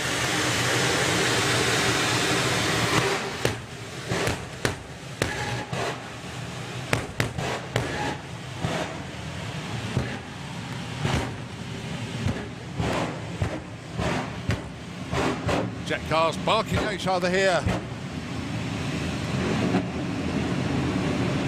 So Roger's in stage, just waiting for Martin to come forward. Side by side jet cars to 1,000 feet then. Both away well. And the jet wash actually blocked for go flying there. 5:28 at 2:04 for Rog, but it's Martin that gets there first there. 5:01 at 231 for the 1,000 feet. Nicely done indeed. Well done.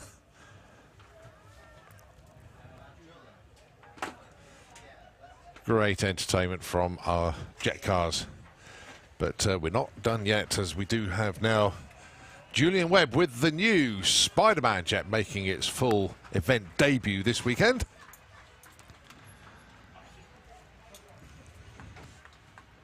So all brand new, built specifically for quarter mile action. Julian normally drives the split-second jet dragster, which, fair to say, wasn't really designed for the drag strip. That was more for land speed record attempts, but modified and converted, if you like, for quarter mile use, but not the ideal jet for it. But the Spider-Man jet that you're about to see certainly is. Lots of neat little tricks that have been incorporated in the design of this one. Martin Hill from the Fire Force team heavily involved. But I think, as what Darryl was saying yesterday, when Julian was invited to drive Fire Force number 5, which is Martin's jet dragster, at an Easter meeting, where basically we had more jets than drivers, so it moved around drivers a little bit. and Julian got to drive 5 Force 5, and I think the first time he got behind the wheel, he thought, oh, I want one of these. So I think that set the wheels in motion. So Julian finally gets the Spider-Man jet that he'd been craving for. Did some testing at Run With Your Brunks earlier on in the year, and then it made its event debut yesterday here at Santa Pod at the main event. And now the work begins to start increasing the amount of thrust that Julian is going to be able to use, and start to develop and get used to this new jet car. But there is absolutely no question that Julian is an accomplished jet car driver. It's just a new car for him to get his head round, and I don't think it's going to be taking him that long. So the car is in position. Top end is clear. That timing block has been replaced, which was just knocked over by a jet wash, actually. Nothing more than that.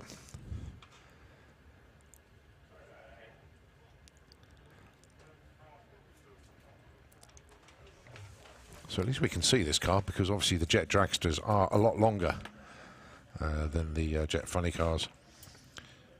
But beautiful design on there as well.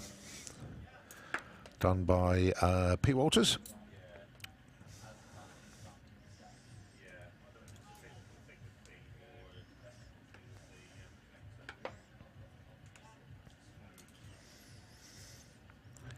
In fact, if you have an opportunity to go around the pits, go and have a look at this car. It is absolutely superb. So here we go then.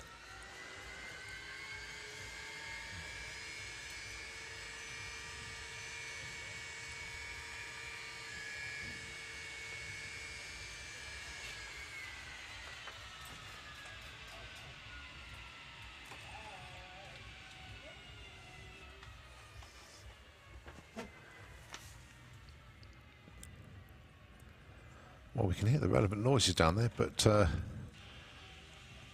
didn't hear the click of the igniters.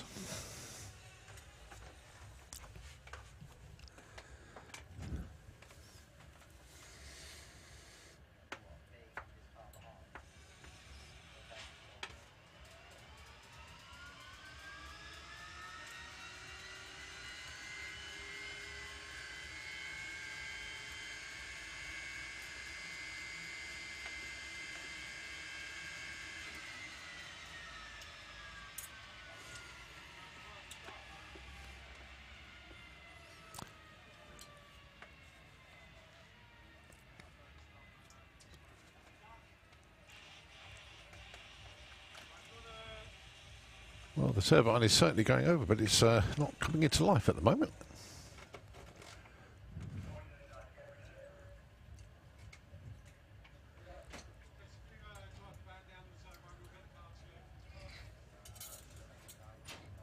So, push the car back. I think we will file that under a new car niggle, but they'll get that sussed out. But beautiful looking car, and that will be very, very fast as well. Lots of little tweaks on there, nice little aero additions on there. It's got flat underneath, got little canards on the front, wind deflectors over just in front of the rear tyres as well. So they'll get that back to the pits, have a look and see why it wasn't going to start. Unfortunately, it's one of those vehicles that can't actually start it up in the pits. Wouldn't be a very good idea. So obviously the only place that they can test this is actually on the racetrack itself.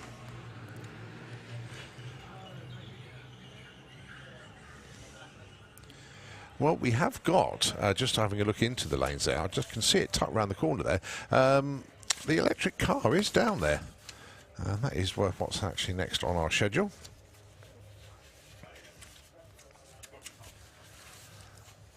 So Jan Lars will be driving what they call the TCX.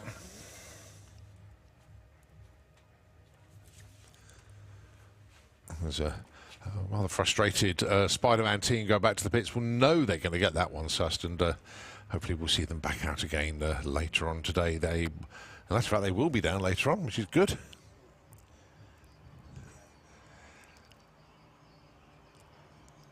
But the pairing lanes chock-a-block with sportsman racers now as they get ready to commence Q7 of their qualifying schedule.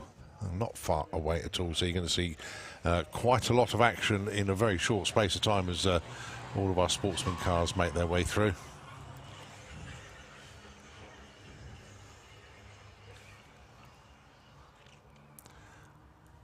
But I do believe, oh no, higher an engine start.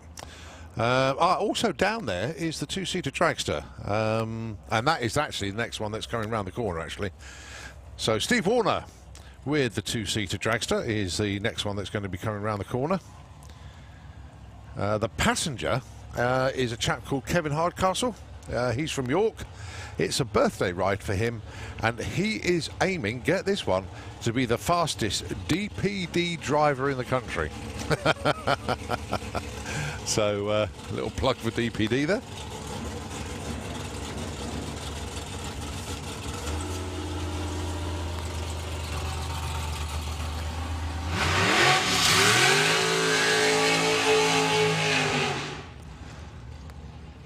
So expect to see runs low eights, possibly even the high sevens, somewhere north of 165 miles an hour. Steve Warner at the controls today is Paul Brown, our regular driver, became a dad yesterday, and congratulations, Paul, to you and your now expanded family.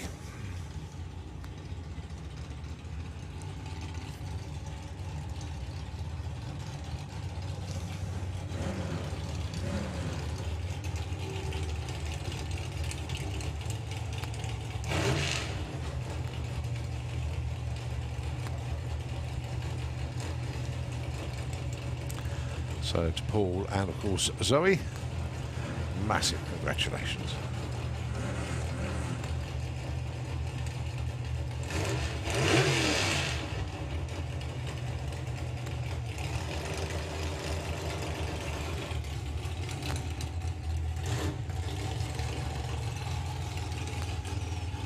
So Steve bringing the two-seater dragster up to the start line then with Kevin Hardcastle in the back.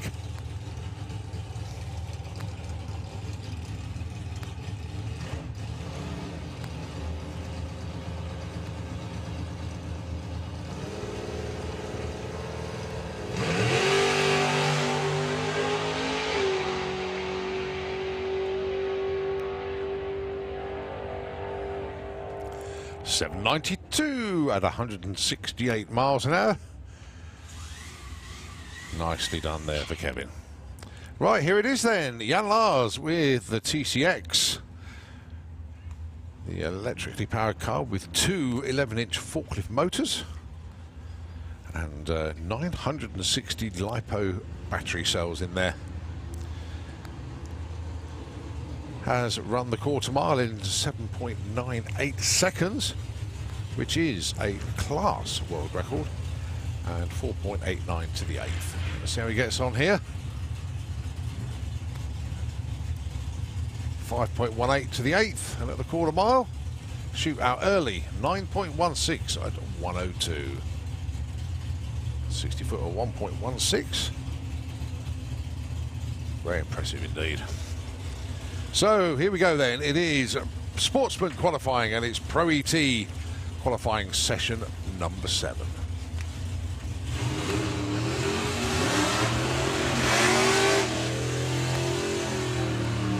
Now, bearing in mind we have more cars than qualifying spots available.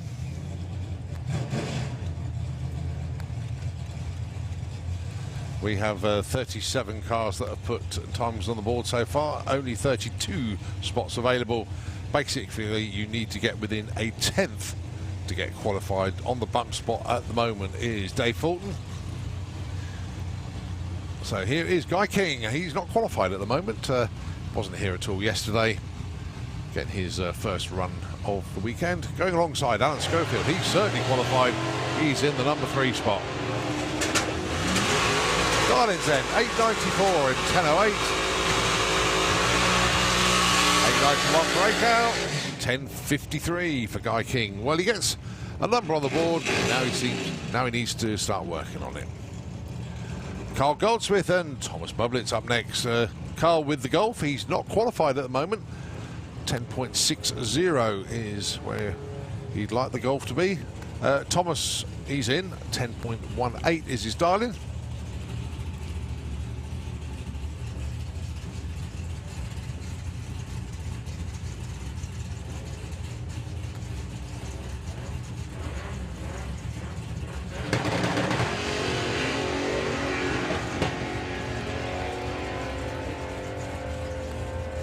So Thomas going to get to the other end first, looking for that 10.18. Gets a 10.18 with a 7, moves up from 18 to 8. Carl goes 11.81. Carl fading a little bit at the stride there, only 117, so he stays 35. Thomas moving up to number 8 there. Right, your number 1 qualifier and likely to stay there. But having said that, Amy gave it a good go. 8.92 is the dial-in for your number 1 qualifier and perfect ET runner Gary Carr, going alongside, bizarrely, the number 1 man in Super Gas, which is John Turner, but he's in Pro ET for this one. Dialing in at 9.95.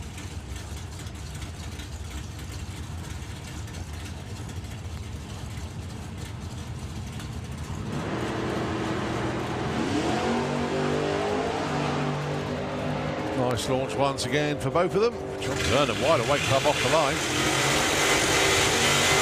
Gary 902, JT 1012. Numbers not quite as quick as it was this morning. Obviously conditions have changed. Track has certainly got warmer, and the air probably not as good as it was earlier. Ronnie Mercer and Dave Fulton. Ronnie currently in the number 15 spot, looking for an 886.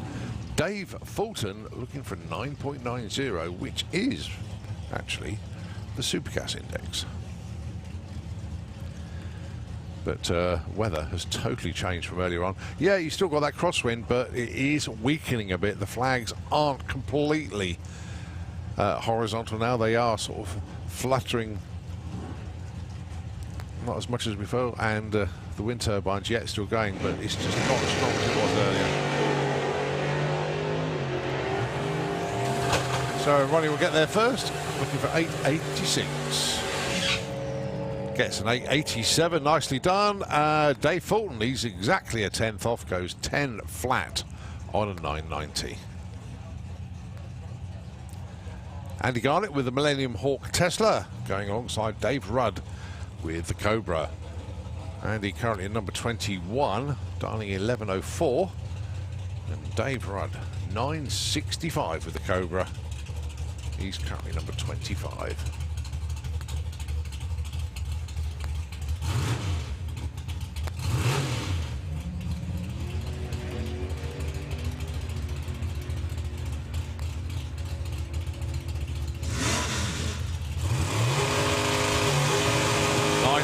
Breakout a little bit too quick there.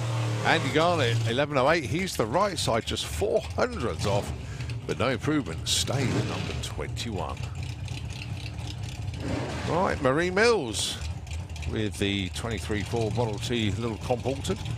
It's currently on the outside looking in the number 34 spot. Jeff Cowley absolutely obliterated his dial in earlier on. Nearly went 3/10 quicker than what he dialed. But looking for a 920 for this one. I think that's where the 920 dial came from this time. It did, yeah, 9.5s before this one. So Marie looking to be the right side of the number. It's actually not qualified at the moment. Right, so this is where Jeff goes in the 9.4s. Oh, 9.21 for Jeff. Nicely done. Well, Marie moves up 1 spot to 33. Yeah, but Jeff up to 15. Nice move. All right, Will Clark and Tom Kay. Pick your junior comp dragster. Fun when they match up like this, isn't it? Yeah.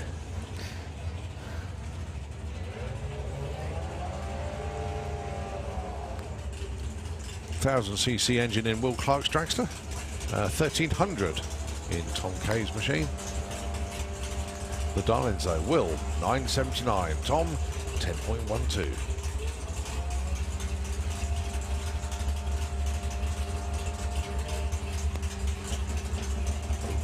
Goes deep. And double red light start. It's all about the ETs though.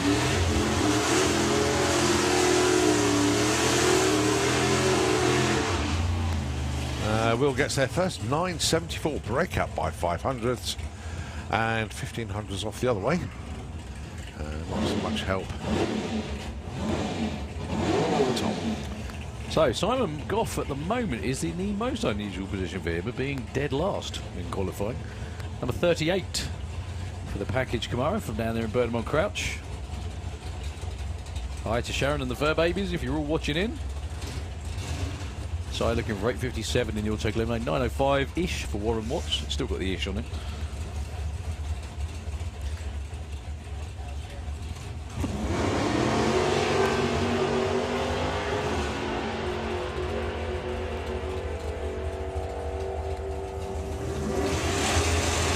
Side goes 8.50. Double breakout Too quick. Camaros. Warren does as well with an 8.98.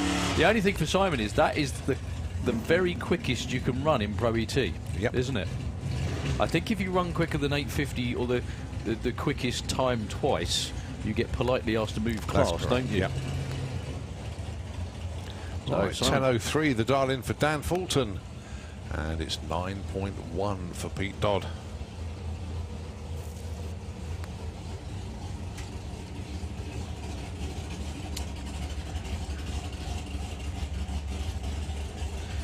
Mike Lacey's handling life, not driving.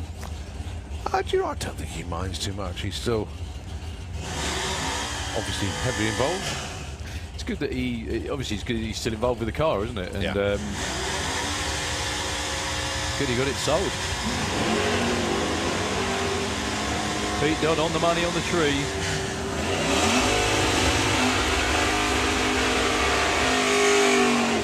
And on the finish line too, 9.14. Stays 21, Daniel Fulton stays 12 with a 10.25. Yeah, the conditions are certainly not as favourable as they were first thing this morning. It's just the air warming up. It's still not warm. It's not hot. No. You know, it's not like summer hot. It's just very pleasant.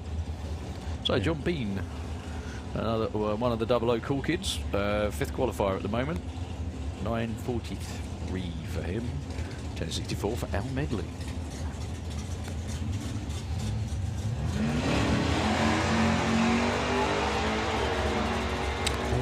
Light a pair. Tom Bean is not going to get there first because that 43 gets one. But he's already in the cool club anyway. Al Medley goes 69 on a 64. Moves up 2 spots from 27 to 25. So that's 500ths off, isn't it, at 25? Yeah. But John Bean, terrific. Getting it together, actually, you know, running the numbers and pulling lights. That's should progress him well on race day, but then everybody's doing it, so who can bring that A game and use it to their best ability. All right, Mason Griffiths and Chris Newsom up next. Members of the breakout gang from earlier on today. Well, Mason this time dials 9.09 and a 9.55 for Chris Newsom.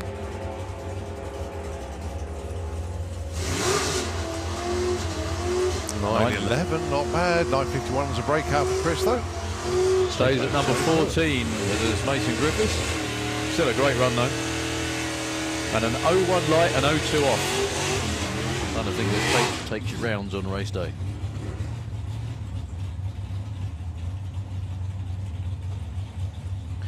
Wayne Hiscock. Can we have Supercomp into the lanes, please? Supercomp into the pairing lanes, Pearlies. Thank you. Taking on Brett Featherston, winner back at Easter. Another one. 00 on his dial-in. 9.57. Plays a 9.36. Slightly quicker for the Chevelle.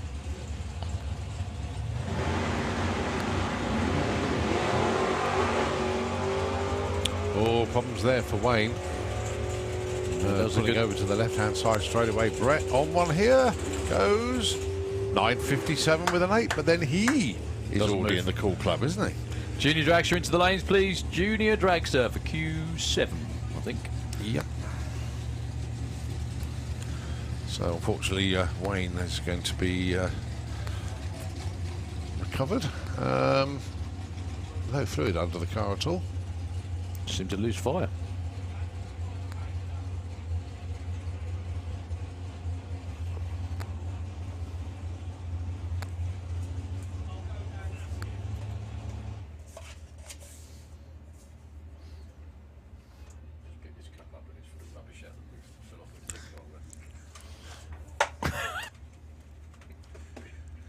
Well, we're having a look around the car, but nothing has dropped from it at all. But yeah, just lost fire, or Wayne shut the engine off. But obviously we do need to get that one retrieved. Tell you what, Nitro FM 96.2, we're going to let them take the airwaves for a very short moment whilst we get Wayne's car removed, and we'll take it back when we continue with Pro ET here at the main event.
Okay, so Wayne Hiscock's car has just been towed up to the first exit, and Kaylee Cowan's been in touch and said, can we do a huge favour and give Nick Wadsworth a shout out? Nick, a very, very good afternoon to you. He's been with RV3, that's Red Victor 3, everywhere, and he's here today. Chris and Sean are looking after him this weekend, so Nick Wadsworth, big shout out, big hi. That's from us here in the town, and of course from Kaylee. So, Dan Holloway with young Miss Waters down on the start line. Have you sorted your teeth out yet? Just a thought. No, Tuesday.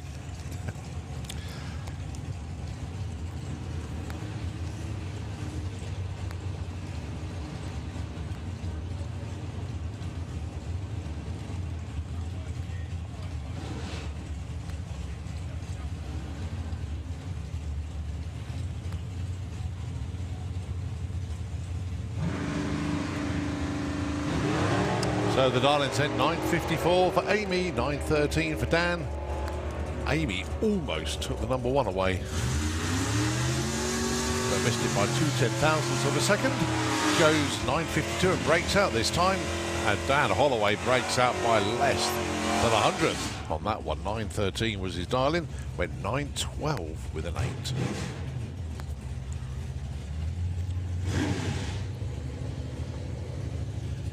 Well, we talked about races tuned in that are going to be here next weekend. Simon Boot is another one. The Bootlegger team watching the live feed. They will be back next weekend. Looking forward to seeing you then. Right, next up, Dave Cherritt and Tom Watkins. Dave Cherritt with the Dark Revenger, the Model A van, and keeping things big and unaerodynamic, if you like. Tom Watkins with the Purple Express pickup. 10 flat and 11.25 with the 2 dial-ins.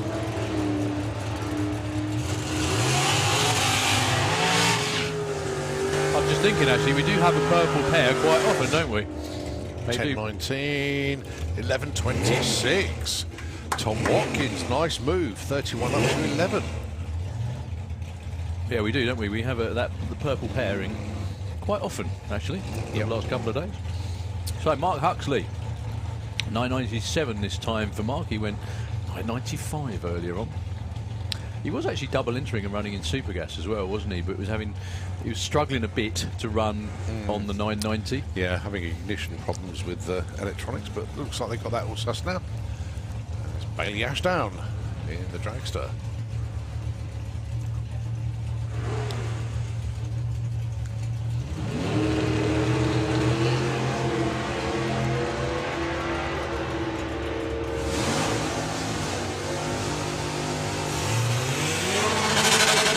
Nice straight run for Bailey, 9.45, just a bit too quick.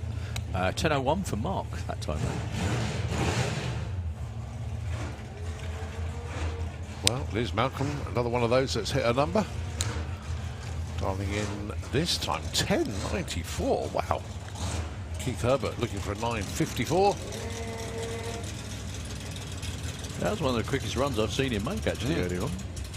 I don't think I've seen it go that quick before, actually, to be fair. Conditions were exceptionally good. Oh, this goes in deep. There goes Red.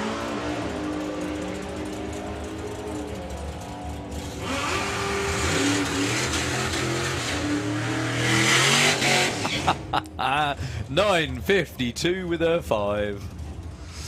10.98 for Liz, though. Stays in at 7. Yeah, but dialed a 10 and ran a 10. Good news. Nick Muckridge, 10.27 is his number of choice this time round. 9.54 for John Dalrymple.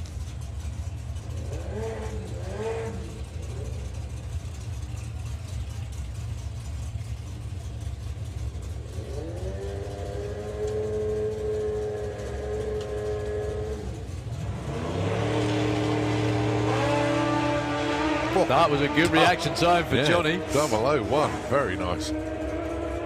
You can tell when it doesn't go red and that happens, it's going to be good. 69.29. Well, Nick Mugridge is 0.02 of a second off his dial. And he's number 19. Yeah, moved up 2 spots with that one. Bob Moldham, 9.42 for Bob, that's what he ran earlier. And Lee Morris, the green with Envy Jag.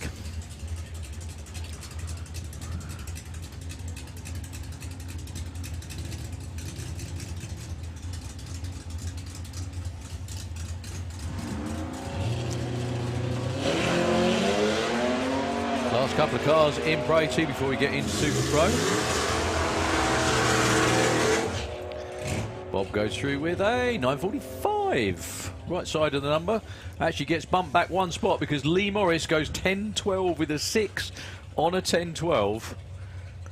We now have, I think the top 10 are all 00, aren't they? Let's have a look. Yep, they certainly are. All the way down to Will Clark, 009. That's outstanding. Top 20.022. What did you say? 04? I said 06, didn't I? Yeah. I think it's going to change. I think that's your problem. Oh no, maybe not. So where's the bump? 0.1 at the moment. So Josh Duncan dials an 11.10. This is the actual first qualifying run proper. Well, that's nice and straight. 7.24. Look at that. Not quite qualified, but a great first effort. Well done, Josh. Number 34. Yeah, a new name to us, but they're actually the guys are scaffolders from Bedford. Okay. So a little background story on that one. Hence the shirts. Yeah. Right, into Super Pro ET then. Going to be Kieran Ashley taking on the freight train. Right, just have a look at the engine combo to see if the turbo is still off. Might be the dial will tell us that anyway.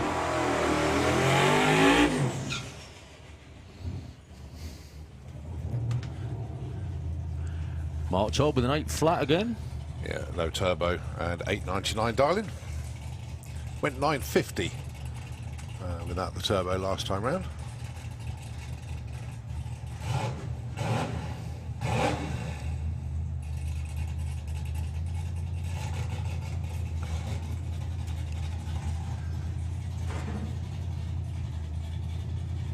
So, birthday boy Mick bringing Kieran up to the line.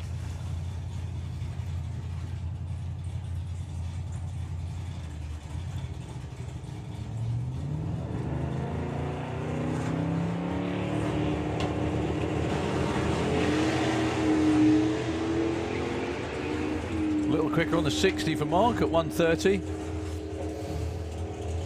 8.12 at 170, gradually nosing towards the 8 flat. 9.34 for Kieran. Mark Todd actually moves up a few spots to 23. The only problem for Kieran is I think if he doesn't have, if the motor on its own can't get it to 899, I think they're going to have to put the turbo back on, aren't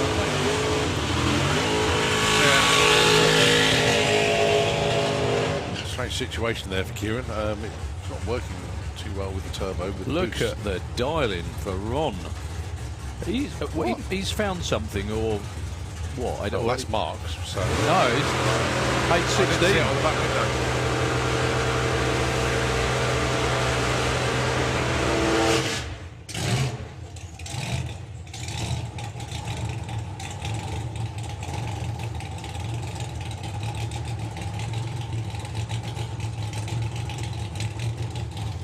Yeah, 8.16 is the dial for Ron. That's the quickest I've ever seen him dial.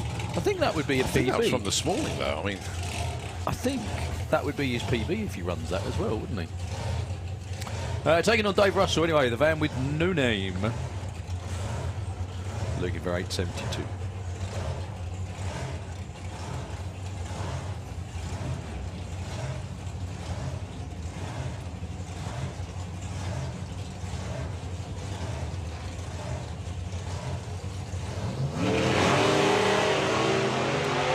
Ron making use of the wheelie bars there. Yeah, that certainly left like it meant it for Ron Bartlett. 819, 165 miles an hour. 872 for Dave Russell. Yeah, stays at 7 though. Look at that. No help for Ron Bartlett, but still a stonking run. Absolutely stonking run.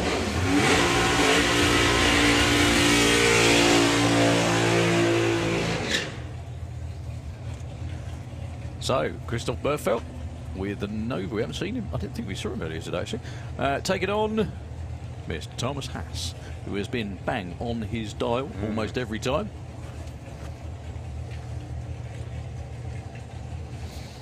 This time looking at an 8.10.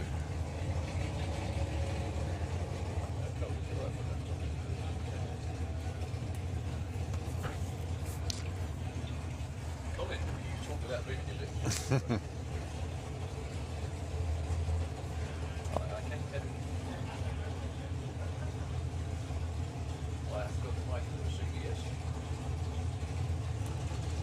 only thing is it needs to be stuck. It's not at the moment anyway, not yet.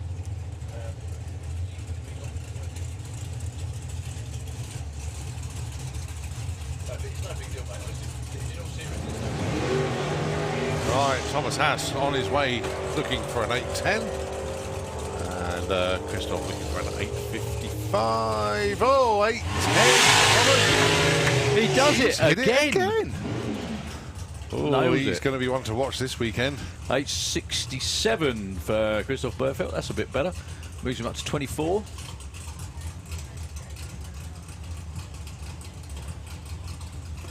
Despite Thomas and Natalie not racing for at least 2.5 years. I haven't forgotten how to do it, that's for sure.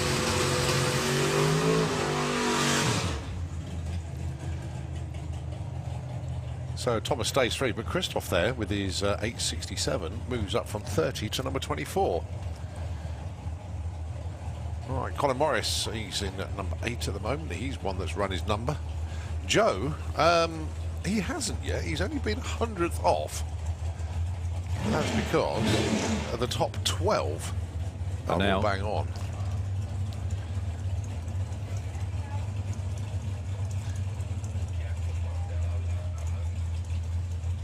Got 26 is 0.19. Wow. Right, so Colin Morris, Joe Cadet, 8:84, place 7:54. The dragster will and should be the quicker of the two, but it's all about the dial-ins. Hitting the number that they have predetermined is what they think their car will run right now.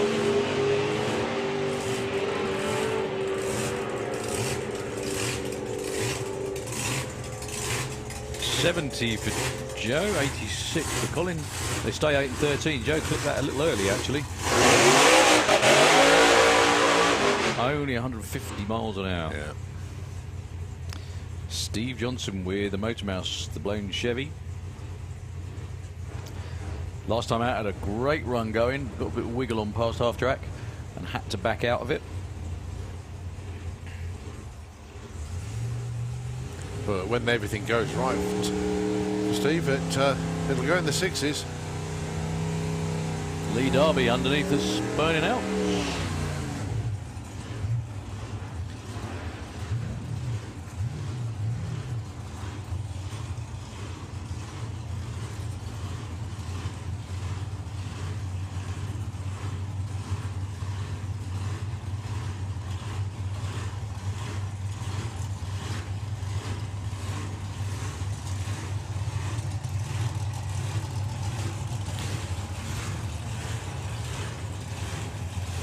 So 7 flat is the dial in again for Steve Johnson. I don't think he's going to care if he breaks out.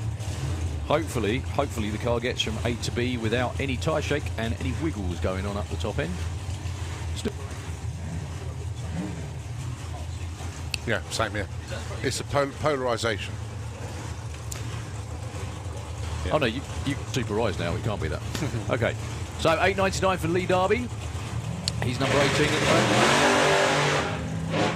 That was a stonking launch for Steve Johnson. Unfortunately, it went a bit left.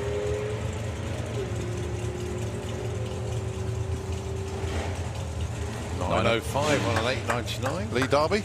Nice and consistent, though. That's what they want. 11.83 for Steve. Clipped it a bit early. Well, very early, obviously.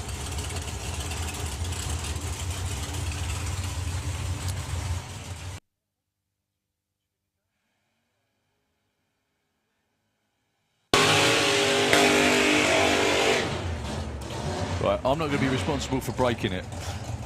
Okay, well, you got one at home, haven't you? Yeah.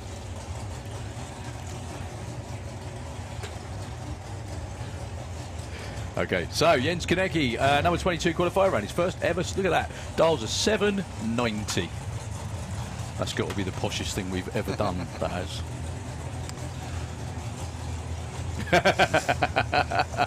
All of a sudden, Simon wants to look at us. I understand why. 8.52 for Billy Gain. Yeah, that's the quickest run Jens Konecki has ever dialed. First time in the 7s earlier on today.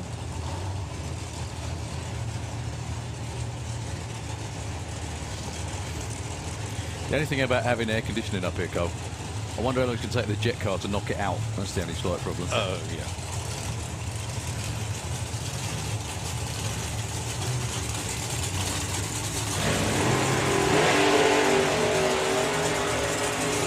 Well, Jens Konecki goes to the wall but stays with it. 8:01 at 170 and 8:53 for Billy, stays 5. Jens stays at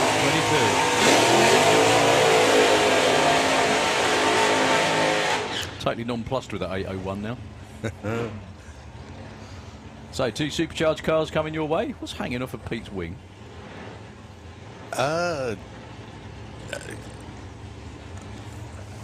That's all right. Well, I'm sure we'll find out in just a second. Weather station. Is that right? It's a wind speed indicator. Well, it's just been made famous on a burnout. There we are. 7:51 for Pete in the dragster. Grandad's toy of Phil Toppin. 8.70.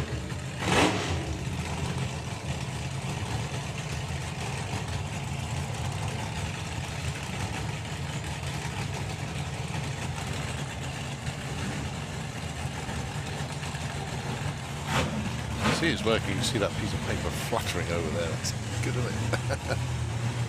I thought it might does that. Did they not do that? No, not that one. Oh, that sucks. Want another one? Can we have Street Eliminator into the pairing lanes, please? Street Eliminator? Let's have you into the pairing lanes, please.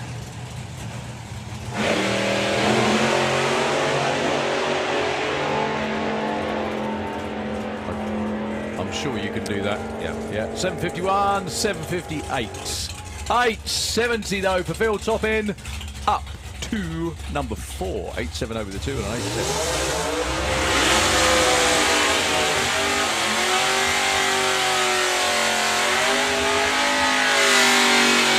So John Tebben with the least mad burnout ever, I think. You all right? Yeah, it's on auto oscillate now.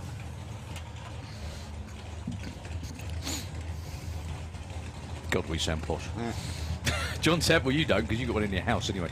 John Tebbenham, 8.92 for the crew killer. That's the quickest I think I've seen him dial that car. Taking on Mr. Mark Turner, 8.39 for the Supra. Yeah, and today, actually, Michelle and Mark Turner have got guests from the Lyme Trust. It's a charity that supports adults with problems with mild to moderate mental health and addiction. They're based in Stoke-on-Trent, and the guests are attending today for the first time. That sounding mean sort of like a drag racing addiction. Yeah, but a big shout out to all of our guests from the Lyme Trust today. Will this be the time JT gets his 150 with the pop? He's been 149 multiple times. Mark Turner goes 8.43, 9 flat at 1.46. No help for either. So fingers crossed everything goes to plan this time for Mr. Hadfield with Twister. Rolling around underneath the tower with the supercharged Outlaw. Going to be going up against Mark Flavel. Side-by-side blown cars.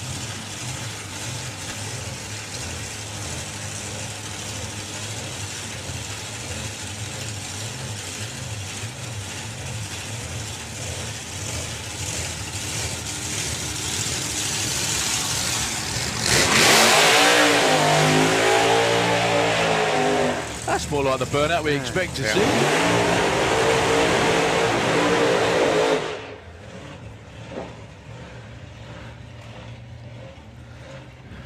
So let's hope the headache tablets have kicked in for Andy Hadfield. He's been down in the 7.5s numerous occasions before. This car has gobs of horsepower and it always runs big speed. It's just getting it off the line because it's such a, what's the word I'm looking for? Unique design and shape. Well, it's certainly the widest car, I think, and that includes Nigel Hell's truck, I think. But yeah, it's just the width of the track. The rear track, yeah. Is huge.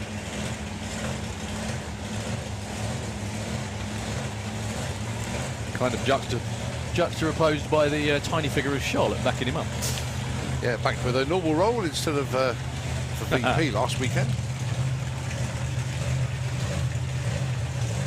So, Mark Flavel looking for a 7.10. Andy looking for 7.70. If he breaks out, he's not going to care because it will mean he made a full run, especially after that very, very bouncy effort earlier on today.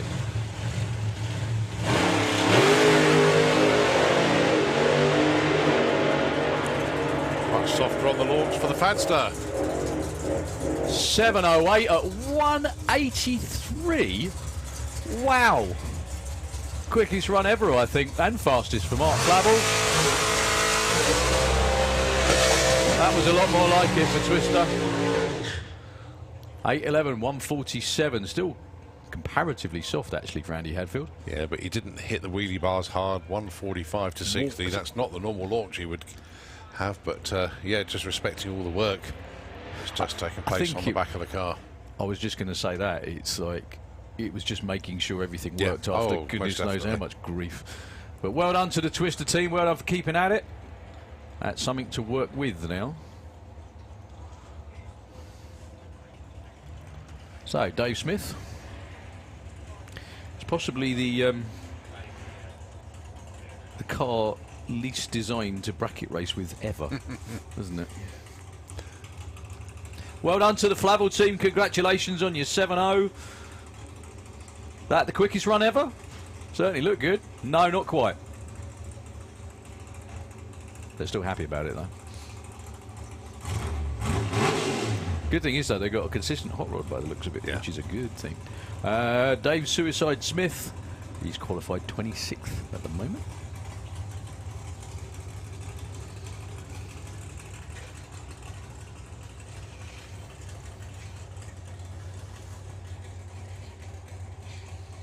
Looking for 764.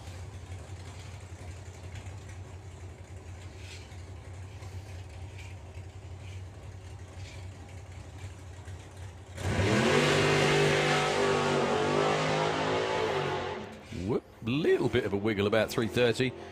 Thought better of it. 856 at 147. No improvement for Dave. We still have more cars to go. We have another small fortune, just as I say that. Just been fired up.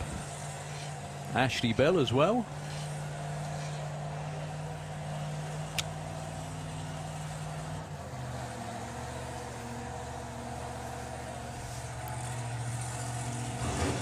We won't be seeing Rebel this time round, Rob and Pete Brown.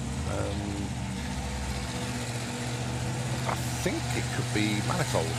They sent me pictures, but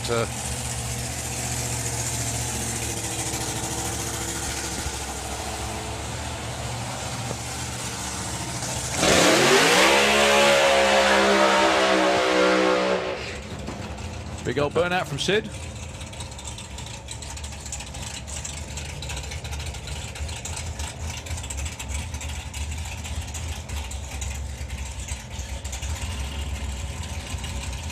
Just wait until he starts or gets close to the start line before Ashley Bell does his burnout.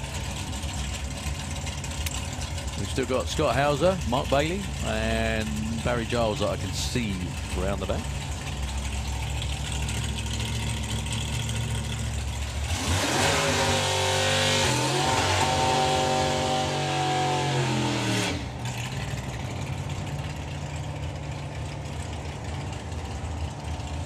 the way Sid's been running at the moment, he could almost dial in 6.2 because that's what he's judging his lifting quite well, but it slows to a 6.2. Does he lift a bit further on and go for the 6, or he is very good at it. Yeah, very good.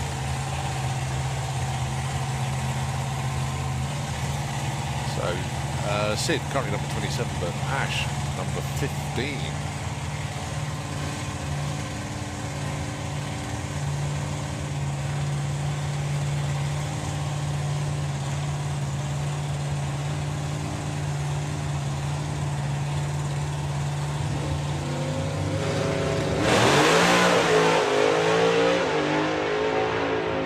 Lovely and smooth. When's he going to click it, or is he going to click it? 6:26. Well, no, I think you're right, Carl. 191 miles an hour. You can still hear him feathering the throttle, can't you? 8.99 for Ashley Bell. A little bit of shake off the line for Sid as well, looking at the tyre marks. Yeah, look at the 60 foot though, 0.974. Oh, we like that. That was not hanging about. Hi to Sam Marston, tuned in at home. And coming up to the track tomorrow, so we'll catch up with you then. But yeah, commiserations to the Rebel team, saying they won't make this run, have a little issue, but team working on it. So Barry Giles with the Giles and Hartley dragster going alongside Mark Bailey for this one.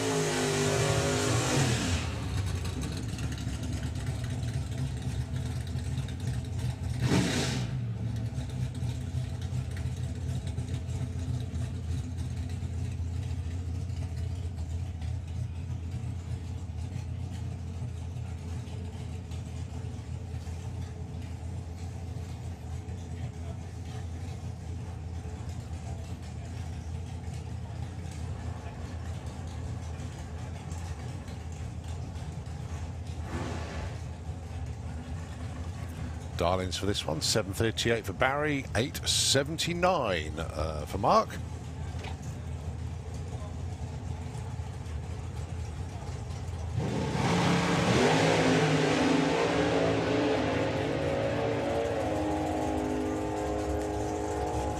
Barry goes, 7:31, big breakout, and it's also a breakout for Mark Bailey, both going just that little bit too quick there.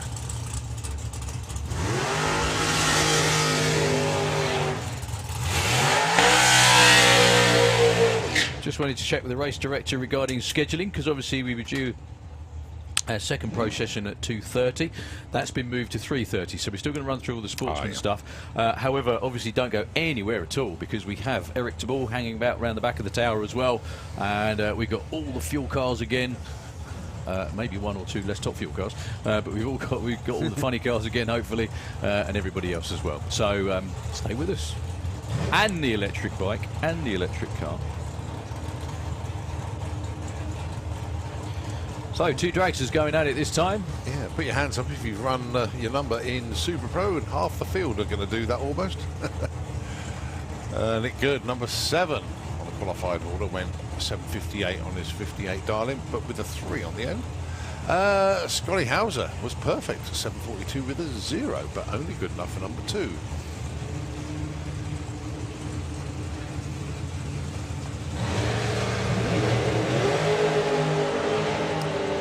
That was a race.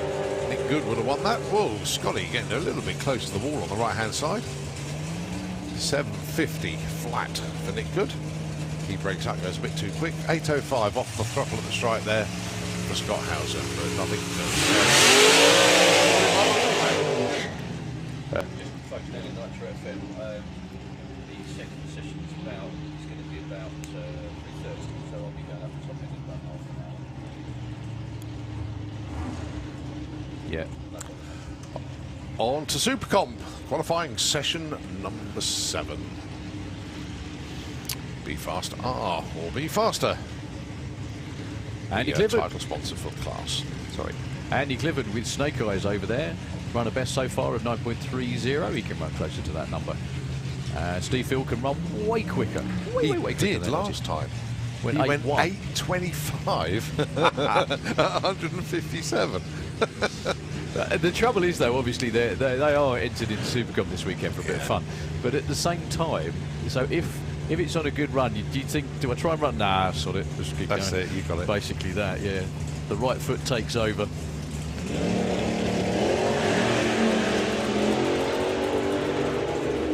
Well, that won't be an 8:25 this time. Perhaps we'll try and run an 8:90 instead. Scrubbing off speed. 9:18 and 9:65 at 1:39. Funny you should mention that about what we said about like right foot taking over. First time I ever went over 200 miles an hour. First time I ever went over 200 miles an hour in an Alco dragster. And I distinctly remember my brain going, this is too fast, this is way too fast, and my right foot's going, no it's not. my right foot and my brain were having a row as I was going down the racetrack, and my right foot won, obviously. Funny enough, the right foot always wins, doesn't it? Oh, it does. Do you know the big difference was is that up to that point, I'd been licensing and qualifying. I hadn't raced anybody. It was the first time I'd ever raced anyone, and I couldn't. It was Doug Bond. I couldn't see Doug in the other lane, and there was no way I was lifting. It does funny things to your brain, that, doesn't it? You've been there too, haven't you? Yeah. It happens to everybody. If you can't see the guy or girl in the other lane, you keep it nailed. Marcus Oxler with the pickup in the Kestrel lane, going up against Darryl Howes.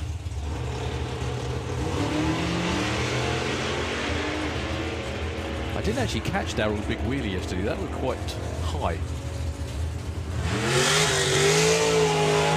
They're getting good at this. 887 at 130. Yeah. Only 95 miles an hour for Marcus. 996. Must have clicked it early. So Dolly Daydream, who is currently number 3 with an 891. In the Kestrel lane. Taking on Mr. That's a beautiful colour in the sunshine, isn't it? Yeah, Richard Tunstall with that sort of a very deep metallic red, very deep. It's almost black, but yeah, you need to catch it in the right light to see the actual colour. The and wheelie bars as well, because we don't normally see wheelie bar. I haven't seen a wheelie bar on a roadster yet, apart from that one.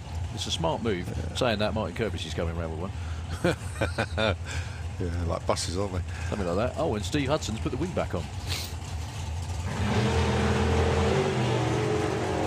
Oh, one light. Leah Kelly just got left off. $888, $889. Oh, so close on both sides. Double breakout, so they stay put. Richard 1, Leah 3.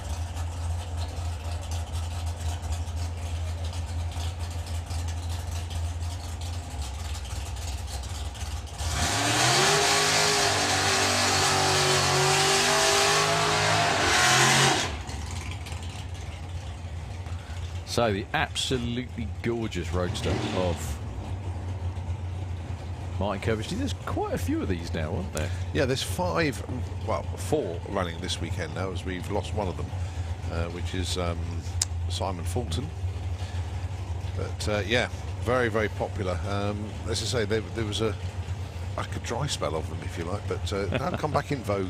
Well, I think the other thing is, the thing with them as well is that they're open top. There's an awful lot of open top cars like this in the States in bracket racing, isn't there? Because the driver can see all around it. Helps at the finish line.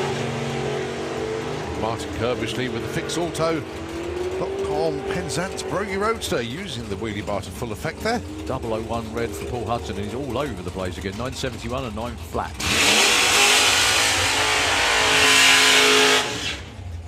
For Martin. Yeah, so he's got the wing back today. Yep.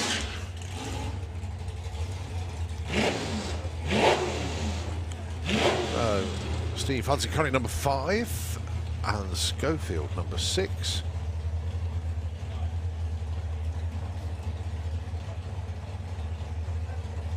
Ten cars running in Super Comp this weekend, and 8 of them are in the 8.9 second zone.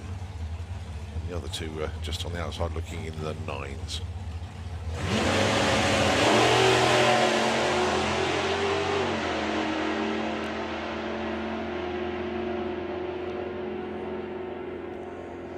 $891 for Steve Hudson, $894 for Alan Schofield. He stays number 5. Alan Schofield stays 6. So we got Super Gas. Oh, we've got one more. Hang on a minute. This car's in Pro ET. Paul Marston's run it in Super Pro. No, he's going to run it in Super Comp. Is that right? Well, it's not a he could be going back to the pits looking at that. Oh, he is, yeah. Yeah, I think Sam tuned at home thinking, what's he doing? Well, maybe he was supposed to run in Super Pro that time. Yeah. Who knows?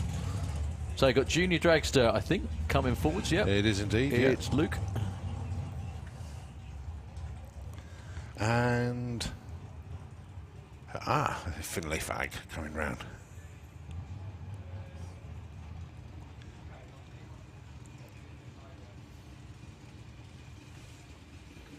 So we've got Junior Dragster, Street Eliminator, and Super Gas. Super Is that Gas, right? yep. Is that to go before we're back into Nitro Funny Cars?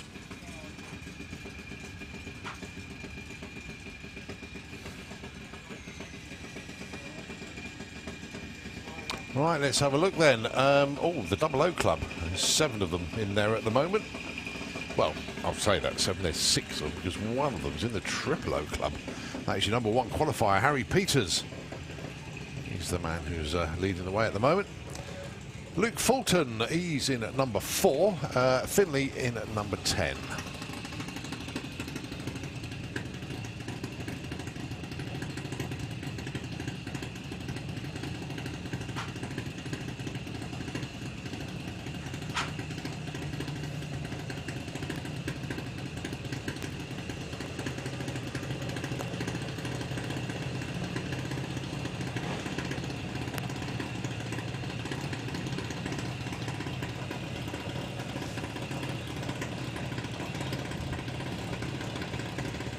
So 8th mile, and it's reaction times the youngsters qualify with, not with speed or ET. 06 for Luke, no improvement for him, and a 0.2 for Finlay. No improvement there either, but when you're in the Double O Club, very, very difficult to find improvement. But nevertheless, consistency is the way. Oh, she caught it that time. I wondered what that was. So your next pair is Damien and Redshaw for VP Racing Fuels and Odyssey Batteries, Auto Glimley. Taking on still the #1 qualifier, Harry Peters.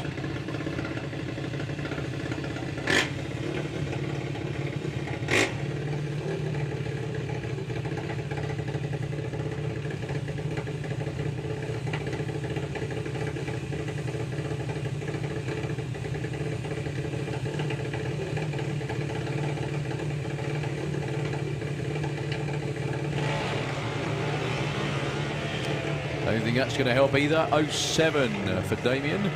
Harry is already #1 and a 0.12. Won't help with that. Well, we're 039 to get onto the front page, but we are approaching the stage, maybe not this round, but certainly the next round, of some of our kids are taking the exams today. They'll Is that be right? making their appearance, hopefully, yeah. Oh, of course, yes. I beg your pardon. Sorry. Jessica Bishop, Purdy Hadfield. Probably, I don't know how many others there are still to come, but certainly Jess and Purdy get some runs in. Oh, 002 for Freddie Taylor, but it was a red, unfortunately. 08 for Ted. So they're going to stay put, 19 and 21.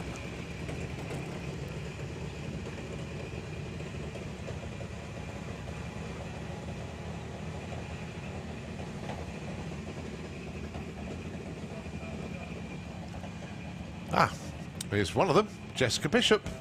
So obviously her school is a little bit nearer than Purdy's. Yeah, that's the given, I think. Yeah. So Jessica Bishop, her first run of the weekend, being at school for exams. So missed all of yesterday, and her first run of the weekend. Let's see where she ends up. Oh, 08, nice opener. Ellie goes 048. Ah, that's going to move Ellie up, actually. Yeah, from 23 to 20. Wow. 048 is 20th in Junior Dragster.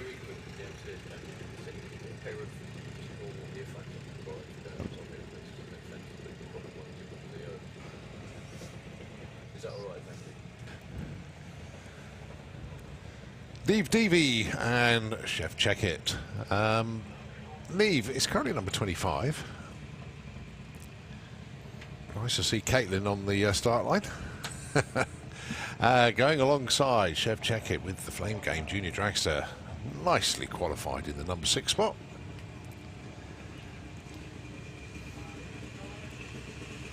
She's been on a game this weekend.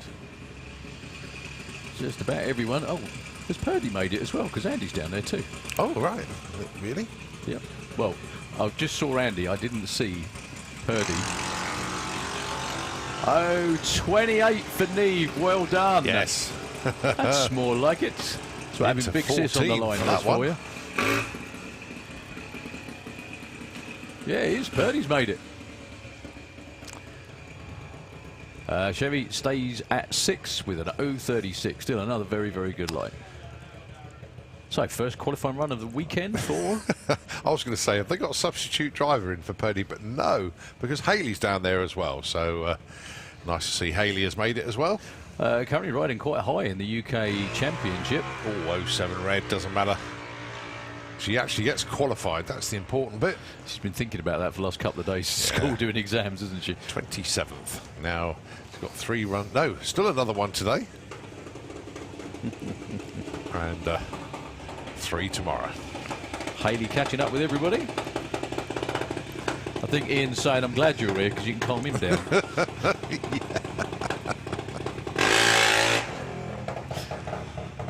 So next up is Luke Mugridge off the trailer into the number 3 spot.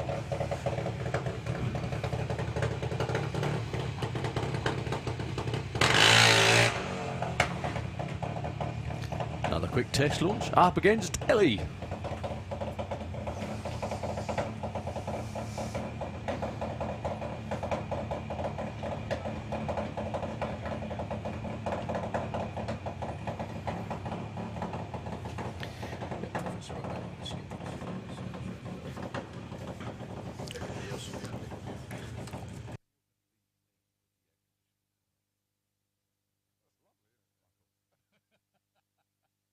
That 136 or 116. That's not going to help Luke at all, obviously. Issues as well, unfortunately. Yeah. Ian and Big Brother looking at each other saying, do we go and get him? Yeah, we have to.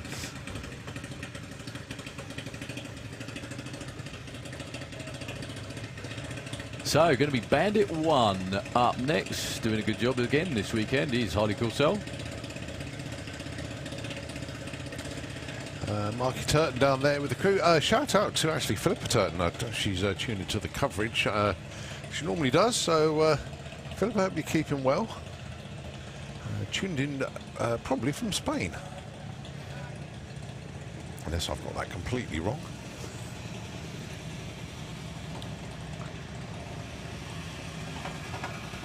So, Jack Taylor and Harley Coulsell then. If Jack can go better than 037, he'll bump Harley off the front page here. Then Harley can move up as well. No help for Harley, a 0.58. And a 0.5, unfortunately for Jack. Well, at least they didn't have to run as far to fetch him. So I think up next is Lola Bell in the Kestrel lane. And underneath us is your winner from Easter, Mackenzie Love.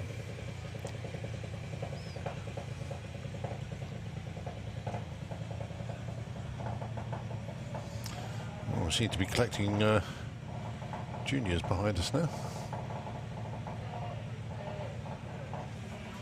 Right, next pair. Let's see how these two get on then. Lola Bell, currently number 7 with a 009. Mackenzie, number 15 with an 033. I do apologise. I've just realised I haven't said hello to everybody up the top end, to Angie and all the team. All the way up there. I'll be up to see you soon for the second pro session. All right, good move. Mackenzie moves up to number 12 from 15 with an 022. Lola Bell read that time, 025. They weren't listening that time because they normally run out and wave. Comp eliminator into the lanes, please, for Q. I've lost count. 7. Q7 for them, yep. So Katie Ellis down there, Kestrel side of the racetrack.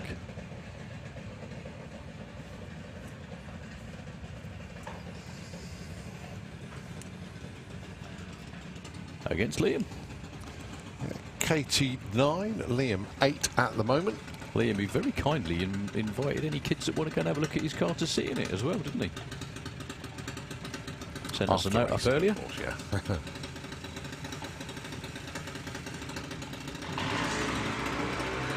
All right, no help, unfortunately, for either. Katie goes red. Liam with a 0.9.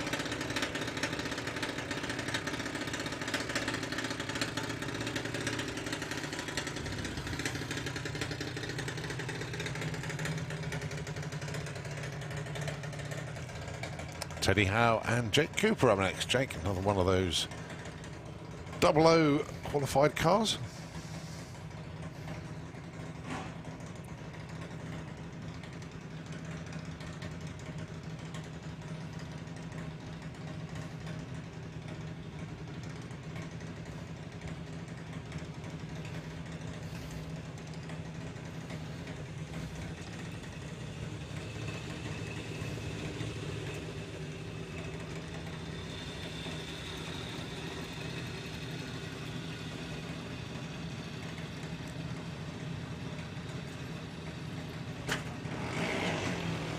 .024 for Jake Cooper. He's already been 006. And no improvement for Teddy either. One more chance later on today and 3 tomorrow. Ada Cassisi with Cherry Bomb in the Auto Glim Lane is your next car. Going alongside Harry Redshaw, the defending Lucas Oil's national champion in Junior Dragster. With support for VP Racing Fuels and obviously batteries.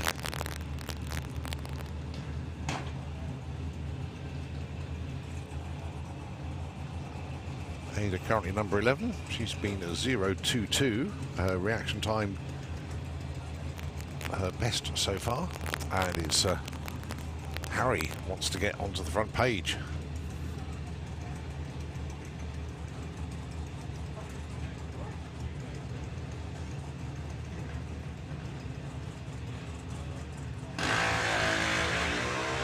And again, no help for either of them. 0.1s a pair.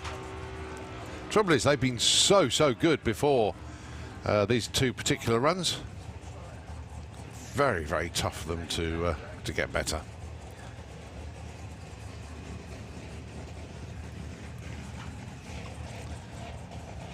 All right, Daniel Todd and Kai Cooper, your next pair. Daniel number 14, Kai number 18.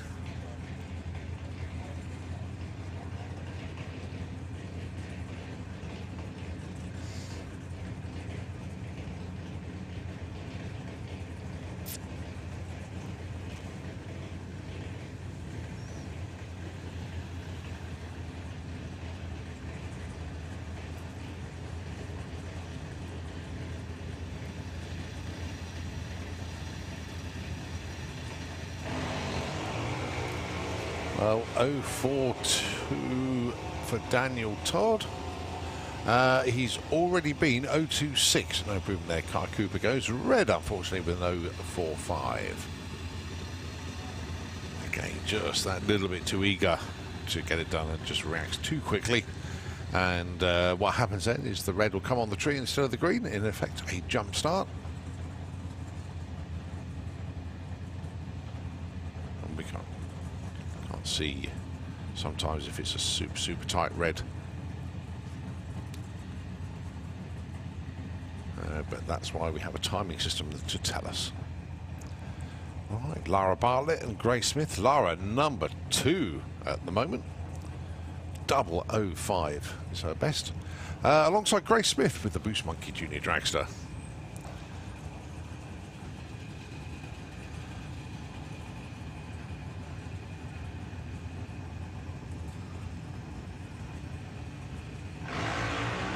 .056 for Grace. That's her best one of the weekend so far. 0.58 for Lara. That could boost Grace up a few spots. Unbelievable. Moves up 1 spot. A 0.56 puts her 23rd. Just goes to show just how tough it is in Junior Dragster.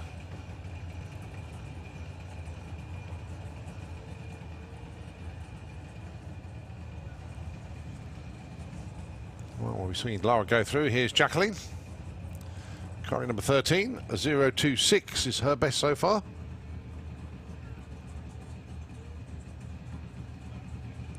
Has the track to herself.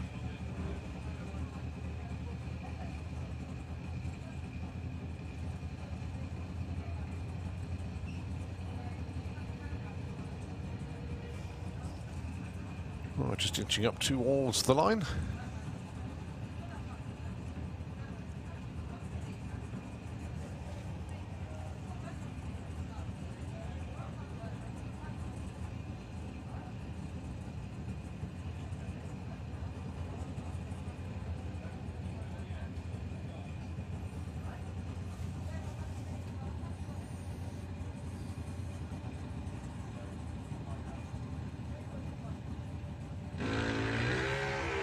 .069 for Jacqueline.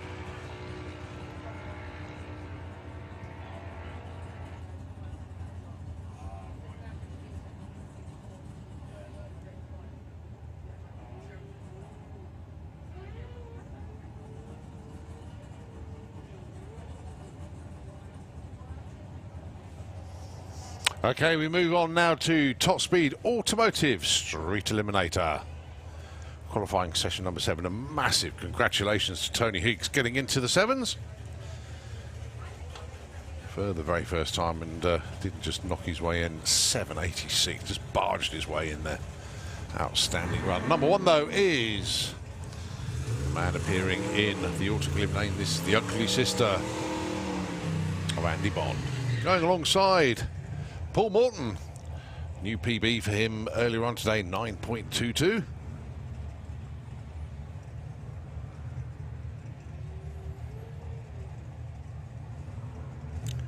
The attention to detail in both of these cars is absolutely outstanding. Don't be fooled by the rust and rat style bodywork on Andy Bond's ugly sister. 4-tube chassis underneath that car, and of course totally street legal.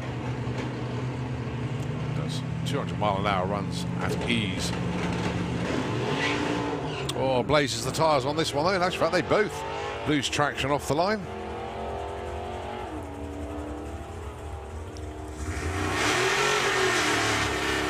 11.18 at 120 for Paul. 13.63 at just 78 for Andy, but they were coasting. Tyres lost traction, they just spun up. No point trying to recover the run after that. All right, Nigel Hale minus a Pro Charger today, so instead of him being in the 10-second zone, unfortunately he's in the 13s. Going alongside Al Mack with Evolvolution. Currently the number 3 spot, 8.47, capable of going well into the 7s.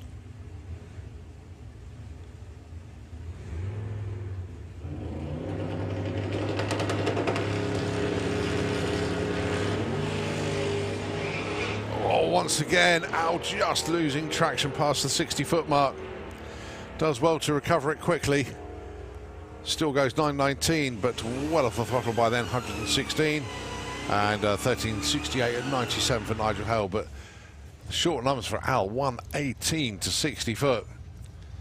But if only the tyres could hold that enormous power that Al is trying to apply.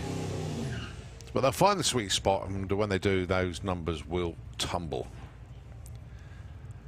All right, latest member of the 7-second club then. Tony Higgs with Trigger's Broom, the Capri. Going alongside Anthony Butch Wilkins with that beautiful 210 sedan. Affectionately known as a Tri-Chevy as well.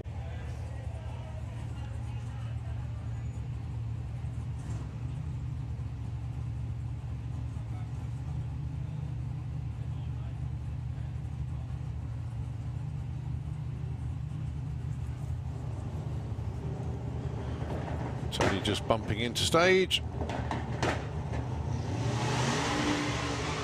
Oh, tyres just lost traction that time round, so unfortunately it's not going to be a 7 this time. Could be an 8 though. Yep, 8.85, 165. 12.64 At 107 for Butch. It's getting quicker and quicker. Nicely done, sir.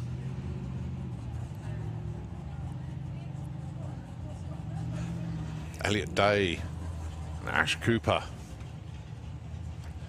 Transit van against the Willis. Spot the difference in aerodynamics between the two of them.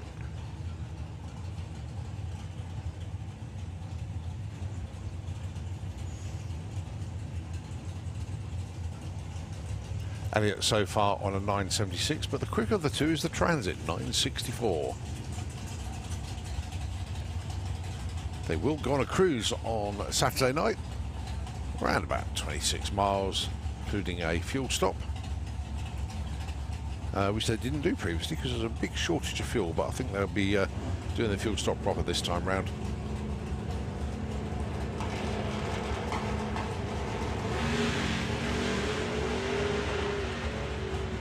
Well, Elliot out in front this time round did drift a little bit to the right on the launch, but gathered it up nicely, and it's a 946 for Elliot, 963 for Ash. Both of them with their best runs of the weekend so far.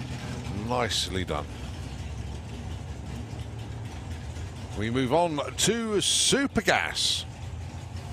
This is our last class before we get things fast and loud once again with our second pro session.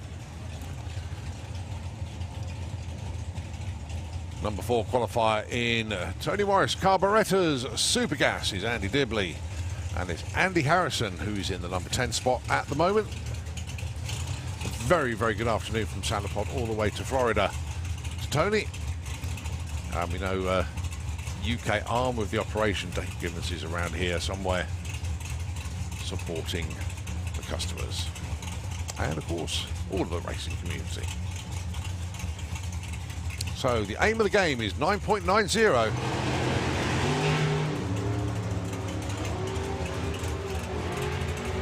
Reaction times are relevant, but they're both very good. So then, the 987 breakout for Andy Dibley, bit too quick. And it's 10.06.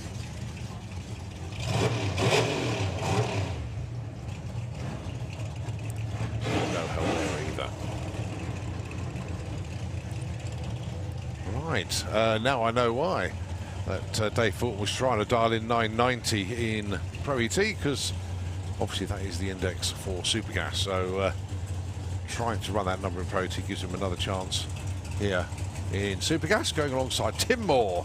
He's currently the number 9 spot with a 996. Dave currently on 994.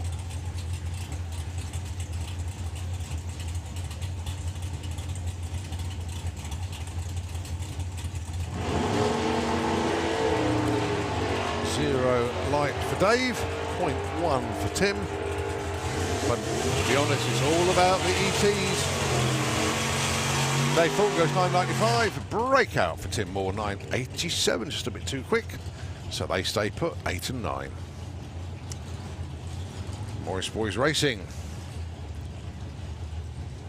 Colin Morris in the blue Camaro, going alongside Mark White with the FX Vega. Colin is currently number 3, Mark is number 5.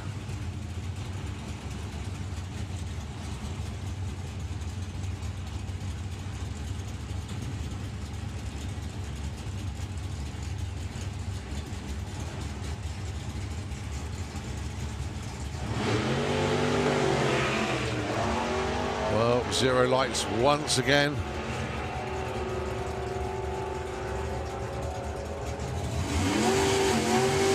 .988 breakout, 982 breakout for Colin Morris. That's by a big old margin, that one. So a bit of a head scratch and think, well, how come it broke out by so much?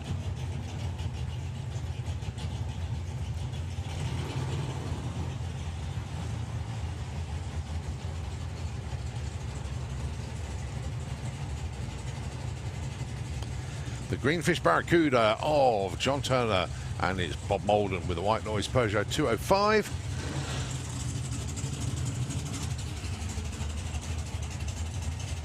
John Turner is your number 1 qualifier at the moment.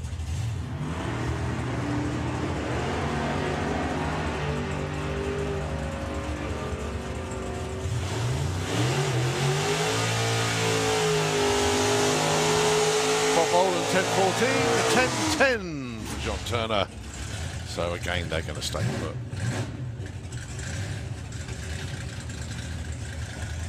Dave Cherritt with the Dark Revenger, currently number 13. Stefan Rafflecraft, currently number 7.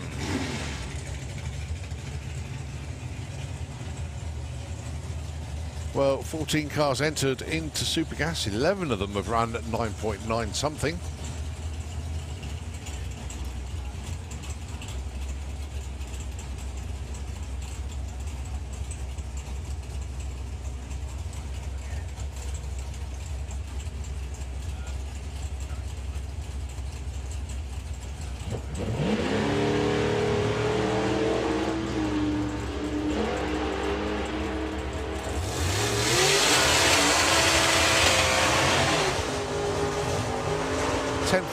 And 9.90 with a 7. Stefan moves up from number 7 to number 2. Well, actually, Dave moves up 1 spot from 13 to 12. So, slight change towards the top of the order. John Giles drops a spot because of the improvement there from Stefan. So, Mort is currently number 3. John Giles currently number 7. Can they rearrange themselves and get it back up? Qualified order.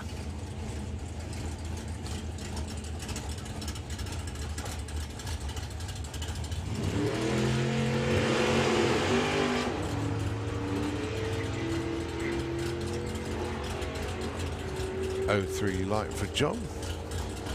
Not so good for the other John. It's all about the ETs though. Breakout for John Morton. John Giles does actually move back to where he was, a 9.92 with an 8. Moves back to number 6. The biggest of all throttle stops in the class and must go to Pete Creswell.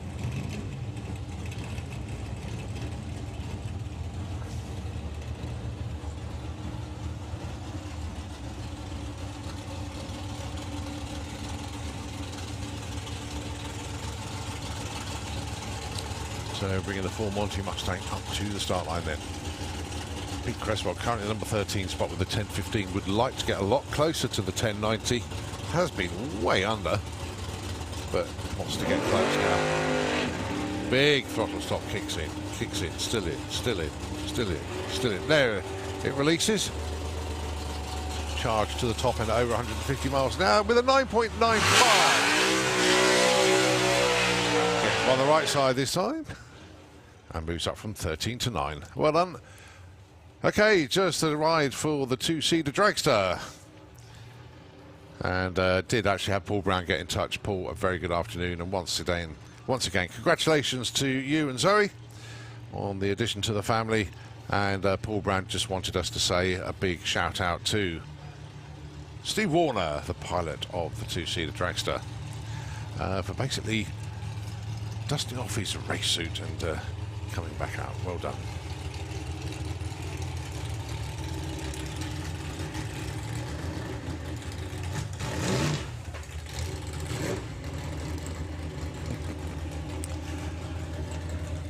Racers all over the place keeping in touch with us. Very good afternoon to Rob Slater. I'm with you all the way, mate. Track is great, by the way. Track is great.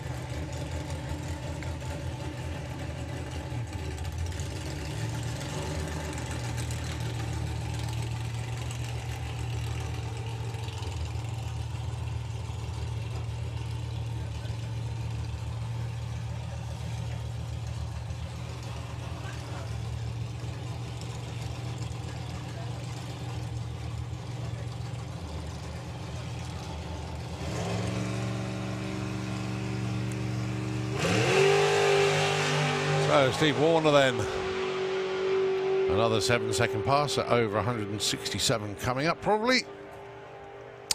790, knocking the door of 170 miles an hour on that one, 169.16. Right, let's have a look around the corner to see what we've got. Got Nitro Funny Car down there. We have Comp Eliminator. It's our second pro session of the day. Darryl this time is up the top end, but just a little bit of track prep before we get going. And a couple of messages from Nitro FM 96.2. We'll take you back when we start the second pro session here at the main event.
I'm like, woo-hoo, the one my heart has gone to Maine. I want to wait.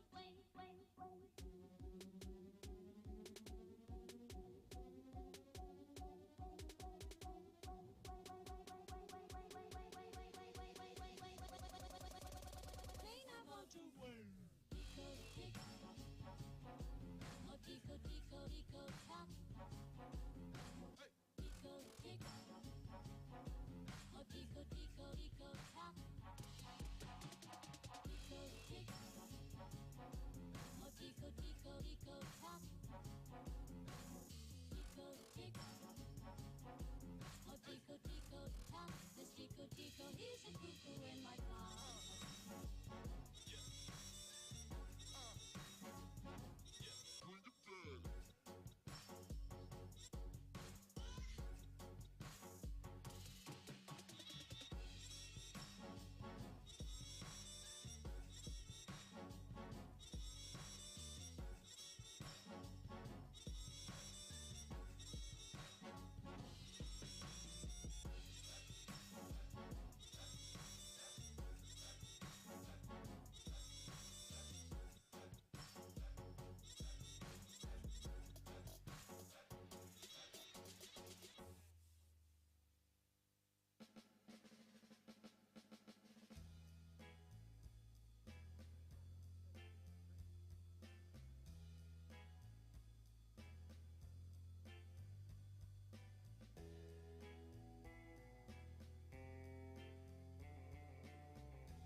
Okay, thanks very much indeed. So next up then, it is Nitro Funny Car qualifying session number 2, and it is going to be the Gladiator, Jason Phelps, going alongside Kevin Kent with the GSI Insurance Monte Carlo.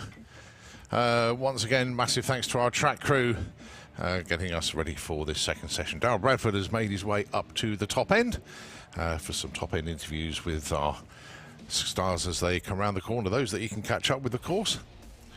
But first up, it is Fuel a Funny Car. Don't forget, we've got Eric Taboul going to be making an appearance with the Rocket Bike during this session as well. But here we go then, Nitro Funny Car fired up behind us. And it is Jason Phelps with the Gladiator going to be coming into the Kestrel beer lane.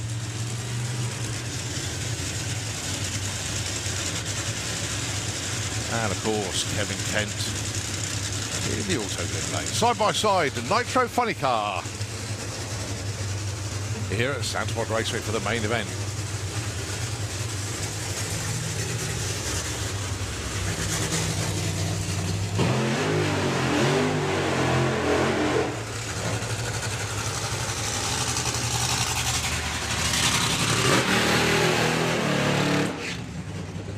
Oh, quite a deep burnout there for Kevin Kent. So basically they have a clip-on throttle stop which limits the revs on the burnout, which on the first burnout for Kev earlier on, sorry, for Jason, popped off. But expert bit of driving from Jason prevented the revs going too high.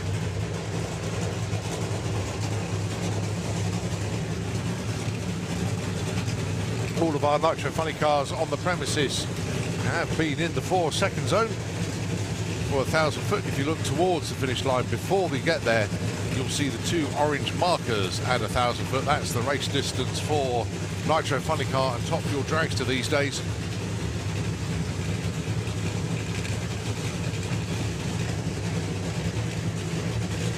Over 10,000 horsepower in each car. This more power in these 2 cars than the whole grid of a Formula 1 cars. That is just how insane the world of drag racing is, especially when you add the mix of nitromethane, the fuel of gods, as we like to call it.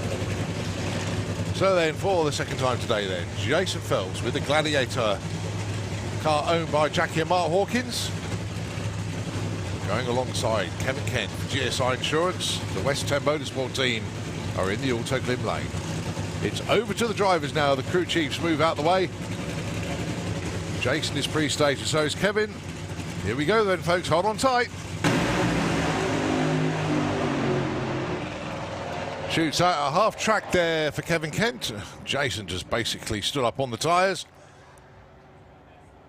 So Kevin Kent coasts through with a 6:04 at 107.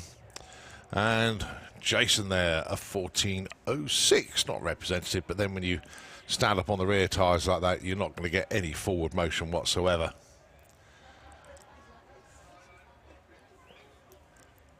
So Jason taking the first exit, so he's not going to make it all the way down to the bottom. And Kevin Kent will make it to the bottom, but he's going to get there with the assistance of the quad bike. I can't see any more funny cars, so unless they're completely tucked around the corner. Can I please have FIA Pro Modified into the lanes if they are not already there? Ah, I can hear somebody tapping. It's Darryl. It must be him. Yep, I certainly can. How you doing?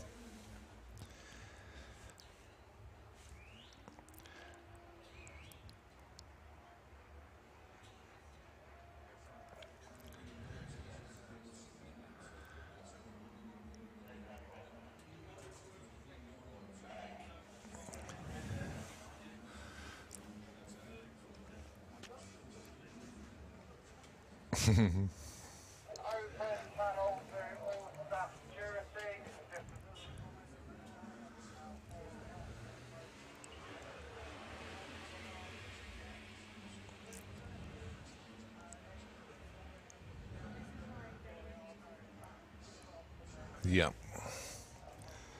Well, the Bluebird is out on track at the moment. The next class you're going to be seeing is Comp Eliminator for their 7th qualifying session.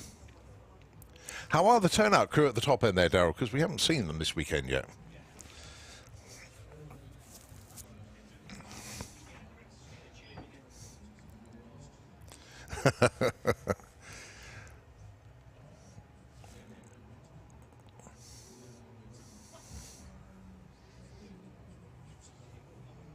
Yeah, Comp Eliminator is going to be your next class.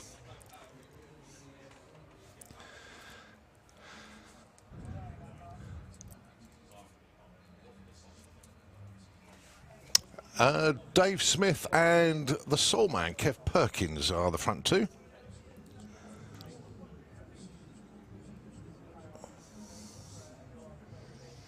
No. I think you've seen all the others, but we've only seen the Fraudster once, and we've only seen Luke twice. So it'd be nice to get, yeah.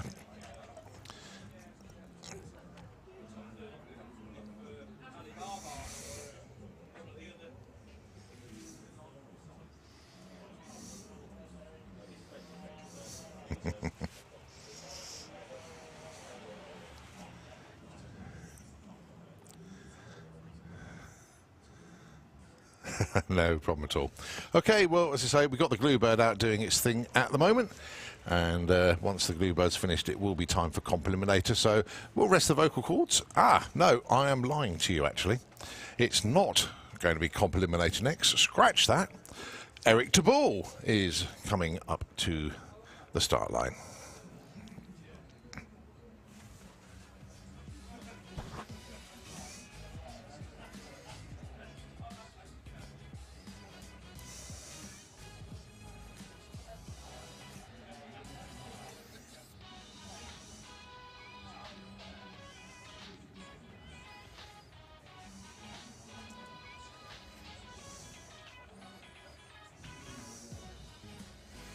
Yeah.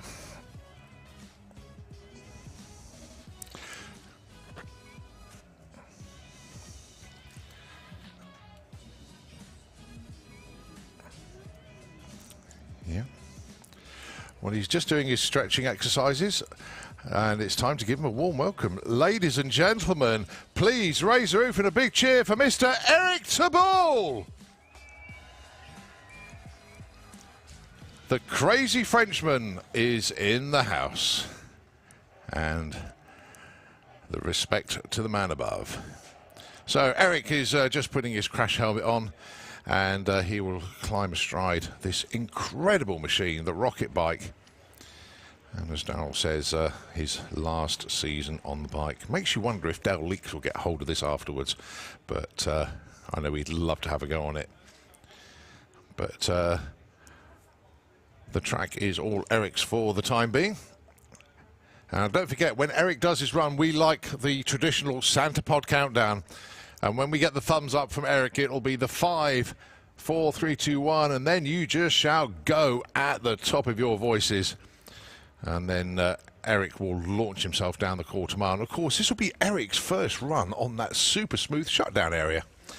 So, yeah.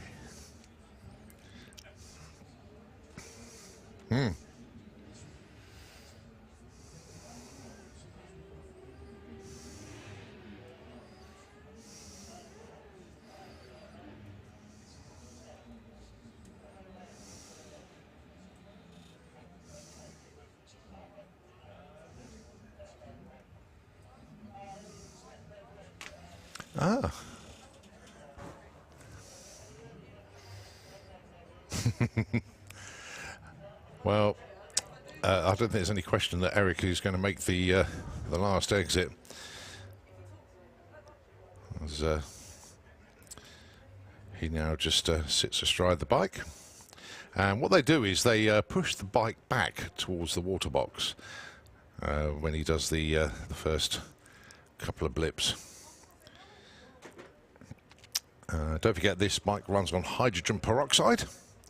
but not the stuff you bleach your hair with. If you try and bleach your hair with the stuff in this bike, you will not have a head left. The mix is very, very potent indeed. And if you consider that the power pack on this bike is based on what they used to land on the moon with, a lunar landing module power pack. So Eric now just being pushed back.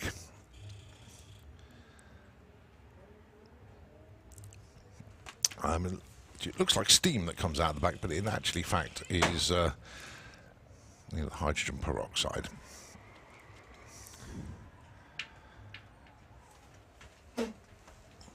So directly underneath the tower now. And during the build-up you will hear the music. And it is the build-up to Eric's run. And whilst the music is playing, basically Eric is building up pressure in the tanks, and it needs to be at the right pressure for him to actually do the run. And that's why he stares intently at the gauges on the bike. And that's when we get the thumbs up, when he is ready. If you haven't seen this bike before, obviously being a rocket, there's no build-up, there's no like afterburner pops or thrust or anything like that at all. It's all about thrust straight away.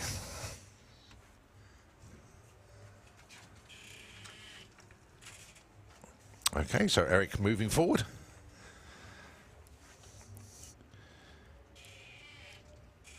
And we'll hear what Eric calls a couple of poofs from the back pipes, and then the music will start.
So Eric staring intently at the gauges. The bike is in pre-stage. He just needs to go forward a couple of inches and he will be set as we await the thumbs up. Just building up those final pressures in the tanks.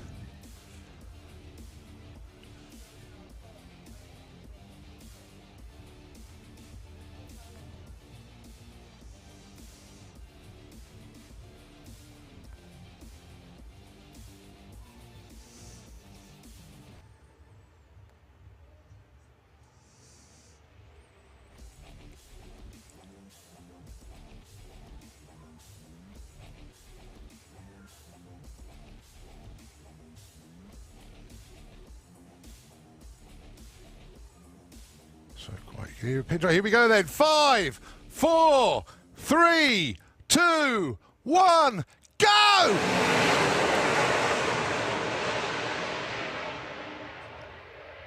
Beautiful straight run to open up. 5.44 at 225 miles an hour. Oh, that was awesome. Huge round of applause for Eric Tabul there, folks. Absolutely outstanding. And heading towards Darrell. I think he's down there somewhere. But 5.44. He was 3.57 at 220 at the 8th mile. And he was 0.97 to the 60-foot mark. Absolutely outstanding from Eric Tabul.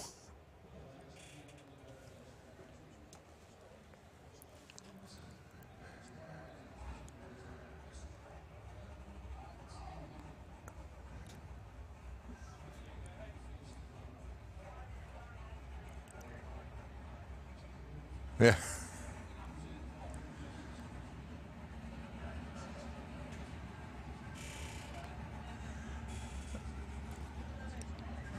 Yeah, yeah.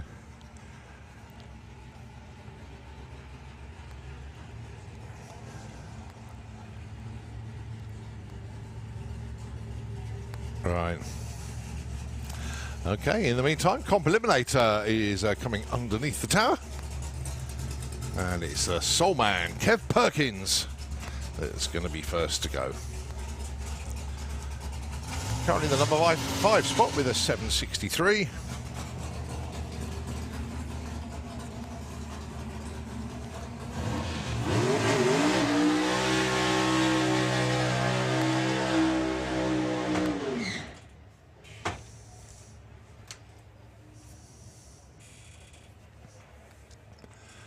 So Kev runs to the super modified index of 7.99. He can go as far under that as he can. And he's currently run a 7.63. Just reversing after his burnout. Yeah, go for it.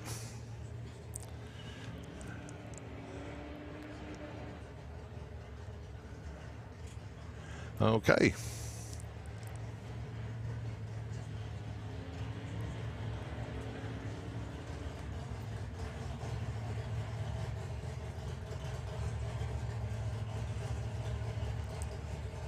So Kev back behind the start line now, just getting the pre-run checks done. So can he go quicker than a 7.63? As we say, currently in the number 5 spot. If he can find 0.04 of a second, he will move in front of the man in number 4, which is Robin Orthodoxou. Car's capable of doing it. It's, will it do it right now?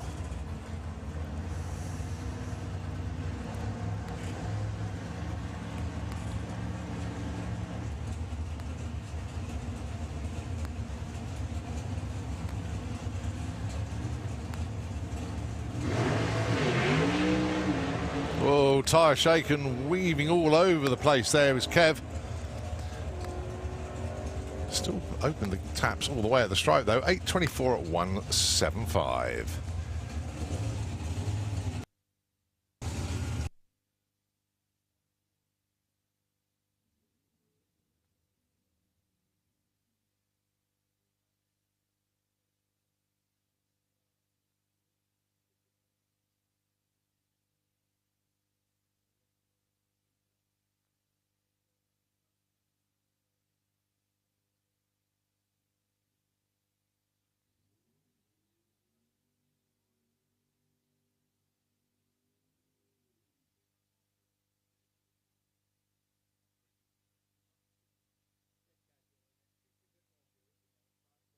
Okay, nice to hear from Eric. Next up then, it's your number 2 qualifier, Jordan Payne with the Corvette, going alongside the number 4 man, Robin Orthodoxou, with the Chaos Brothers 1927 4T Altered. Jordan runs to the 799 index for the super modified cars. Robin, 745 for an A Altered. So far, their bests today, over this weekend, 744 for Jordan, 705 for Robin.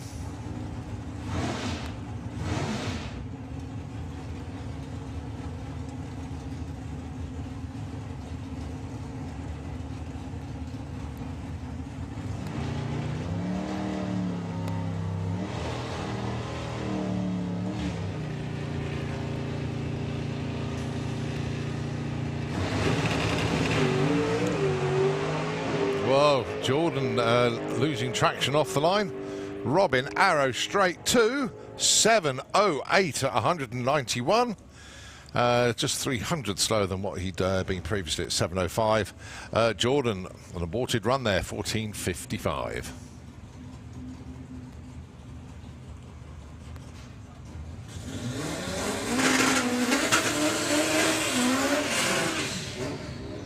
All right, Luke Stevenson going alongside Simon Crowley. It's the dragster taking on the Golf. Can Luke run this magical 888 or quicker to guarantee this little bet that he's got with Simon for a tattoo?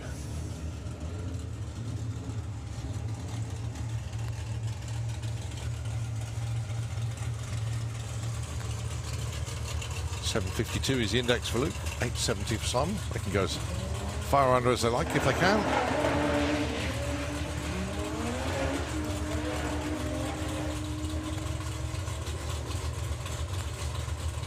It's not going to be on this run, unfortunately. It's going to be a 9.76 at 99 miles an hour at the stripe there for Luke. 13.21 and 67.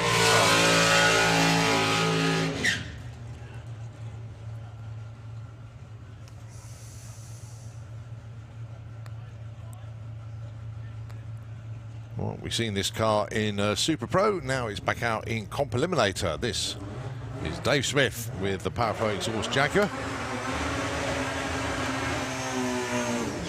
Going alongside Kev Perkins with the Fraudster. Went 10.52 earlier on today. They didn't have an engine in the car yesterday. Unfortunately, destroyed a block and some other ancillary bits at Door Slammers last weekend. But Kev, well, he stayed here basically, hadn't gone anywhere at all, hadn't moved an inch. Still in the same pit bay was last weekend.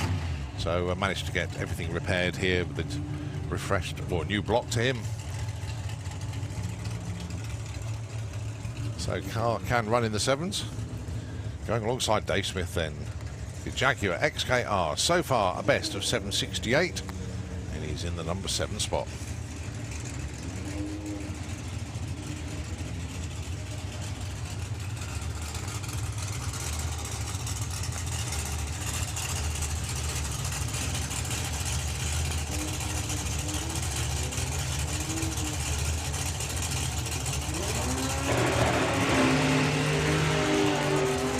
Much better run for Kev, but all smoking from the left-hand side.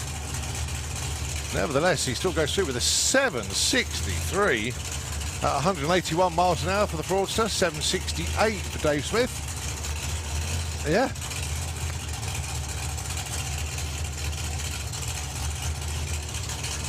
Yeah. And probably going to reach you as well.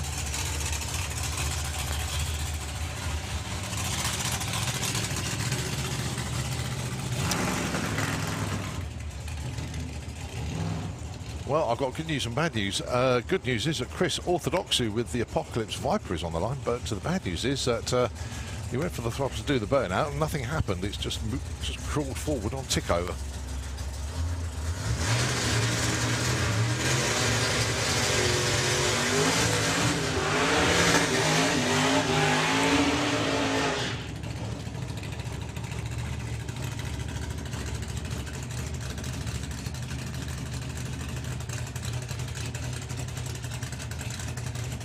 Well, the Viper sounding,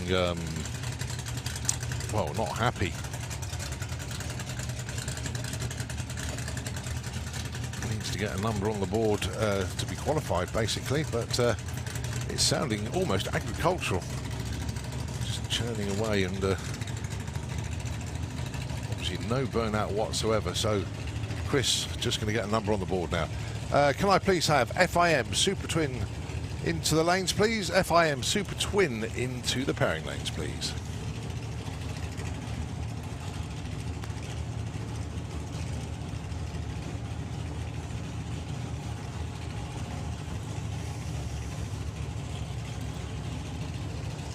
Well, Chris lining up.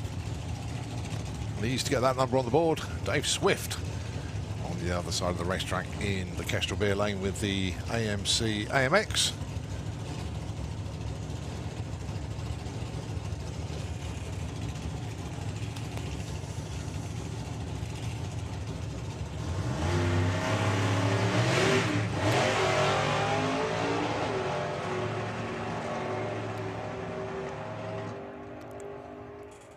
Well, Dave Smith goes through with a 7.57 at 182 miles an hour. No joy for Chris Orthodoxy whatsoever. He left the line on tick over in the hope that he might be able to get the throttle to open up, but no joy there. I think Dick might actually have an understanding of that because... no, it looks weird. Yeah, like he had fuel pump issues, didn't he?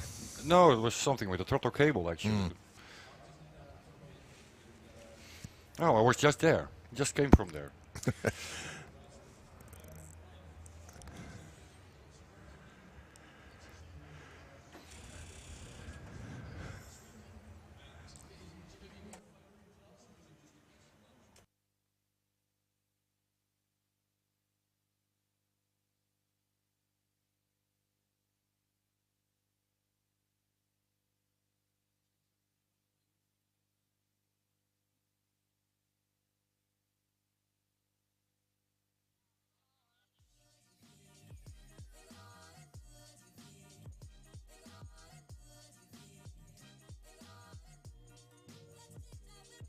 Okay, thanks very much indeed.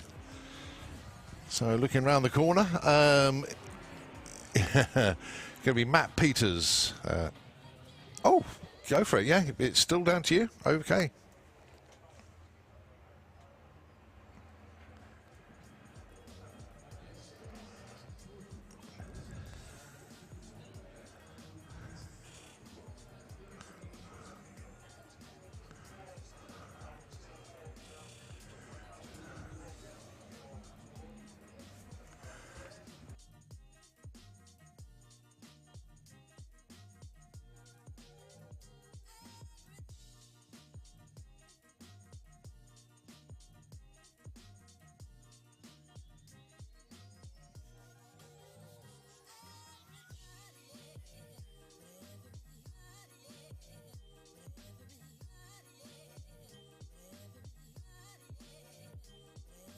Okay, thanks very much indeed. So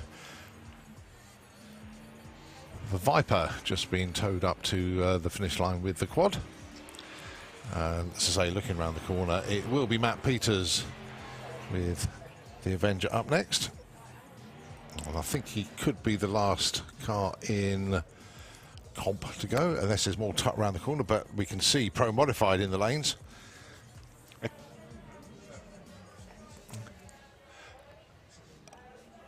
7.57. Just let me check.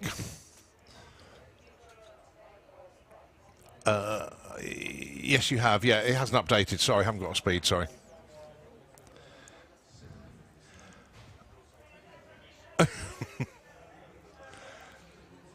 Uh, 182.85.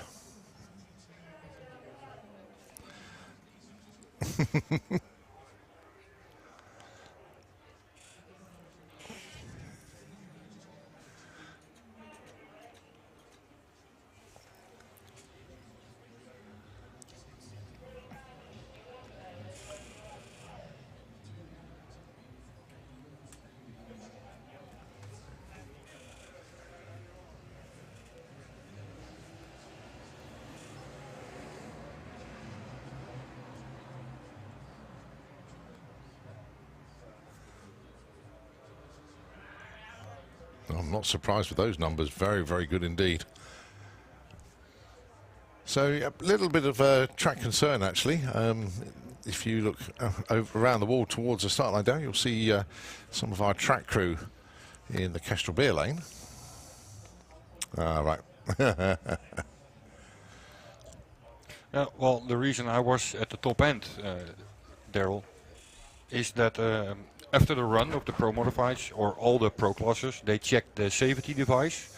There's a transponder at the end of the track, and all cars have a transmitter.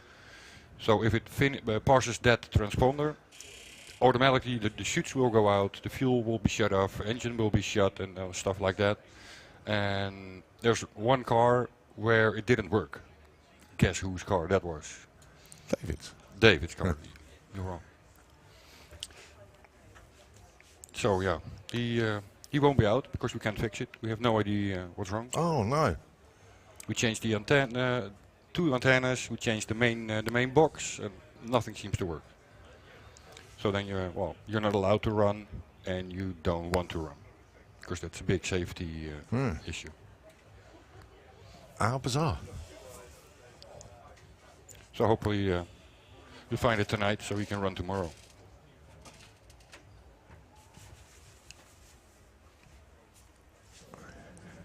David Vector. Yeah. Well, it didn't go very well the first run, but so he really needed this run. Yeah.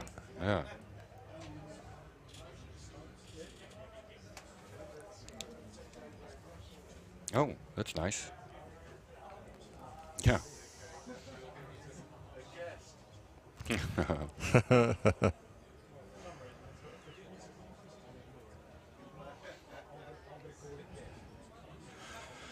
Yep, he's in the lanes. And then it will be funny car. Top methanol funny car, sorry. Yep.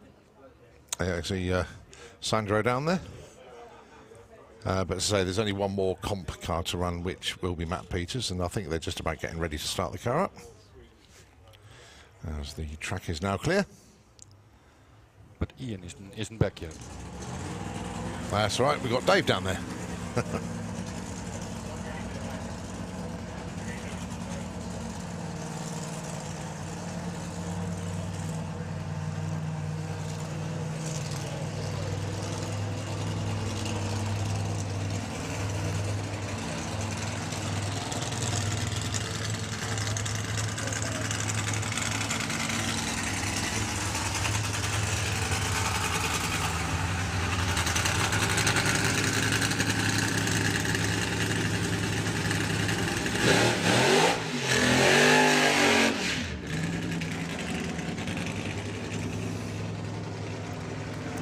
Very short burnout.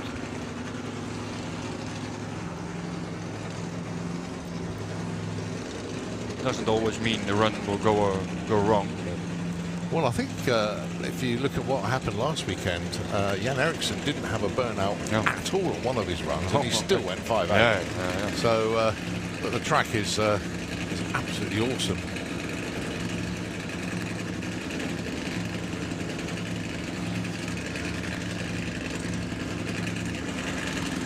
Okay, so Matt Peters then in the Comp Eliminator. Runs to an index of 7.16.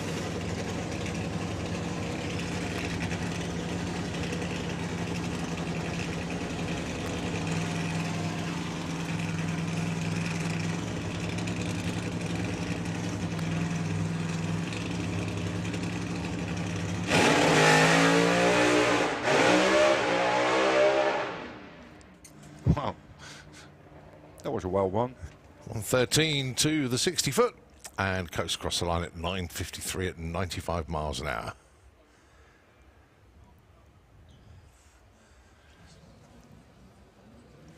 Yeah, he's certainly hitting it a lot harder now. Yeah, some driving tips he got from David. No. Exactly. Yeah.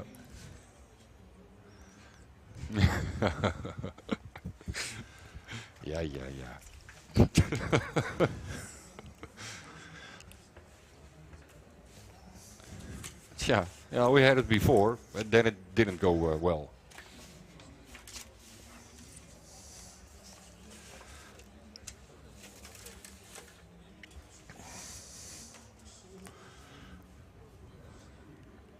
Mm-hmm. Yeah. Right. Yeah. The burnout has just been completed. You wonder what it is. It's Hans-Henrik Thomsen on the electric drag bike. Goodness me, the potential of this machine is absolutely outstanding. Yeah, and with this bike you can actually really hear what the tires are doing during a run that you normally don't hear with the loud exhaust. Yeah. Well, he's already beaten his 8th mile world record this weekend. He's already gone quicker to the 60 foot than he's ever been before. He went 105 compared to 108. But it's the ET at the quarter mile he wants to beat, 6.74 at 202. Oy. Oh, way too much power. And the back tyre just goes up in smoke and gives us a secondary burnout, if you like. So the record won't be set on this run. But boy, oh boy, they got some power in there now. It's the equivalent of 1,400 horsepower on that bike. It's crazy. Like a top fuel bike. It is, yeah.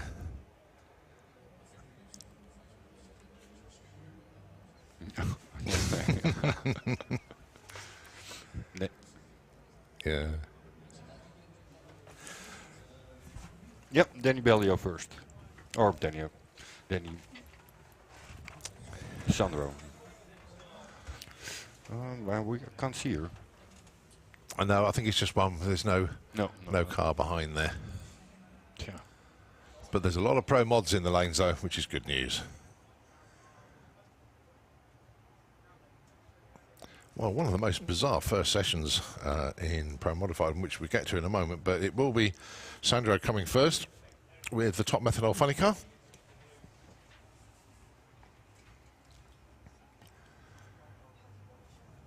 Won't take very long now, I think. No. Started already. Almost quite unusual to see the car start that far around the corner. Yeah.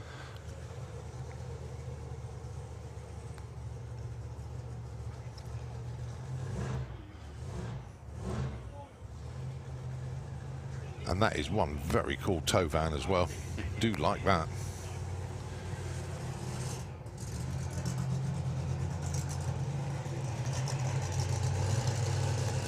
So Sandro Bellio into the Kestrel beer lane for this run. The Chevy Monte Carlo bodied top methanol funny car.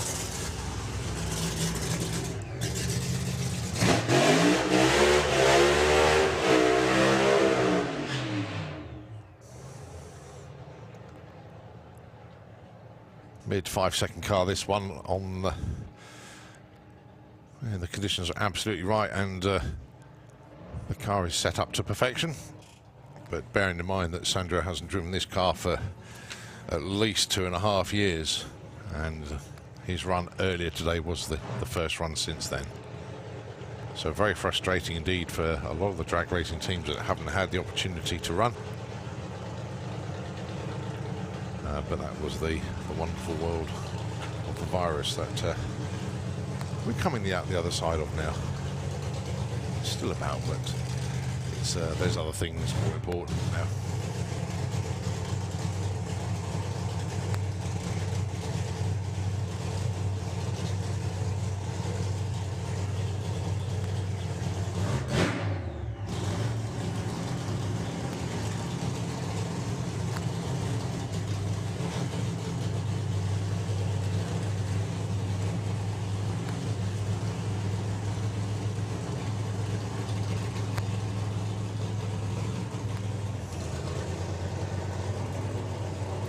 So for Danny's racing team, Belgium, this is Sandro.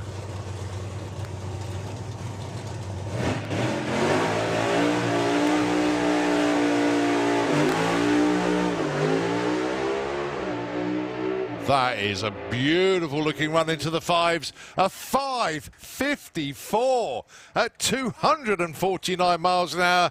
Well, it took them one run earlier on to get back into the seat, and now they got the performance there to match it. 5:54, 249 miles an hour. Shoots blossom perfectly right the way down to the bottom of the shutdown area. That, ladies and gentlemen, was a thing of beauty. Absolutely outstanding. Even sounded like he lifted after. He did. It sounded like he pedalled it just that little bit there. Yeah. 9.95 to the 60 foot and 366 at 210 to the 8th. With the pedal. With the pedal, yeah. No, it doesn't look like it. No, not at all. It just... It went straight Yeah. and quick, but I don't know. Maybe he was waiting for a shake. well, in actual fact, it was like more of a feather than a Yeah, yeah, I did did a full lift, wasn't it? So, one car or? Right, well, let's have a look. It's Kev Slyfield.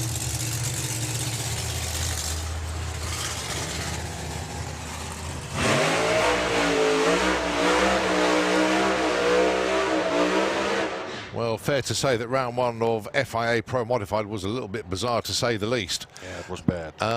With only 3 cars in the 6-second zone, only 10 cars recorded times. Some just rolled through. It was just very, very bizarre. Not what we expected. No, it was bad. But Q2, they should all be much, much better. Well, Kev Slyfield, 5-second Ford Thunderbird here.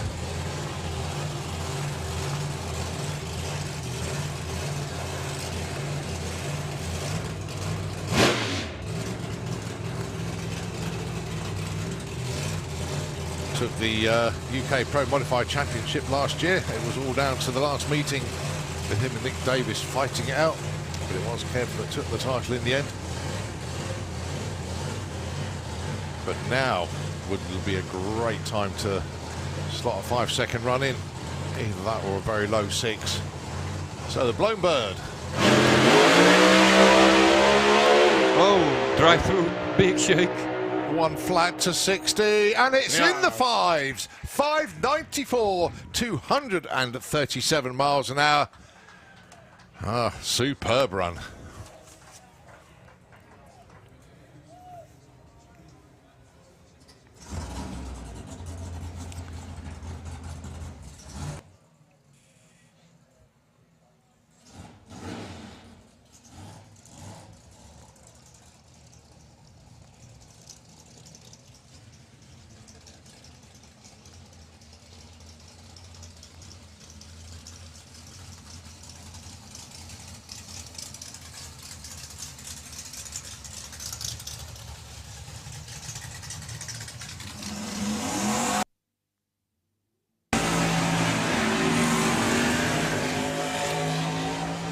If we can have FIM Top Fuel Bike into the pairing lanes, please. FIM Top Fuel Bike into the pairing lanes. All right, next up then, the 2 Johns, or 1 John and 1 Jean. Jean Delemont and John Webster. I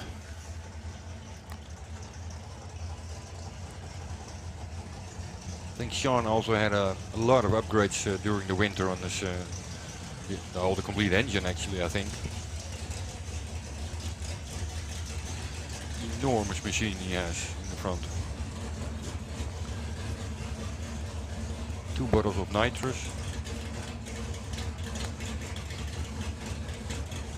Well, he has had 5-second form, let's not forget. Went 5.99 at the European finals back in 2019. And John Webster with the Fast Company Mustang. New turbos on this year, which is good news for John. Has been in the 6.2s. And he's knocking on the door of his first 240 mile an hour pass. Oh, that's weird. Oi! Oh, John. Well, John Webster boost pulled him over the centre line. And it's a 6.11 for Jean Delemont with a huge plume of smoke as he goes through the finish line.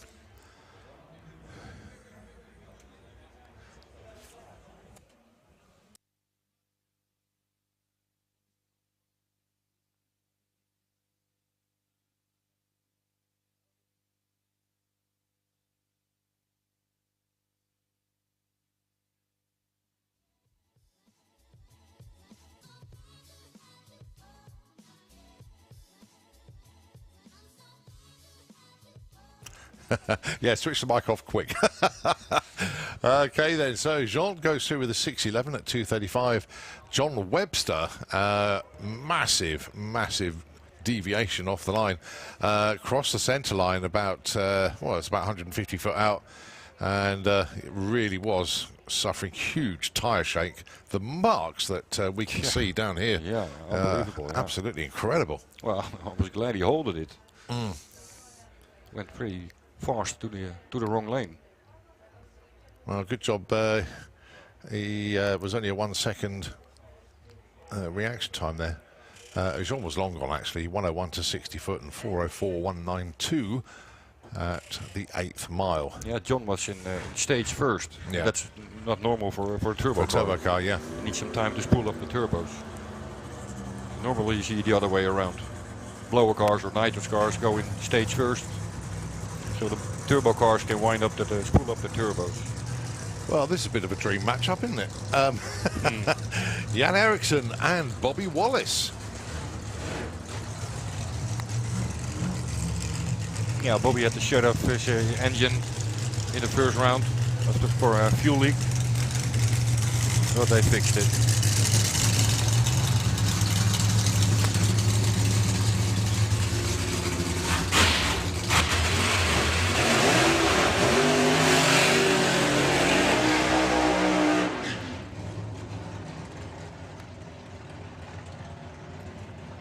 Nice and straight burnouts for both.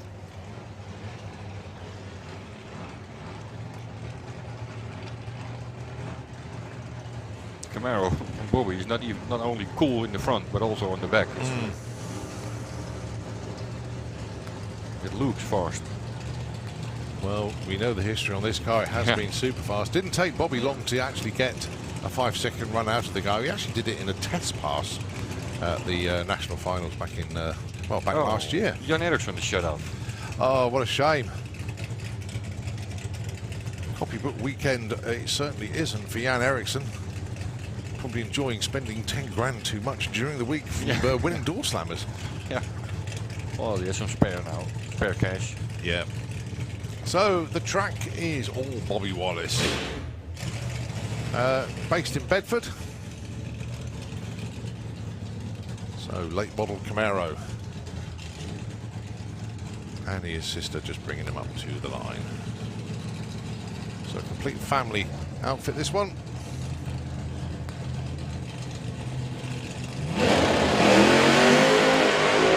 Oh, Drive it like you stole it. Bob 669 at 233. Looks like he's riding the wheelie bar fair bit of the early run there.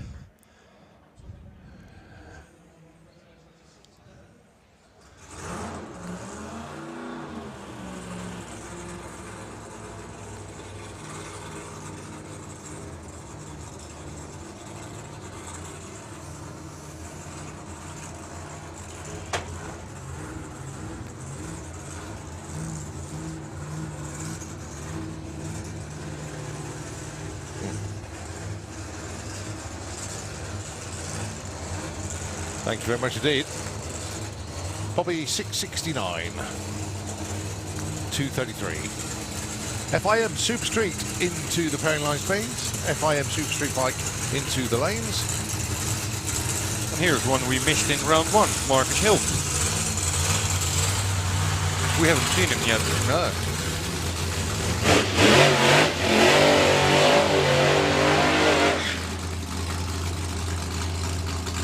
And Norbert Kuno. Oh, Well, won't be Norbert any longer, unfortunately. The car's lost fire, or he shut it off underneath the town. oh, it lost fire. Or he let the clutch out too quick without enough throttle. Got an onboard starter, though, and the crew are sort of saying, yeah, come on, get it going again. Yeah, well, yeah, that's because they start the burnout in third gear. And there's such an awful lot of grip on the track, even after the burnout box. Well, what they're going to do, they're going to hold Norbert there and allow Marcus to do his run and then run Norbert afterwards. Yeah, Dave, just telling the team to calm down, don't rush. We're going to run Marcus first. So with the 63 Corvette then. So this will in fact be Marcus's first run in goodness knows how long. Yeah, I don't know why he missed it, but maybe Cam Stanley was late. The American tuner.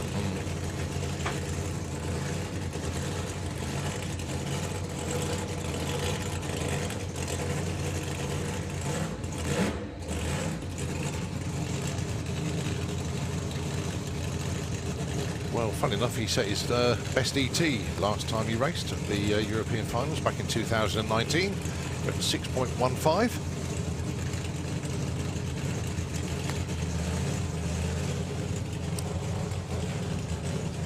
So with the 3 power combinations available to us, Marcus' chosen route is, of course, supercharged.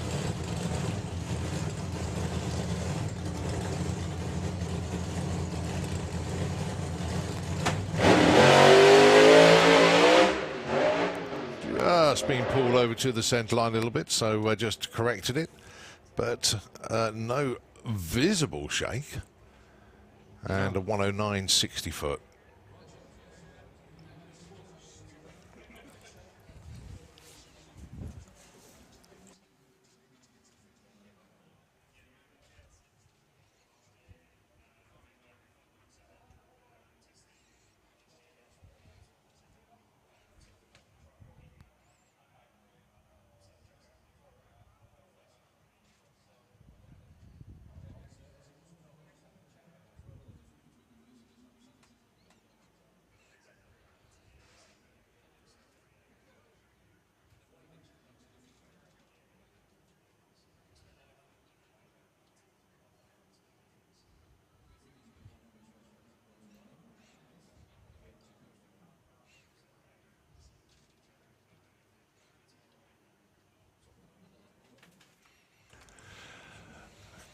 Quietly confident, I think you can file Bobby under. Not so confident for getting a run in this session, though, is Norbert Kuno. We were hoping that we could get Marcus to do his run and then Norbert would fire up and do his, but the car's been pushed back and will be hitched up to the tow vehicle and taken back to the pits. But not to worry, he'll get 2 goes at it tomorrow. So our attention is focused now on the next cars in the lanes, and it is the Voodoo Hemi of Mark Hartweld that will be coming into the Autoglim lane.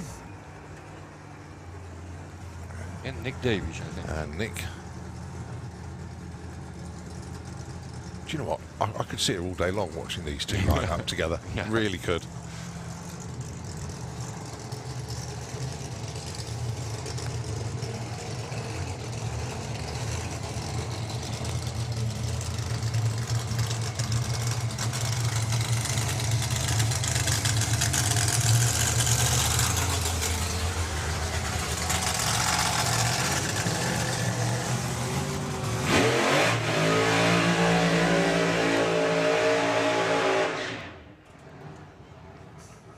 So 2 different power combinations then between these two.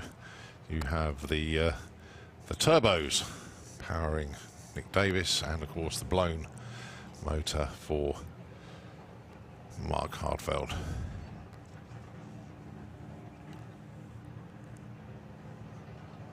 You've almost got like the argumentative in-your-face approach of a blown motor. It's all shouty and all have you, teeth bared and everything. Then you have the silent assassin of the turbo car, but problems possibly for Nick. Back in reverse. Yeah, just got stuck. Just give him a bit of a shove and back he goes.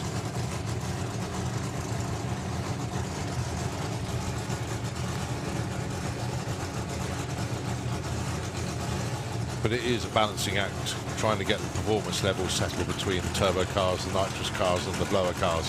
Yeah. And I think it's pretty good at the moment. But yeah, they're all capable of running the same time. Yeah. And everybody's convinced that their route is the best. Yeah, of course.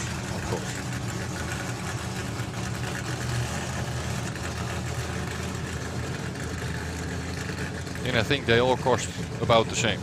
If you have a nitrous engine or turbos, blown, they will all empty your bank account at an alarming rate. Absolutely. So then it is Mark Hartweld. He hasn't got a number on the board yet. We'll get one this time round, all being well. Nick Davis, well, forget about the 1184 he ran in Q1. That will not be where he'll qualify. Let's see how they get on there. Nick Davis. Oh, Good looking runs a pair, but it is Nick Davis out in front. Nick goes 592 at 248 to take the #1 spot, and it's a 6:33 for Mark Hartfeld at 188, and he slots in at #6. But well done to Nick Davis, 592 into #1. 2:48.09. Yep.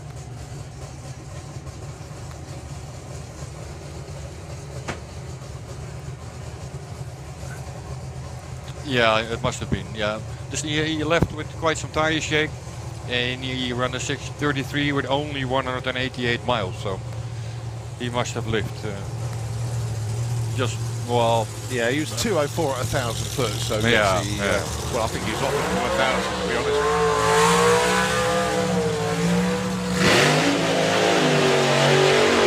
Hey, no. Indeed, yes, but you got Andre Arnova coming up next and going alongside Bruno Barda, but no tyre smoke on the burnout for Bruno. Not at all. But, well, as Darrell's saying, he's getting a few busted runs at the moment. Yeah, yeah. Yeah, same as last weekend. Didn't go all to plan. That's the problem in Europe, making test runs.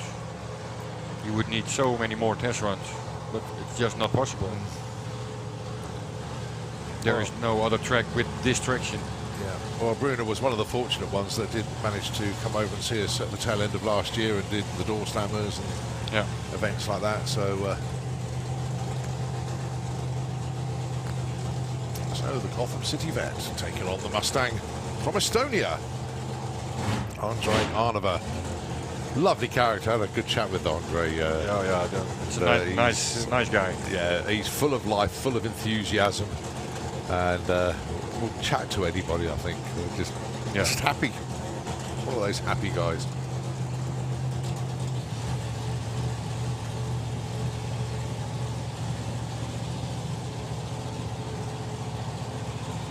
So Bruno, anything in the 5.9s would make him happy right now. Andre would love to dip into the 5.8s, that's for sure.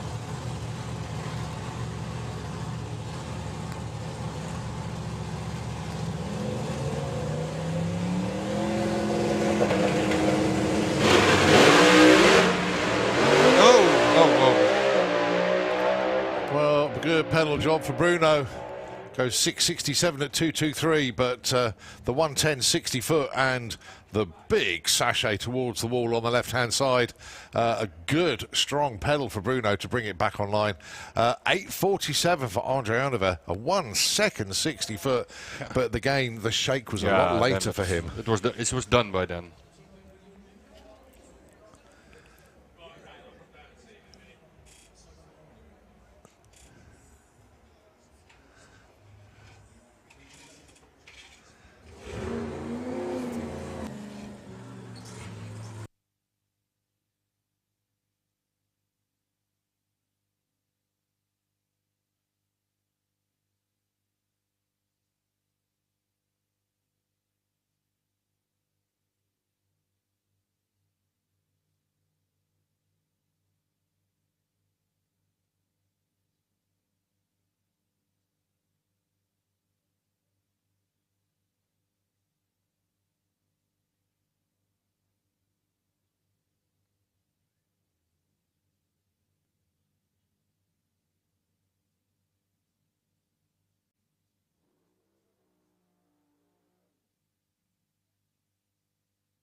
Okay, well, the vets are out once again, this time in the shape of Wayne Nicholson, with the Lucky Devil going alongside the Cuda. The Cuda. Hey. Michel Turenne, of course.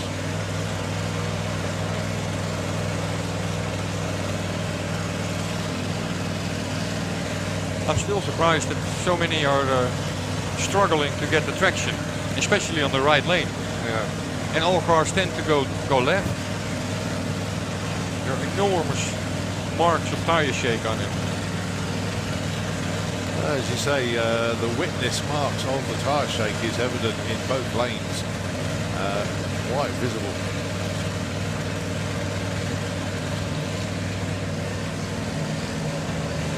Wayne's car is very high on idle for a converter car. It generally does that. No idea why.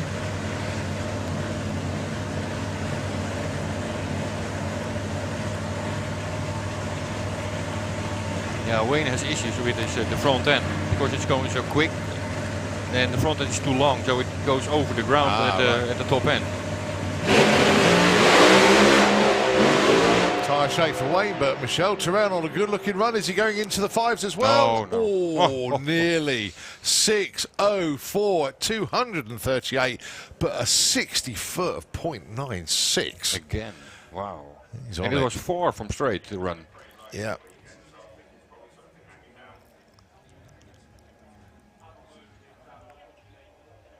Oh. Yeah, well, it had tire shake, but he just drove through it. And then even a 0.96. I know you like this one, Daryl, but a 208 back half on that one. 396 to the 8th and 604 at the stripe.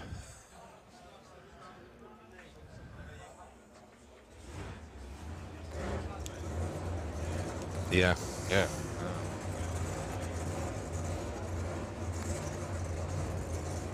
So Michel Turenne moves up to the number 3 with that one.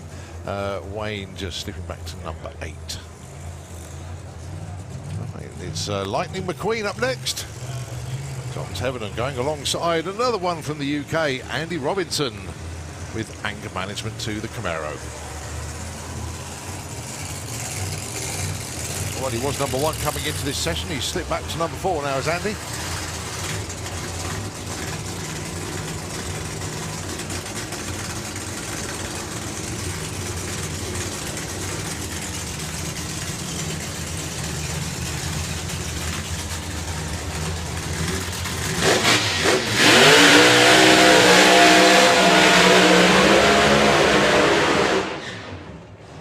Two good, strong burnouts from the two blown UK cars.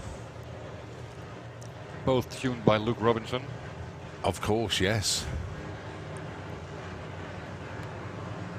Well, I think everybody sat up and took notice when John Tevenham got hold of the new supercharger for Lightning McQueen. And it could be the missing link to get the cars go even quicker than it ran previously. I mean, it's a 5-second car already, but it was right at the limit of where the performance was going to be. Yeah. But still, you can put everything on it what you like, but you still need to put it, make it grip on the track. Yeah, that's the hardest part.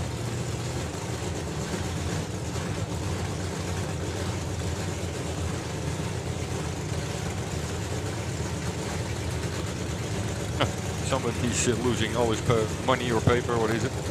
Start line passes. How many can you have? They generally collect them all. It'd be a good idea to pick them up, actually.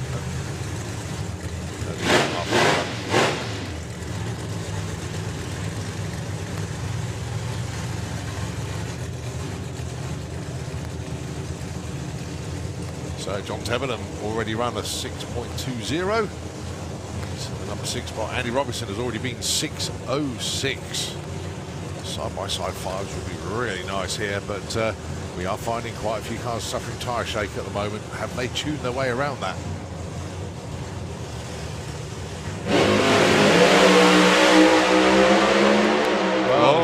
There you go. Yes, look at this, look at this. Andy Robinson at 5.92 with a 2, 6.19 for John Tevenham. Oh, Andy Robinson, oh so close to taking the number 1 spot back there, but it's number 2 where he is at the moment, and 245 miles an hour at the strike compared to JT's 230. Yeah.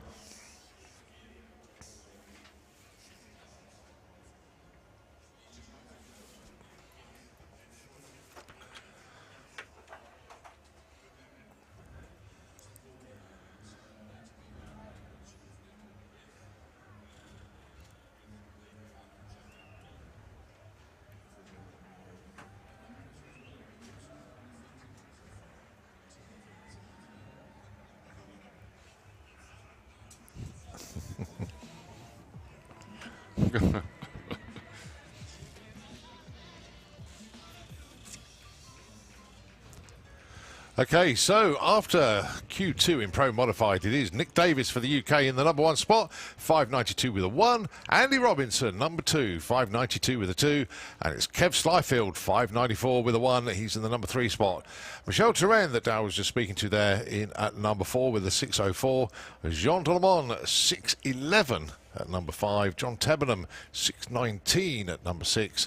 Mark Hartfeld, 633 in 7. And Wayne Nicholson, 645 at number 8. And then it's Bruno, Bobby, Andre, Marcus, Norbert. And missing David Vector from that round. And 15th is Jan Eriksson.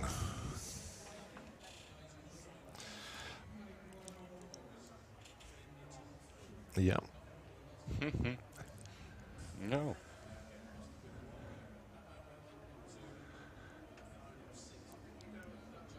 Yeah.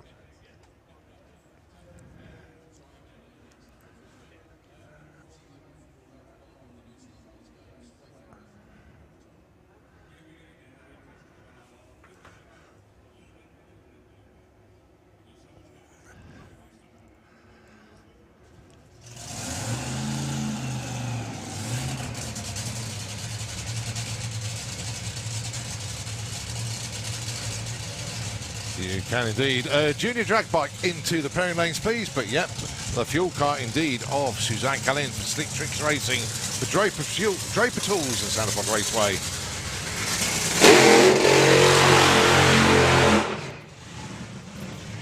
I'll see you guys tomorrow. You certainly will indeed, Dick. Thank you ever so much indeed. Great to see you once again, and we look forward to seeing you again tomorrow. Well, Suzanne, and that's about all the 3 top fuel cars. Not the best of first sessions, but they get the first one out of the way, and then they can start working on the numbers and get the cars to go quicker. But balls of flame evident from 2 of the 3 fuel cars in Q1, as parts of the engine decided that they don't want to be in sync with the rest of the car and decide to destroy themselves. So FIA Top Fuel qualifying session number 2. Suzanne Callen has the track to herself for this one. A 4:38 in Q1. The car was eating itself up on the way down the 1,000-foot.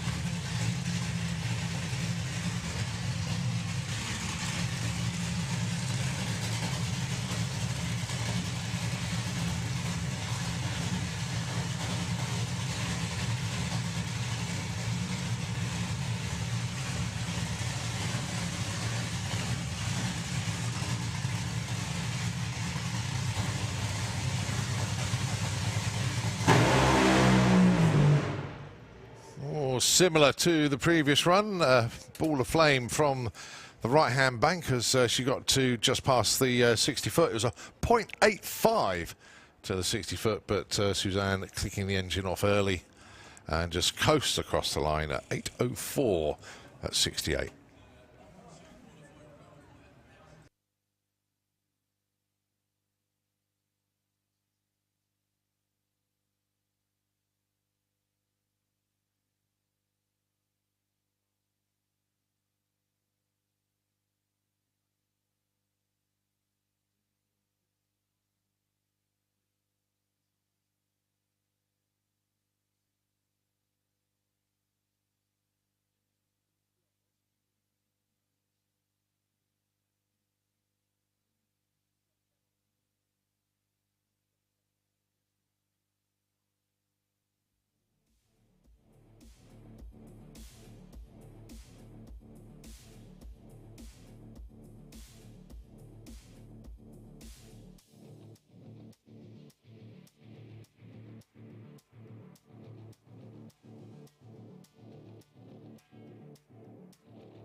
Right, next we have a pair of Top Fuel cars.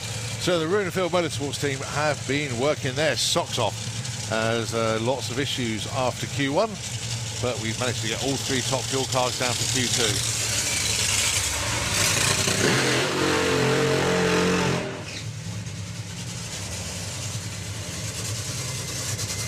Ida Zetterstrom just on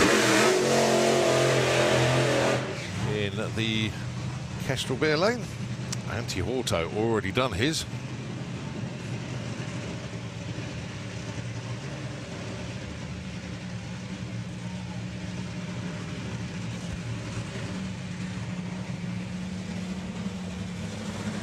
So the 2 Top Fuel dragsters then making their way back from the burnout. Anti had a very, very strange run in the Q1 where he was coming up to the line, but the auto start kicked in after a second and Anti didn't have an opportunity to stage the car, so 10-minute delay while she was refueled, but obviously lost a lot of heat in the tyres and the run didn't really work out. Ida Zetterstrom, goodness me, has this lady made her presence known in the world of Top Fuel. Some outstanding driving already from this young lady. Who can forget her licensing went 386, only 245, and it threw the blow about, would have been quicker, on the verge of going into the 3.7s. European record 3.801. Maya Utian went driving for Runefield. Could see those numbers eclipse this weekend. It will take a 3.7 to do it.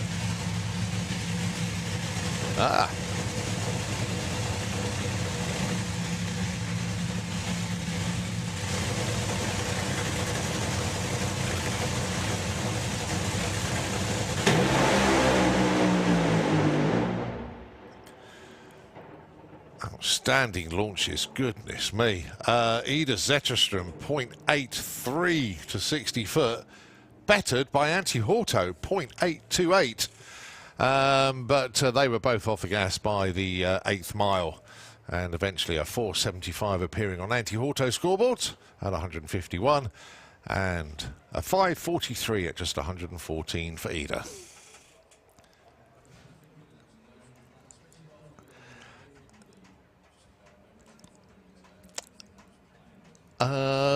Beg to differ slightly, because looking at the tyre shake marks, they were on the verge of getting serious headaches. They both stuck with it as long as possible. Anti probably got to about 200 feet before he clicked it off early. That's where his tyre shake marks stop. And Ida probably about 60 foot behind that. Oh, goodness me, yeah.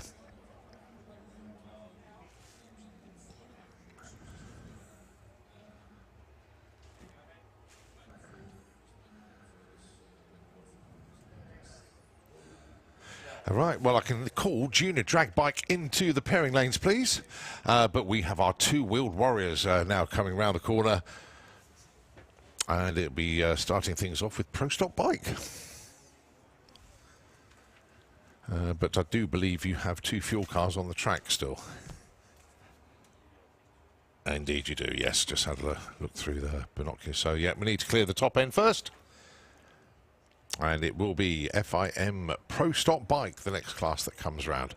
Call up, please, for Junior Drag Bike into the pairing lanes, please. Junior Drag Bike, can we have you into the pairing lanes, please? But we do have Pro Stock Bike directly underneath us in the tower.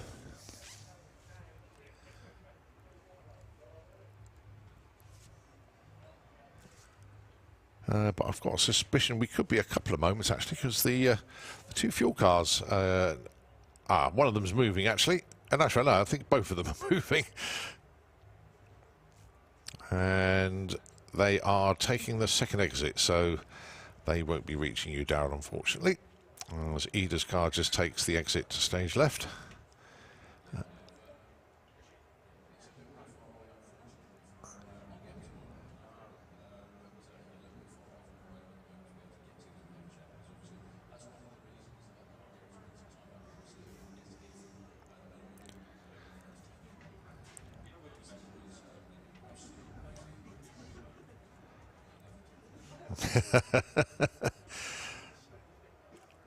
Yep, so the second of the two fuel cars, anti-auto, just going through the second exit now. And in the next 10 seconds or so, the parachutes will be dragged through the exit. And it'll be time to fire the bikes up. In actual fact, done so already. Here we go then, FIM Pro Stock Bike. The man underneath us then doing the burnout, Martin Newbury, with the Cycleworks TL1000.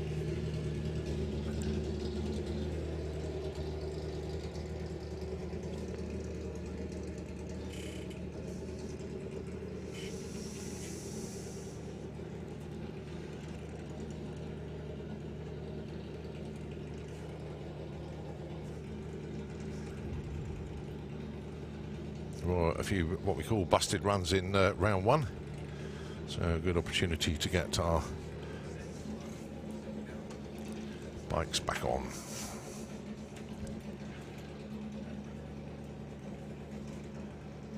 Joined by Carl once again.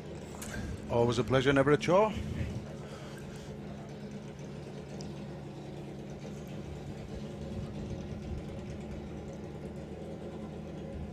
Just inching the bike in to stage. Little wag of the tail at 60 foot, but all looking good. All the way through the gears to a 725 at 181, and that is obviously your number one qualifier at the moment. A little shake of the head from the team. I think they're possibly expecting a little bit more than that, but nevertheless, a good run. And bizarrely, that's the only Pro Stock bike. As we move on to Super Twin. Yeah, I've jumped to pop around and see Samo. He's very comfortable on the bike, so it felt nice and strong, so he's going to try and get it a bit further down the track this time to get used to it.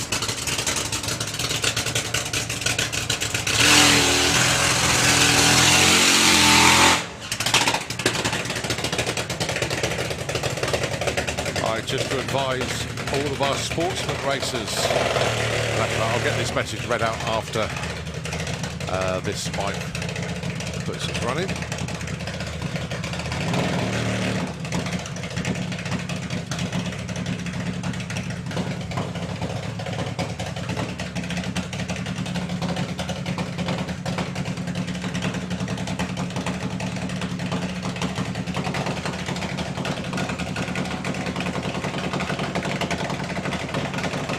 So, Samu. The bike is called Hammer. And my goodness me. Let's see what he's got for us this time round. Thunderous machine from the tower here. Well, the bike was heading right straight off the line, but what he's not going to try and do is try and brave it out and try and straighten the bike out, because you cannot steer these things. It's all about shifting weight, and if it deviates that much, the very wise choice is to lift off. Yeah, it was a nice clean launch, but as you say, he's still learning the bike, so he's not going to try anything stupid and just try and incrementally get down the tracker.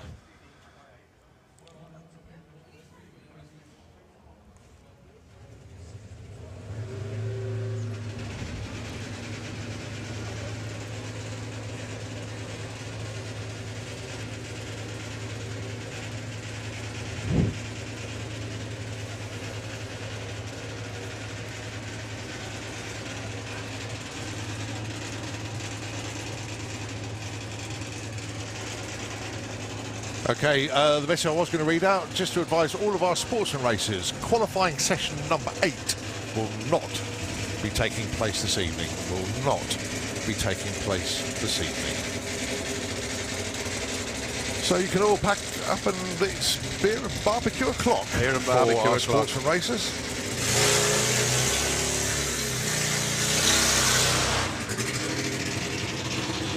Chance to save some fuel actually, because they've had seven qualifiers so far.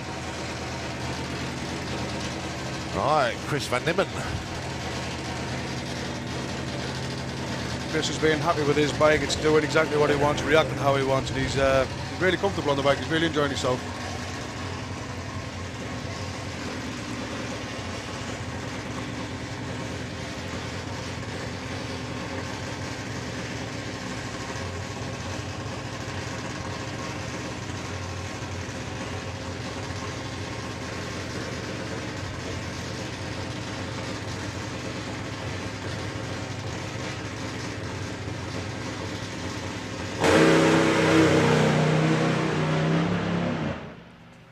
That was looking very good indeed, actually. 120 to the 60 and 308 to the 330. Clicked it before the 8th. About as straight as Super I think that was part of the plan, to be honest.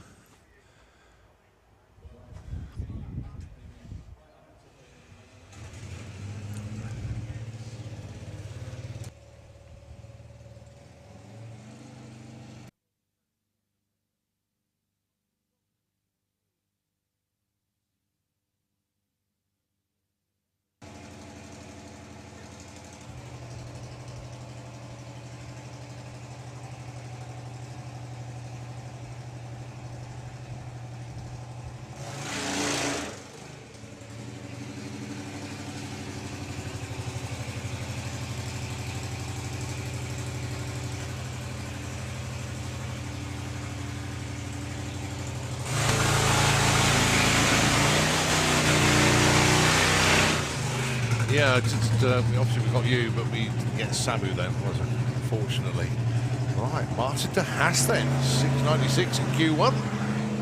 Yeah, they were happy in where they wanted to be with the first pass. As I say, they had problems with the old discs with the clutch, but they put a couple of new ones in, so they're hoping to just chip away at it.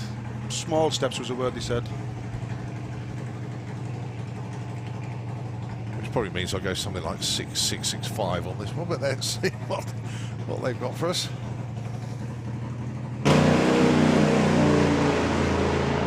Well, something came off the bike, but not slowing him down anything. 695. But had the throttle open all the way down there, but just sounded a little bit laboured. It'd be interesting to see what the said part was. Dave's hiding it from at the moment. And it is... surprise! Oh, it's that bit. So, Martin de Haas then, 6.95 at 192 miles an hour. It's like a breather pipe or something there, but... Martin did say he's loving the new track. It's so smooth and so good that it's pretty boring, because he normally has to fight that bike all the way down. And he said, so good it's boring. Boring is fast, though. Yes, smooth, boring, fast. That's what he needs to learn. All they need to do is look at their timing slips when they get back to realise, it's fast. Rene van der Berg then. This is Top Fuel Bike.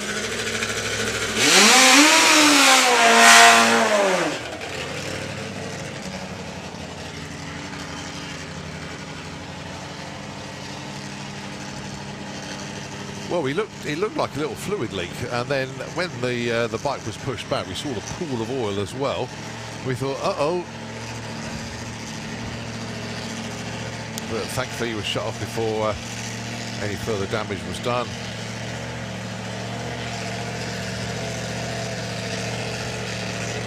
Rene's just looking to get a time on the board. Nice A to B. Something to work from.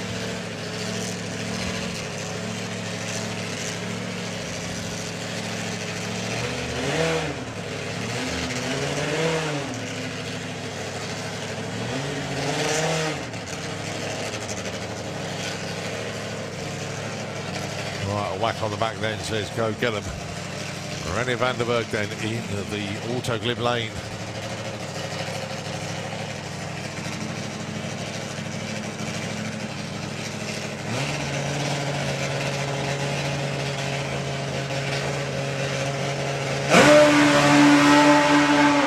Towards the centre line and wipes out the 330 block, crosses the centre line. But that pulled left, he wasn't aiming left, that just pulled left as he left the line.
One very happy camper there by the sound of things. 695. Right, well, we have warp speed racing underneath the tower.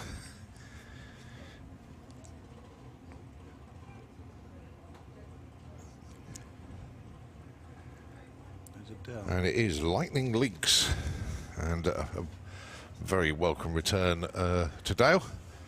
And of course his new race truck as well, actually. It's the first time we've seen the finished article in the pits.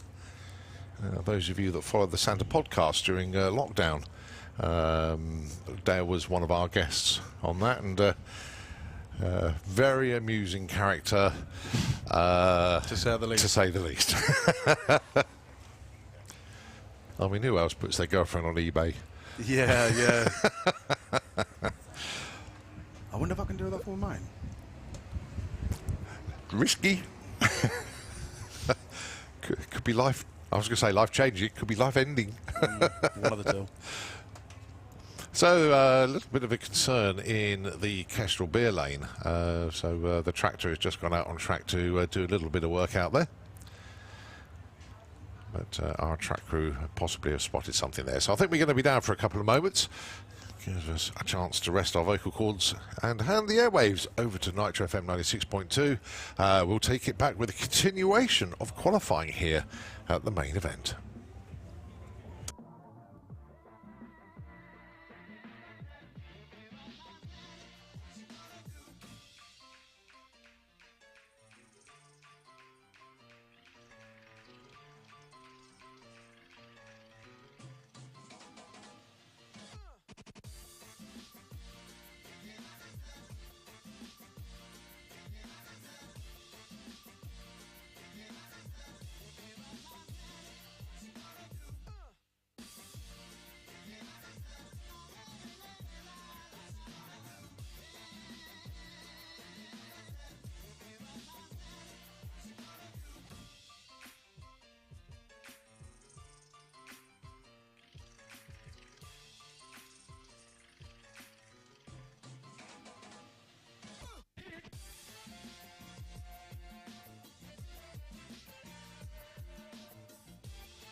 Right, well, there's obviously a lot of work going on in the shutdown area. So, to entertain you, we have Lee Bowers and Terry Grant from the Live Action Arena. They're going to be strutting their stuff in the old Fire Road for a little while. Enjoy this one, folks.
Well, massive thanks indeed to Lee Bowers and to Terry Grant keeping us entertained whilst our track crew were doing their thing. But we are back as we continue our qualifying here at the main event. Qualifying session number 2 for FIM Top Fuel Bike. Right, for Warp Speed Racing, it is Dale Leaks that's underneath the tower, just doing his burnout in the auto-glim lane. Dale's still on a new bike, so he's still just trying to learn the bike, get comfortable. And if it's comfortable, he'll take it, but he's still on a learning process with it.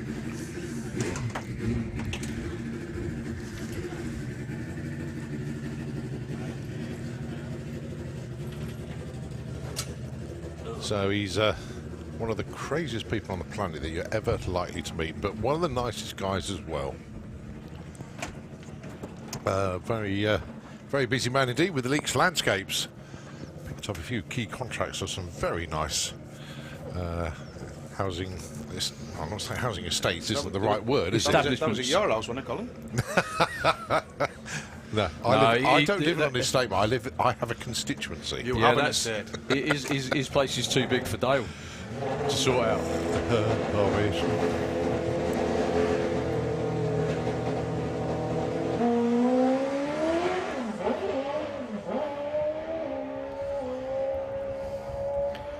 Running it through, giving it a bit more to get some data. 828, a huge 182 miles an hour. I can only think the brake lock's up there because that was a big plume of white smoke. That was nice to spend a bit of time up the other end, talking to lots of happy people. Quite a few Pro Mod drivers with headaches. Do you have paracetamol and a glass of water? I hand it out to everybody that comes around the corner. It's part of the deal.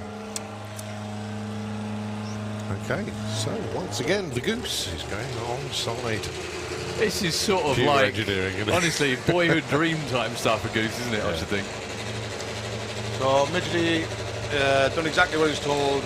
Drifted left, clicked it early. That's the case. If it's good, he'll take it a little bit further, but I wouldn't expect a full pass.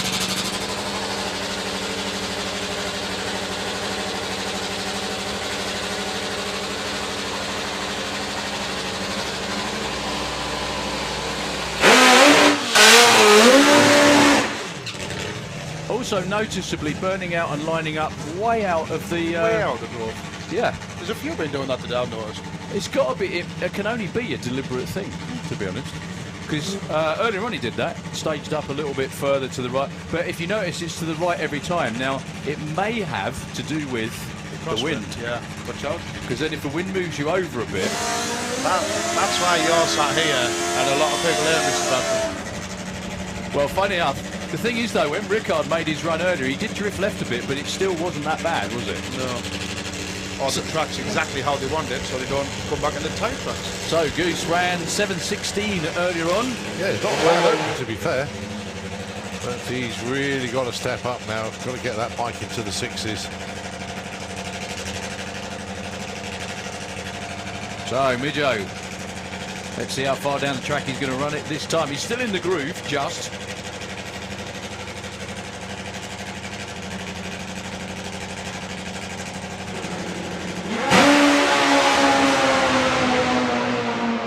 Louis' right leg not attached to the pegs.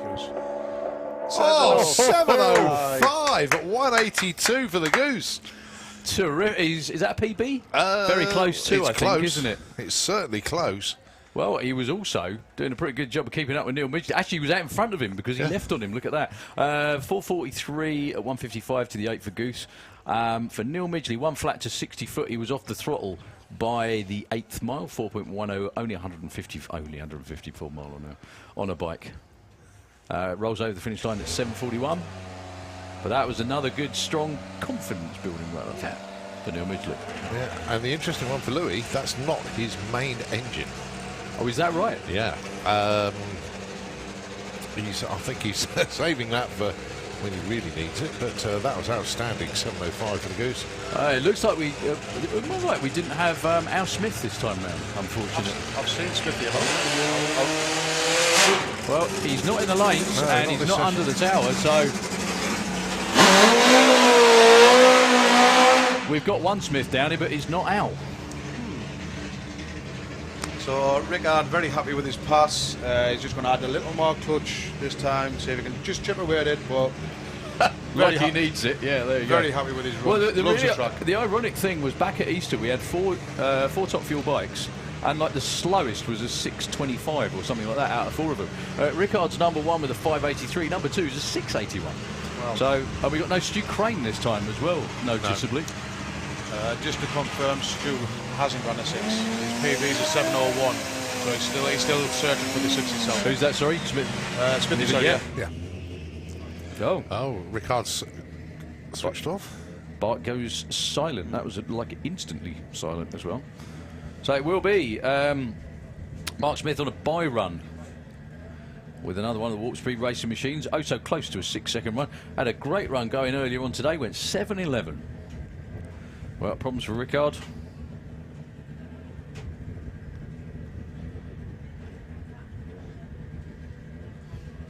All eyes on Smithy. See if he can dip into the 6s. 7-0 Be a standing high jump record for the team if he can do it. That's a good looking run. Hangs on to it and keeps going. Good lad. Straight down the lane too. Oh, wow. Not just a 6. 680. Not just a 6. Oh, wow. 198 miles an hour. Nearly 200 as well. Congratulations to the whole Warp Speed team and Mark Smith. Unfortunately, I'm back up here now watching. I should have been up the other end to talk to him because he would have been like, oh, my goodness me. That's always going to happen. Absolutely awesome. Phenomenon. Well done, guys. All of you, well done. Terrific stuff. Lumps over 2/10 of his personal best on one run. 109 to 60 foot for all you number fans. 4.36, 164 at the 8th. Had a little wiggle, but he held on to it, kept the throttle open, and he's going to be absolutely overjoyed with that. Nearly 200 miles an hour as well. A little bit of clean-up where Rickard was, just down here. So does that now make Smithy the second fastest Warp Speed rider? It does indeed. Jumps Oh, leagues. yeah, he's gone It quicker does. than Dale. He's Yeah. quicker than Dale. Well, UK-based Warp Speed rider anyway, yeah. Out of 3 of them. Yeah. Dale buys the drinks tonight, the slowest, doesn't it? So we've got A super street bike there. to go. Yeah, I should have stayed up there, you're right.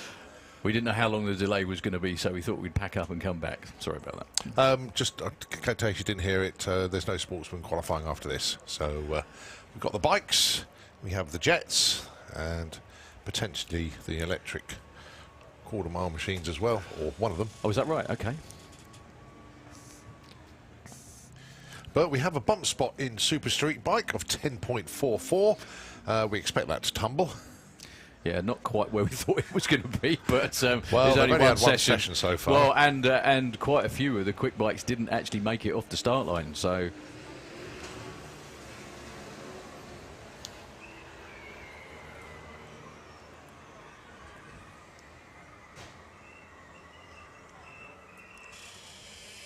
All right, so whatever it was that leaked from Rickard's bike needed a bit of repairing. A bit of cleaning up, sorry, I should say. It's a great place to hang out up the top end. I know you keep saying you're going to go, but it really is good. It's you get to see everybody in there, almost an unnatural environment, because everybody's sort of like, I always said it when I raced as well, is that everything down here is so pressure packed. There's so many people. Obviously, it's loud. You know, there's thousands of people everywhere, all over the place, and in the pits as well. When you get up there, it's just you. Just you, your bike, or your car, and your time slip. And that's the one. And when you get up the other end too, what not a lot of people realise or know is that, especially with fuel engines and things like that, and the bike engines, they're absolutely cooking. You can hear them sizzling, right? And you can hear, you can actually hear it tick itself cool again, if you see what I mean. You can hear, like, yeah, everything sort of shrinking back to regular size again. So it looks like we've got a little bit of scraping to do on the start line. Whatever that was, it's not in the, it's not exactly in. They're going to bring the bikes round into the autoglim lane, actually, whilst they're scraping in the... Well, we can run forward them, can't we? Yeah, we can. That's a very good point. So we're just down to one lane for a moment. That won't take long to do. And the other good thing is, it's not actually where the Super Street bikes are going to be launching from. The other thing as well, I just remembered, for Mark Smith as well, he's number 2 qualifier as well. Yeah. Yeah, yeah. Outstanding stuff, totally. yeah. I know I mentioned it a few times before, but the top 3 in Pro Mod, all UK cars. How cool was that? Well, let's see if we can get Gary Bow to the top 3 of Super Street Bike then. Didn't get a run in earlier. Rolled through. Didn't look like he killed the boost there either, did it? No. Not really. Very lazy for that bike, 123 to 35, apologies, to 60 foot. It gets a number on the board, but it won't be one that he wants. So we've got Super Street Bike to go, we've got 2-seater, and we have Jet Dragster round the back. And Junior Drag Bike as well. They're Sorry, apologies. Up next, your European record holder, Daniel. Daniel Lentz from Hungary. Yeah, this bike, it's another DME bike, isn't it? Yeah, DME from the States, but I don't believe they're helping tune it, so I think this might be all on Daniel. Or Would be good if it was. Well, Back at Easter, he went 677. The collective of everybody, their jaws hit the floor with that one. 220 mile an hour as well for Daniel.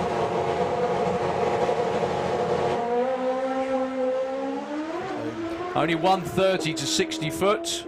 He's going straight for the other lane. Yeah, he did the he did the right thing actually. Just kept going. Yeah, the 1,000-foot block fell over in sympathy, I think, there. To be honest with you, he did very well there, didn't he? Not to actually nail any blocks at all and get between two of them. Especially the 8-mile speed, 174 miles an hour. yeah, it'd be quite easy to overreact in that situation and try and bring it back in your lane and overcorrect. So yeah, he done the right thing, Daniel. Well, so he still doesn't have a time on the board yet. Morgans Lund and Steve Mead, 2 other riders. Well, Morgans is, but he's number 10. He's last out of everybody who's put a number down in the Auto Glim lane. Taking on Steve Mead, who didn't make it to the start line, did he? No, never made a pass. He did his burnout and was shut off, if you remember. And back to 2 lanes, of course.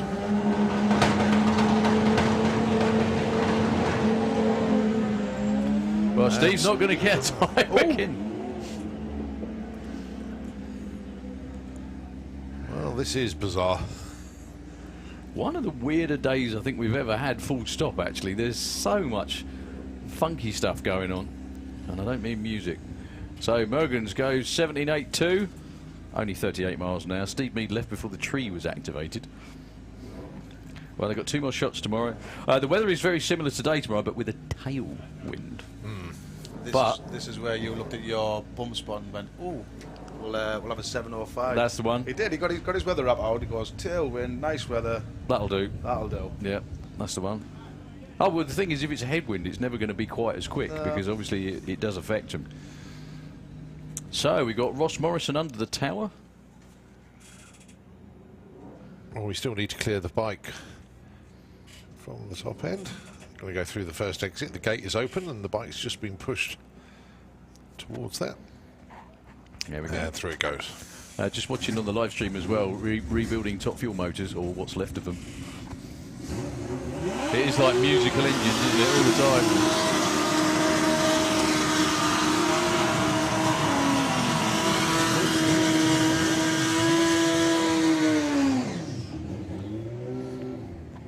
So Ross Morrison on the Kestrel side of the racetrack.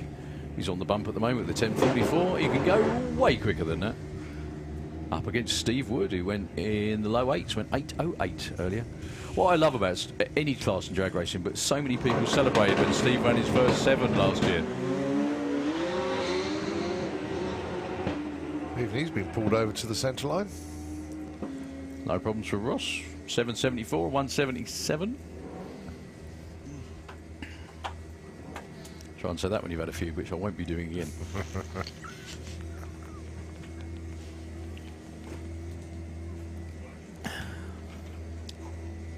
Well, Ross somehow moves up to number 5 with that one.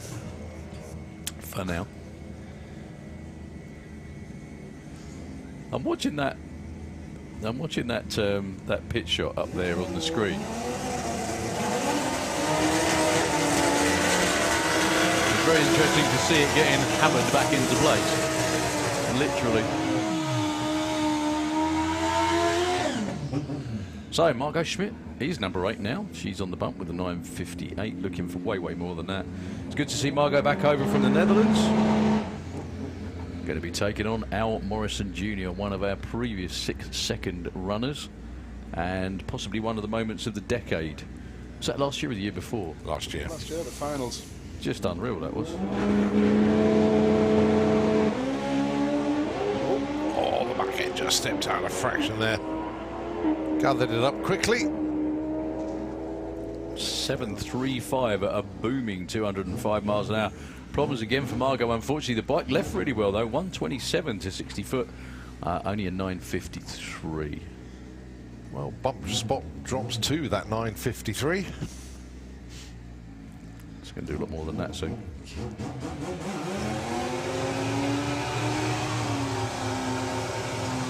Mark Dainty and Mark Hope will be next. Mark was very happy with his run, where he wanted to be, and he just, same again, just started picking away at it. But Which Mark? Mark, what the hell? Well played. Both of them. So they'll both be looking to get back in the teens on this run. Yeah, well, Mark Dainty actually went 9.49, although he's not pulling forward, so I don't know if he's got problems again, or is it just going to be a bye run. So yeah, 7.20, just a smidge under 200 miles an hour, I think it was, wasn't it, for Mark Hope earlier on.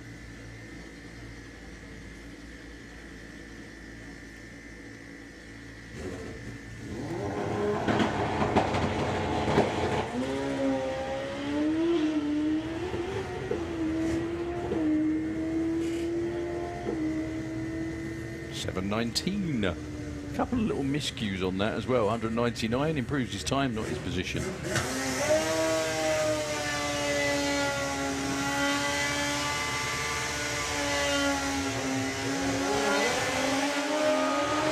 Jake was very happy, shall we say, when I went on to him in the pits. Pretty much just looking to repeat what he did. Monster pairing. You got it. Marquee matchup, isn't it? That's what they say. Repeat, oh, they do in America. Repeat of the final from the Green Light Nationals earlier this month. That was a side-by-side 6.8. What are we going to see this time? Jake, though, went 6.81. Just wow. Well, we're going to have a look at the short numbers for both of them. Ben as the top end charge, it's Jake off the line. 20, not as quick as he'd been. That won't be quick for And Jake. he's clicked it early as well. Yeah, Jake went up instead of forwards, unfortunately. Lots of grip off the start line, still 120 to 60 foot. Rolls it through with an 8.30. Steve Venables went on the two-step and it just dragged him through. So we have junior drag bike left, and we have two-seater. And is it Jet Dragster match race, or is it one on? Is it just Martin? Oh, that is a good question, actually. What's on the order, mate? They are both there, but it's not saying side by side. Solos, I think.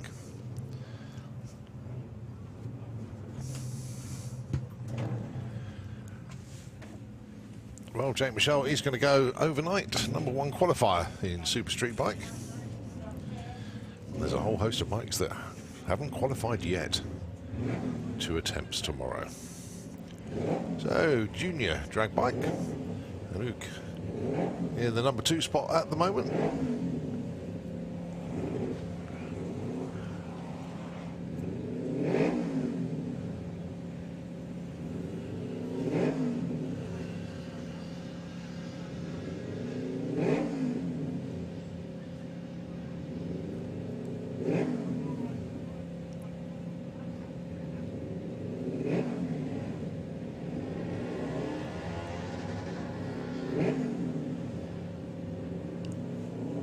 So dials in a 13.85 and gives us a 15.37.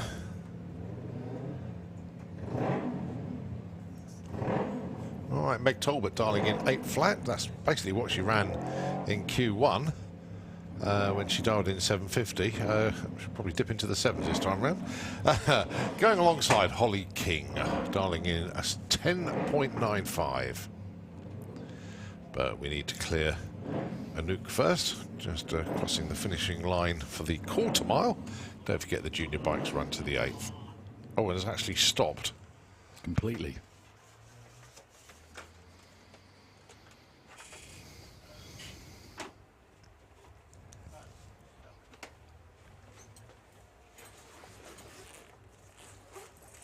So just going to give them a push and get them through the first exit.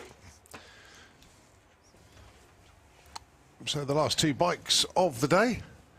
And then, of course, the two-seater dragster is going to be taking a passenger for a ride of their life. Steve Warner at the controls this weekend. And once again, congratulations to Paul and to Zoe for the addition to the family. Little and born to their family yesterday. Congratulations to them. And then, of course, our two jet dragsters going to wrap the show up for us this evening. Don't forget, though, that it's not all over, as the bar will open in the Entertainment Village at 7 o'clock. And then you got on the live stage the Echo Train Band at 8 o'clock. And in Fuelers Bar, you've got the Rock Anthems Disco at 9. And on the live stage in the Entertainment Village, you have Slim 47 going to be playing the tunes out this evening. Very, very busy day on site everywhere tomorrow, as it's not just the racetrack that is in full flow with continuation of qualifying. We do have the circus tomorrow. And we do have, well, we've already had today SBX and the Mini Monster Truck Mania Caribbean Melody, but also we see the return tomorrow of Granny Turismo. Is that right? Yeah, they're back tomorrow. We've got the helicopter pleasure flights tomorrow and Sunday, and of course we do have the Battle of Britain memorial flights as well, as we go back to the racetrack for Junior Drag Bike, Meg Talbot and Holly King.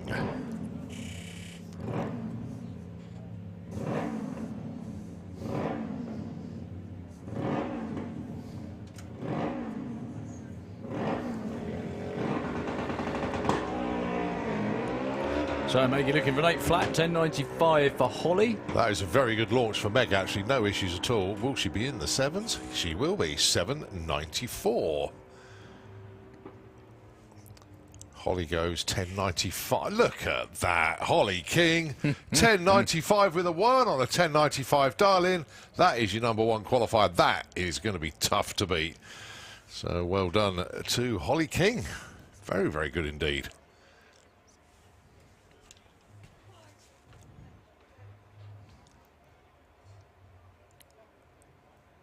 So those two juniors just making their way through the first exit. Still got dramas for a nuke up there. Not quite sure what's happened there.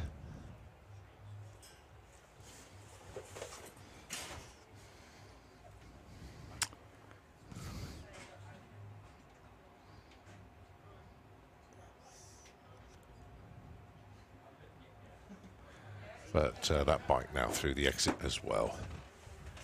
So, two-seater gets the thumbs up, and then we've got jet cars after that, and that will be a wrap for Friday.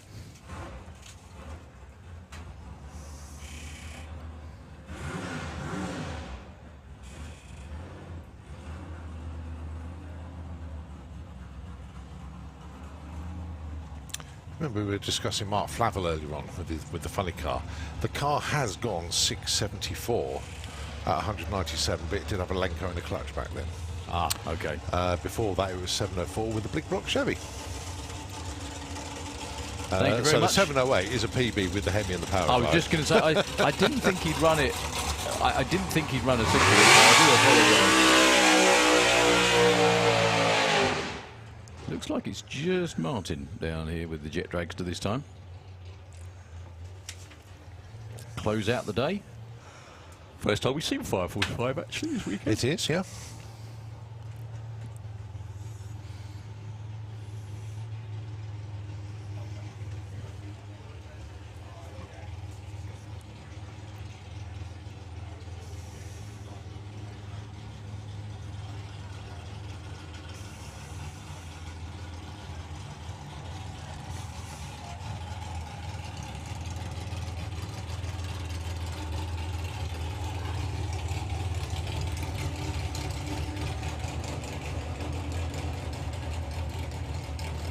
So, don't know who the passenger is, unfortunately, but the person with the camera phone stood in the middle certainly does.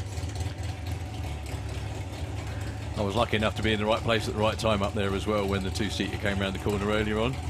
And a young lady in the seat absolutely loved it. She said, can we just go back and do that again? I just want to see if I remember it right.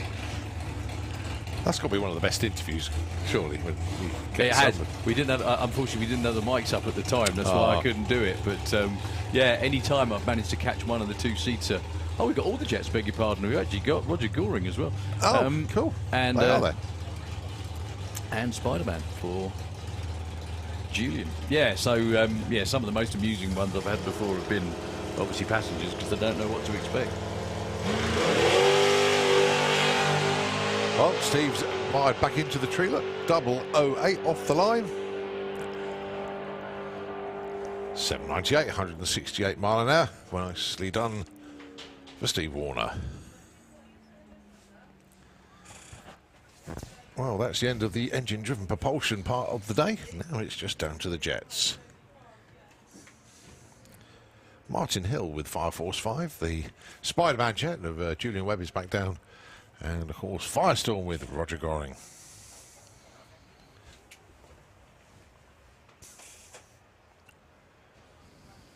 Now, Fire Force 5 is the quickest jet that we've got here. Low 5-second runs is where Martin takes this one to.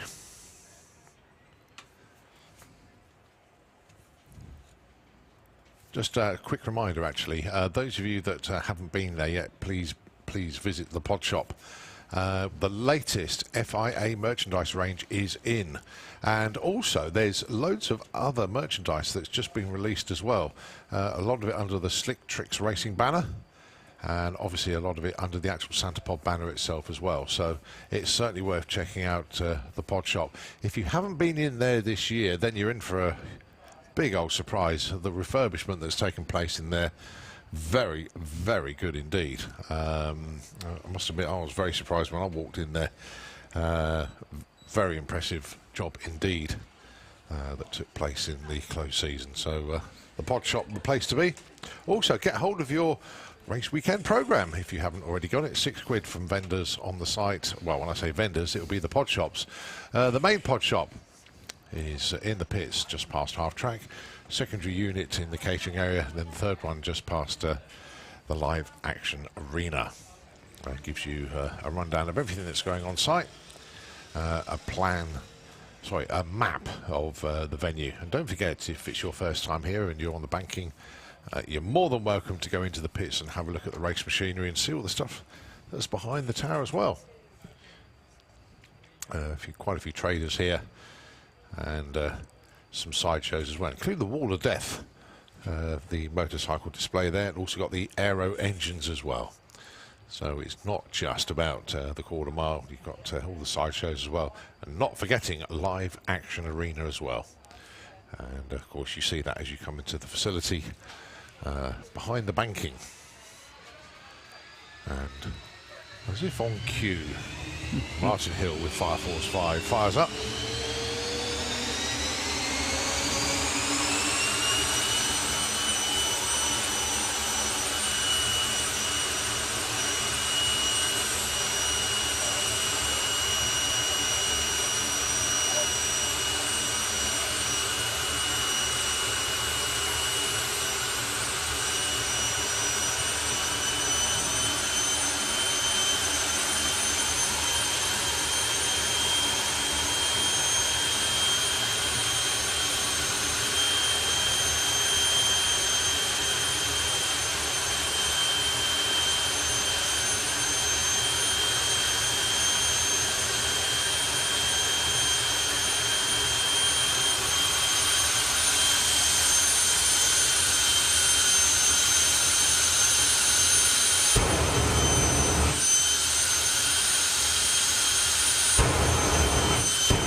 So this is where the fun really begins as Richie gets Martin to wind up the turbine on 545.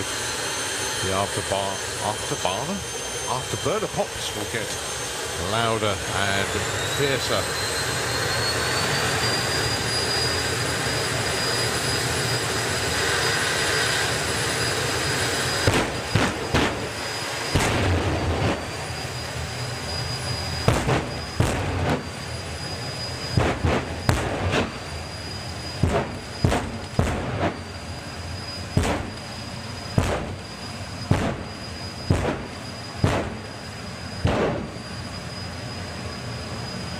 So Richie says to Martin, go get a boy.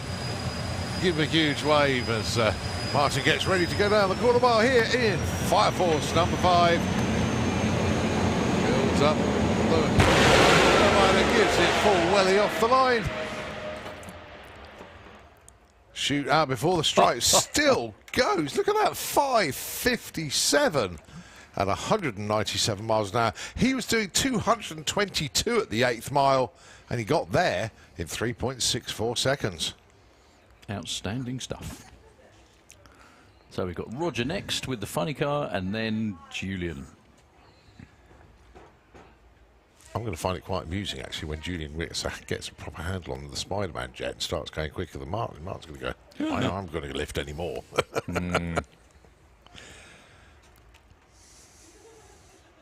Give them a round of luck, I need to tell you.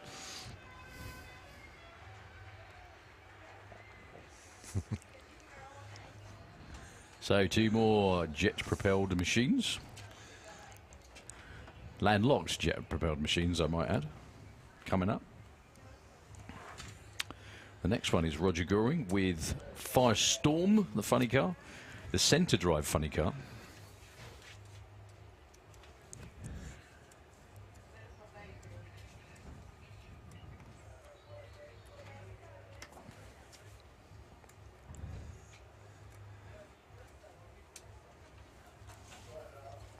Just a reminder, tomorrow, 2:30, on the Motorsport UK stand, we will be having a meet and greet with 2 guys that just happened to go side-by-side forward at 300 miles an hour 20 years ago, of course.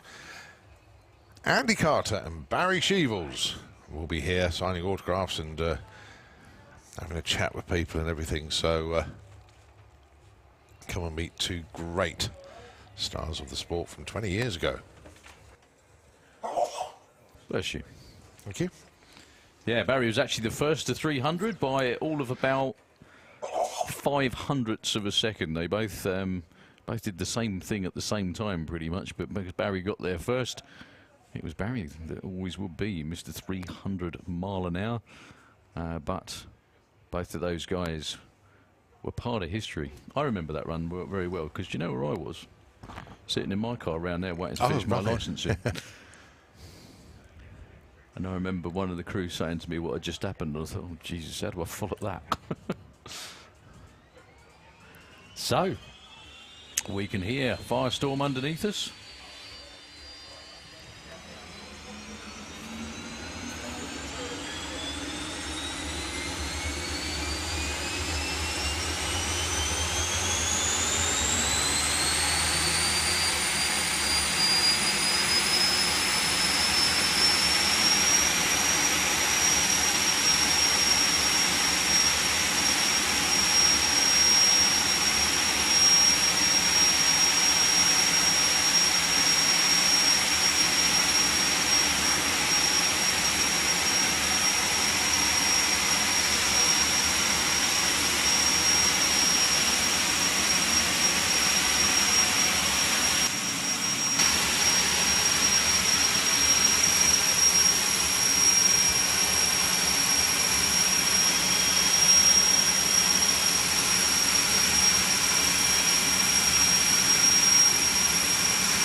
So Helen makes her way forward in front of the jet, and here we go. Thumbs up given. Welsh can start his flame show. Back.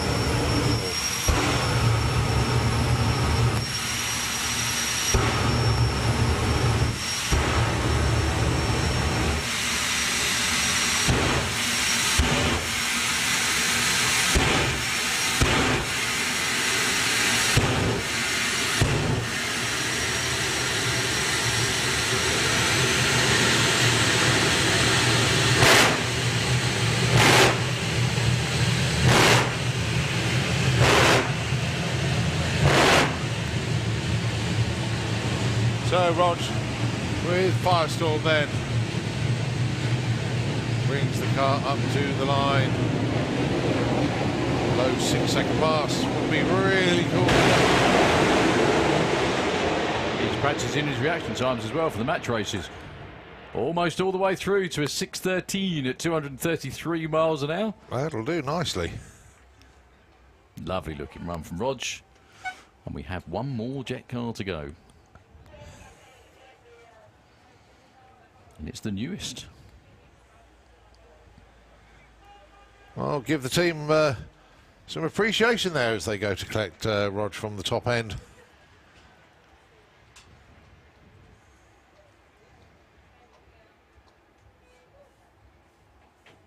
Right, last run of the day then. And it goes to the Spider-Man car.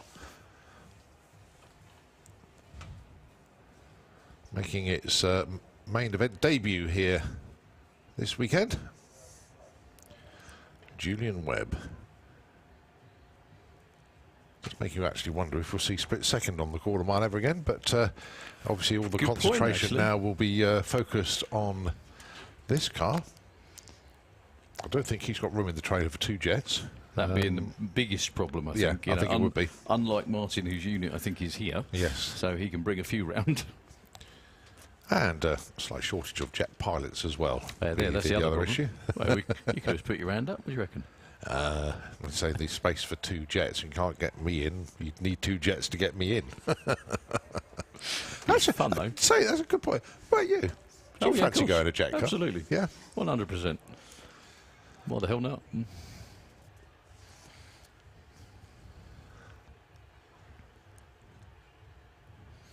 Be a bit strange, obviously not, you know, having a throttle as such. Yeah. And it will be in control by buttons, but I'm sure it'd be great fun.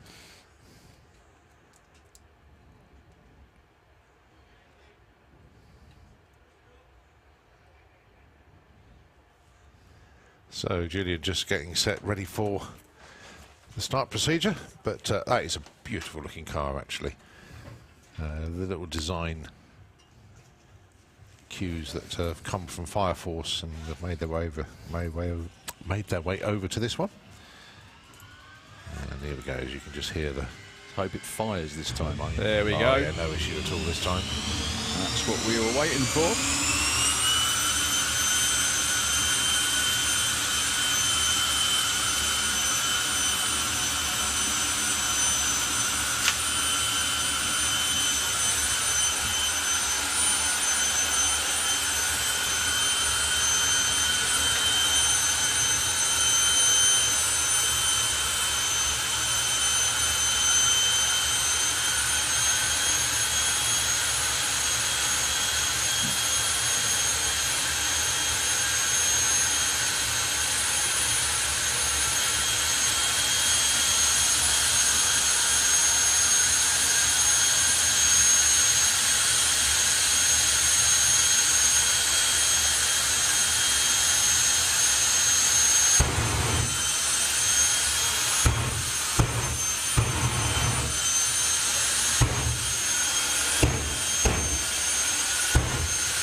Sounding good.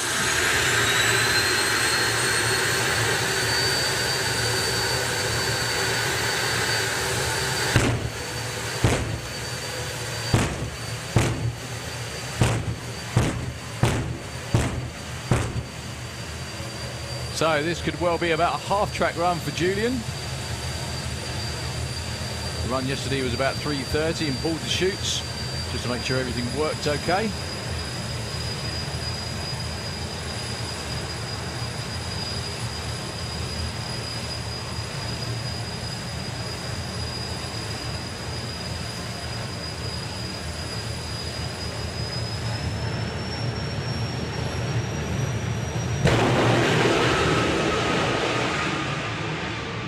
There we go, so just about 330 for Julian.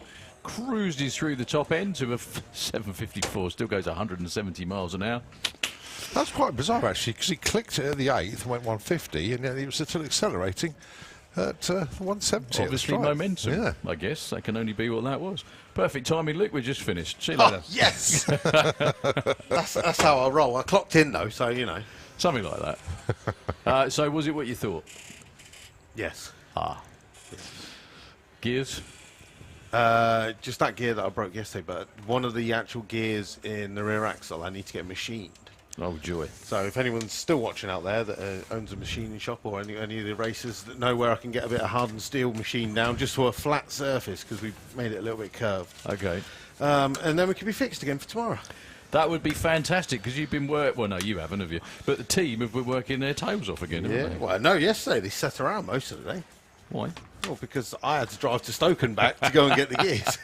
And I literally, I went there at obviously the speed limit. Yes, of and course. got there and back and was like, we're going to get this fixed, we're going to go out. And literally by the time I got there, they popped their head around and was like, Q5, you ready? I was like, it's not for another hour and a half, you can go away. Yes. And he was like, no, we're well ahead. So it just didn't work in your favour. No, it was one of those days yesterday where for the fans and people it was absolutely perfect. Not a bit of downtime. But for me, I was just like, no. Praying for something. I was like, no. The one time you actually need something, we Well, didn't after have he did that, I was doing a little rain dance in the pits. And well, what are you doing, rain dance? I was like, we just want to just delay it for like half an hour. Well, you've still got potentially another 3 goes tomorrow if you can get the part machined, yeah? Yeah, I mean, worst case, we can go back to the same as last year and just launch in the higher gear. But you don't want to do that. That's not going to help me get Quicker. all the tattoo, is it? No, of course not. Hey, I'll feel this. It's good, isn't it? Bliss, isn't it? Very nice. We're all gonna, if you notice, we're all gonna migrate that in that direction this summer. No, you'll get a bit cold. You'll get sore. Next thing, you'll be like, oh, my throat hurts because of the air conditioning. Tough. It's a price I'm willing to pay after sweltering up here most of the time. But anyway, yeah, we are done for the day. So yeah, if anyone out there with a machine shop localish could help Mr. Stevenson in the comp eliminator pits, it would be greatly appreciated. Of course. Yes. Right. I shall see you this evening, no doubt, in the bar again. Lots of doubt in the bar again, I think. I don't think we're doing that again for some time. I thought that was a bit of a rarity. Oh no! I used to go. You know what? I used to go there all the time, but that was when I was like not. I was not working here and camping. It's a different thing when you actually got to work every single day. Yeah, definitely, you know, definitely. and be coherent all the time. But there we are. Anyway, folks, we're done for the day. We will see you tomorrow, bright and early tomorrow for day 3 of the main event.